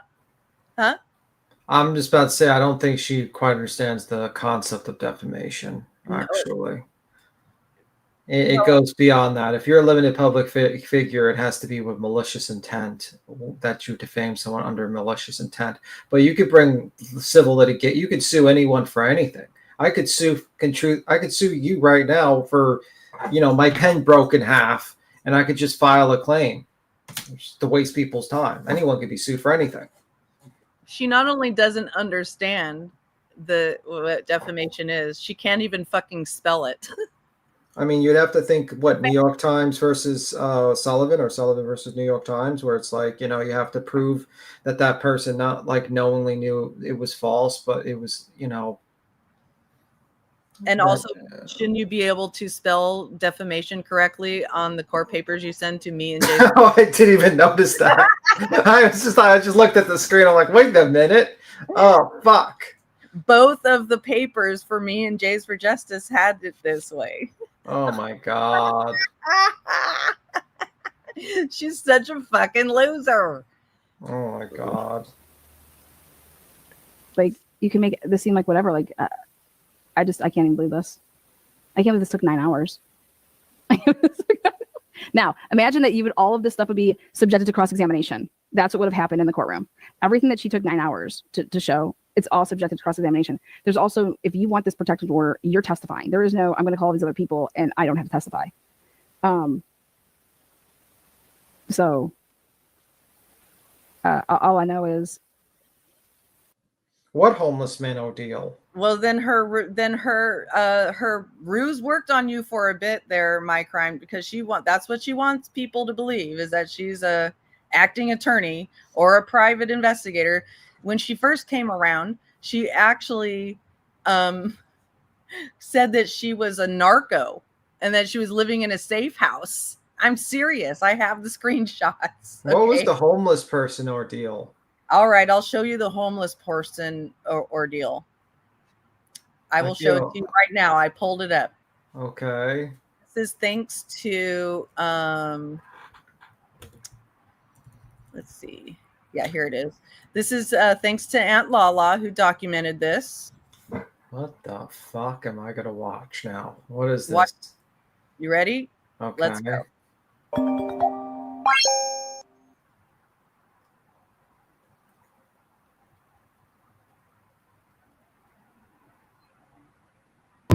Right there, that is the guy. So one day, Lana goes into her mod chat and says, "A homeless man stole my wallet and my cards, and I need money now. Mod chat now. I need money now because a whole homeless man stole my wallet." Okay, of course, it was a made-up story, but she needed to prove it to her mods, so she sent in this video into the mod chat. Guy that took my ID and my money and my cards. Remember, she's a person who is advocating for the wrongfully accused, right? For the wrongfully accused. This is Lana accusing a homeless man of stealing her shit. But watch how the homeless man reacts, because it's actually fucking priceless. Watch this. Oh, I got this motherfucker. Whoopsies. Where is he? There he is. Hey, he's all mine. Around in traffic. He's all mine. All mine. Cop time for this boy. Cop time for this boy. You know what's funny about these little panhandling line motherfuckers is that she said that he stole it at a convenience store. That you'll hear her tell the story to the homeless man in a minute. Watch this. they have spots. You can't take their spots. Hey there. Yeah, how are ya? I can't wait to fuck you in the ass, motherfucker. Woo!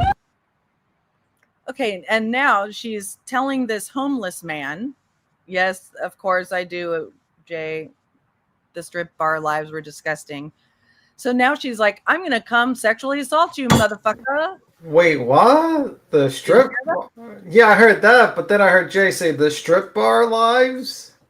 Oh, she would go into strip bars and do lives from the strip bar. And one time she took the phone into the bathroom with her and pretended to be having sex with Mandy, who she was harassing. Oh, Jesus Christ. Did a loud screaming orgasm, screaming Mandy's name in the bathroom stall. At the strip club. Jesus. Yeah. How has this woman not been arrested? Don't ask me. It's way above my head, apparently.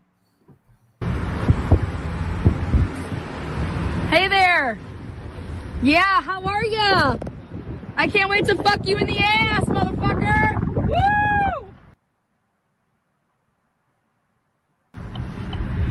Here we go, baby.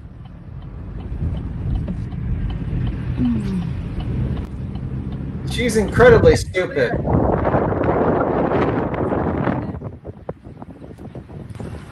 Digging through people's shit.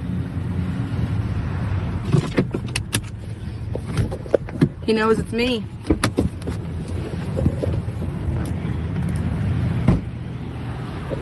What'd you do with my ID and my cards last night? What'd you do with my ID and my cards last night? We have you at the Galloway, the Kroger, using my cards and ID. You're higher than hell. Excuse me? What he say? What? You're higher. He goes, you're higher than hell. Oh my God. Now, I'm just glad she didn't show his face.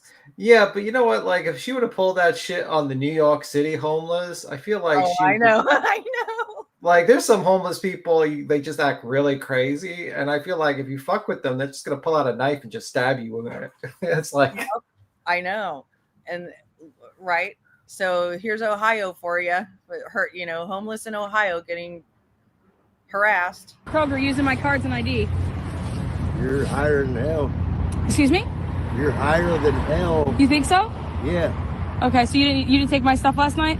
No. You sure? Positive. You don't drive a truck? I don't drive at all. You sure? I'm positive. I don't have a fucking car. Okay, sounds good. The cops are gonna be on their way. Good. I didn't break in nothing, you stupid fuck. I didn't steal anything. I Okay. don't steal. That's why I panhandle. Okay. You sure about that? Get the fuck out of here. Okay. Just let the police handle it. I will. They are gonna handle it. Good. That's my kind of homeless guy. He's like, fuck you, get out of my face. Yeah, but you got to realize, like, I'll handle it. She doesn't quite understand that. That guy, I looked at the guy's hands, and he does not look like the type to, like, if she tried anything with him, she's not going to be too happy about the situations. You can tell a lot by a guy's hands, and he does not You look. never know who you're creeping up upon. Yeah, like that guy, I feel like it would be incredibly stupid if she tried anything on that guy. Take me, you fucking dumbass. Keep running your mouth. Yeah, as she backs away, she's like, keep running your mouth, as she backs away and runs off. Right. That's the homeless situation. All so that she could grift a few bucks off of her mod chat because she says that her wallet was stolen. Okay. So we're almost done with this one. The homeless saga. Holy fuck. I feel bad. I feel bad because I feel like there was trolling going on in the situation. That's not what people do. But this, like, what I know is coming has nothing to do with trolling. It has to do with integrity. It has to do with how people do their jobs. Okay. It has to do with the stories. It has to do with the truthfulness of things. It has to do with how you're getting sources. What are you doing for sources?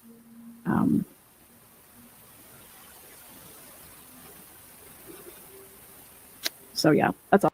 And what did you do for your fake sources, Lana Oriani? Like the transsexual guy that you had come up on panel in the Idaho 4 case, and then he came out and said that was all a setup. Fuck you. I mean, this is just fucking, this isn't how it should be. With that, woo, I just this is a slap in the face to me. A slap in the face to her.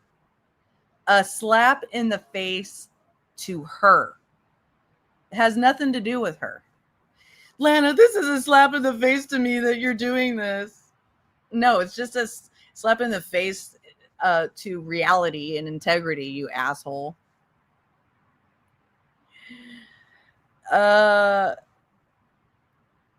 Maybe if I can find it. I have another funny thing to show you. Let's just see what else she says at the end here. I know that Turboy's been going through some shit or whatever. What? I'm just saying that the fact is, someone says don't judge a homeless man. I could see the man's hands, and he looks like he was a working man. That's what I mean. Like, he has like the big hands. That's what I mean. It's like strong hands. Yeah, strong hands. And I'm like, you're not, a guy like, you could tell like the guy has very strong hands, and that's what I meant by my comments. Just to clarify that. Okay.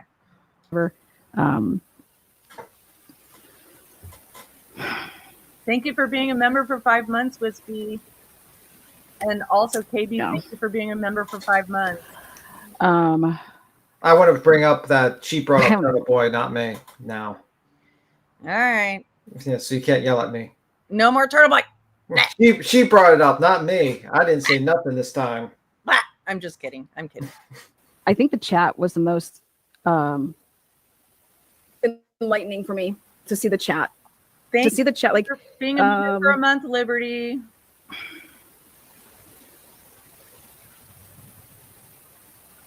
You went out and got a civil stalking injunction because you're scared for your life. But then you decide that I'm not scared anymore, or my being scared and my family's protection is trumped because law and crime wants to stream it. Yeah, that makes no sense. Do you understand that? Absolutely no sense. Tara, thank you so very much for the 5 gifted memberships. I really appreciate it. Welcome to the new Dragon's Fire. Is that the name of your membership? Dragon's Fire? Drogon's Fire. Drogon's Fire. It's from Game of Thrones. I know what it's from. So you're saying that like everyone, baby, we break chains. See, look. But you're naming everyone Fire, so you're burning all your memberships to death. Could they file stalking orders or harassing orders or threat orders? You think? I don't know. I mean, you could have named them like after like the horsemen that follow her, like the what do they call those like those guys on the horses? Oh, I don't know. The cavalry? No, they're not. No. I'm talking about like her in like Game of Thrones. You know, like Oh. I don't know, but this is Game of Thrones is a theme on my channel. For instance, whenever I sense that a certain ex-friend or friend of Lana's is around here, coming here to defend Lana, I say, "Oh, wait, is it the White Walker?"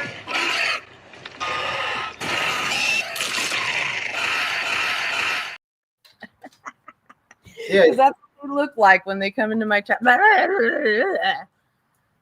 So Dothrakis. You could just name them Dothrakis. the Dothrakis. You know, like you can name them after. They had honor, but I think the White Walkers have no honor, no feeling, no nothing. Well, I don't Just know. there to kill. No feeling. I think it's a little bit different in the books. I heard. Yeah, I did hear that too, but I'm going by the show. Sirius Black says Lana accused everyone of framing BK. Only time he was framed is in a picture of her bedside table. Yes. Thank you for the super chat. For nobody in that audience of 10,000 subscribers or whoever the fuck was in there to not say those words was truly eye-opening for me. It's like, I don't want people in the chat just because you're a member or a sub of my channel to agree with everything that I do and say. In fact, I kind of like it when people don't agree, because then I get to highlight them and say like, hey, I want to know why you think that. So whenever I like hit the button to say like, hey, and I highlight you, it's never a bad thing. Let's say like, unless you're trolling and I make a fucking example out of you. But you know what I mean? I value you and I want to hear what you have to say about it. Like, because maybe it'll open my eyes to something. Oh, you know what? I didn't think about that. Or you know what? That's interesting. Let me take a look at that. You know? But when someone just says like they're not. JG, it's not Lauren's stalker talking. It's an actual convicted stalker talking, who is convicted in a completely different case of stalking and has a permanent protection order on her, that used Lauren's case to try to relitigate her own case. So that's who this is. Their reasoning, but just however they like, whatever it may be, like, oh, I think so-and-so's guilty. Oh, I think Scott Peterson's guilty. That comment does nothing for anybody. You writing and giving me like, hey, do you know about this? Blah, blah, blah. So, yeah. Unless I say 60,000 calories, yes. Oh yeah, speaking of which, so tomorrow's show, we're giving away for Fangirl Friday. It's there's 3, and I wanted at least, that's why we're giving away a pizza party family. So even if you lose in your, I think it's gonna be great. This is our. Yeah, so I'm gonna pull up her channel now. I'm gonna show you guys a live view of her channel, and you see that she is just now on this video. She was promoting a stream, a call-in stream, and a some sort of contest, right?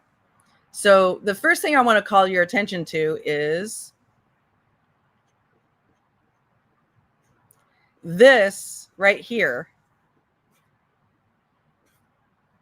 I'm trying to blow it up a bit. Well, it's not allowing me to blow it up, but oh, there you go. This right here was her thumbnail for that thing she was just promoting, with the hand down the pants of a girl. And we were saying earlier, it may be that that's somebody's picture, that's, they sent it to her and she used it in the thumbnail. So that's what she's promoting. But also, do you see right here, there is an active fightforafamily.com link front and center on her channel. But guess what happens when you click on that link?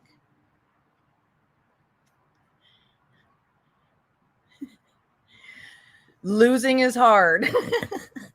And it's an expose. This work is a parody and not associated with or endorsed by the original creators or owners of the subject matter. This site is not owned, controlled, or even accessible by Lana Oriani. She just chooses to advertise it for us. And then this is her as Shazam. Okay. Shazam was the character that she made up to clown on murder victim Shanann Watts through course of many videos. These are just some things that were pulled together, but then there's some videos of her court hearing with Vanessa, her court hearing with another court hearing, and then also this is the homeless man video. So these are the things, this is what she advertises on her own fucking channel. Oh man, when I went to it, it didn't show you guys. I'm so sorry. I'm so sorry. Here it is. Here's Shazam.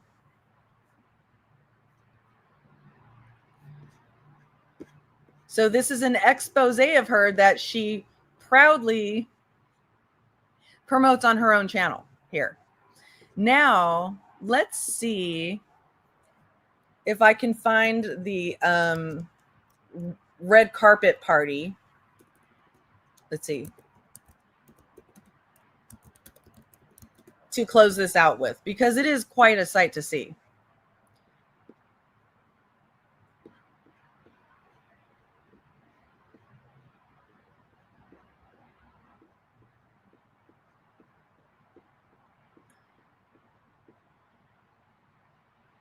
Is this it?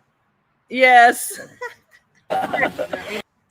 So, y'all, this is the red carpet gala that she held on the public housing grounds of her client. Oh, really? Oh my God. Has mimicked that. That's cute. Anyway. So she held this on the public housing grounds after being told that if they hold this, that her client will get evicted from those public housing grounds where she had been living for like 30 years. Oh, that's right. It's the porta potty gala. That's right. She had porta potties, but let's just scroll through here a little bit and see what she deems as a money, a good reason to glean money from people. She sold tickets to this for like $5,000. I don't even remember. She told tickets to this. I don't remember the price, but here she is. Atlanta's in the house. What? Welcome everybody to Limor. Take your cell phones, put them on the YouTube channel. What? Truth and Transparency. Is that what we're with? Yeah, I think that's right. So much. Wes, I do want to thank you for driving 186 miles to get me pregnant. Thank you. About prior to him ever being in handcuffs. Just close your eyes. Look at that massive crowd. There's five people there, I think. There was like 6 people. She did this for 6 people. This isn't even the best of it. Wait. Did they at least get a meal out of it? Yes, they got some sort of meal. Honest, when I saw that letter.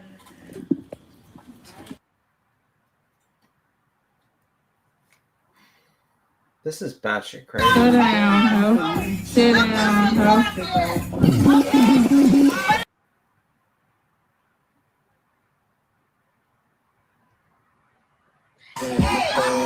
I gotta ask. So I don't want to play too much of the music on this because it might get me dinged. But I think there's another video of her showing the red carpet. Holy fuckaroos. Which it wasn't a carpet, it was linoleum taped down with duct tape to the grass. Or plastic taped down to the grass. She has this shit on her channel? Yes. Why? I would delete this shit immediately. I know. It's embarrassing. But I'm trying to find this the one where where she does the opening. This might be it. It might be here. No. Sorry, hold on. Because the red carpet is really the doozy.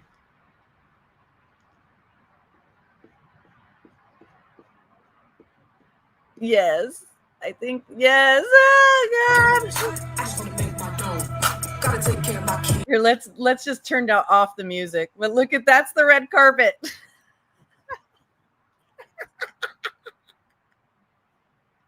And again, this is what almost got her client evicted from public housing.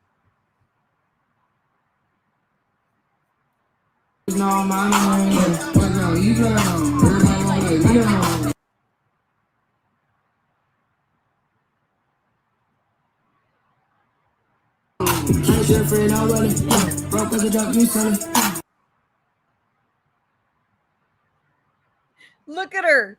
This is why somebody made a video about her looking like Buffalo Bill from whatever that movie is. Sorry. Silence of the Lambs.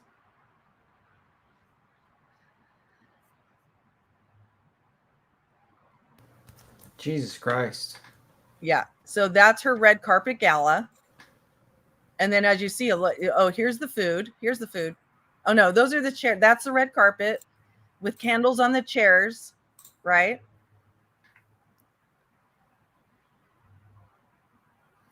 It looks like some sort of evil ritual is going to be taking place, like someone's going to be sacrificed. Yep. Here's the food table. Why is it so dark? And why? Because it was nighttime. It was nighttime. No, I'm saying, like, why are there no lights? Oh, I know. She flew a mod down there from Canada. I think maybe the mod flew herself down there, but there's a refreshment. Water? And boxed wine.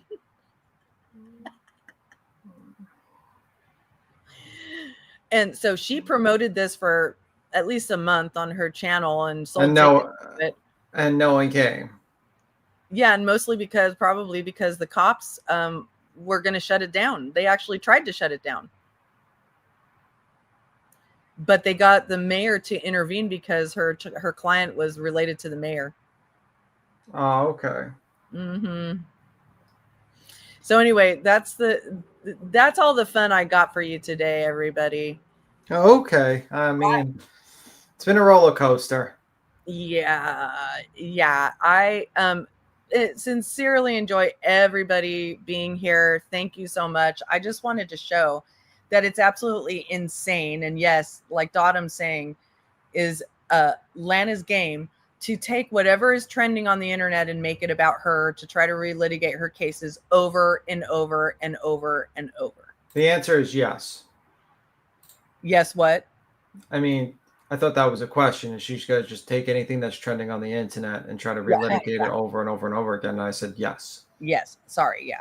Yep. So that's her. So I once again want to thank you all for being here and your super chats and memberships and everything. Yes, you've been all burnt alive by the Dragoon fire, Drakkar. You've been burnt to death. Come on. It's okay. You've all been burned alive by Drakkar. Yes. We are burning chains here. Let's hope that she doesn't actually cover a case about, like, pyromancy, some sort of burning event. And you start saying Drakkar. Like, okay, he might want to change it just in case. I'm just saying. Thank you, Law Nerd Amber. I appreciate that. All right. Well, you all have a wonderful rest of your day. I will see you around the streets here, and stay tuned for the next chain breaking on my channel. And it was good to see some folks here that were involved in the case. I appreciate you adding color commentary. I'll see you. You have a good one. Don't party too hardy. We'll get the box wine, and you can have the fight with the homeless person like Lana. Yeah. All right. Thanks, Tim, for being here. Bye. All right. Bye, everybody. Have a great rest of your day, and I will see you very, very soon.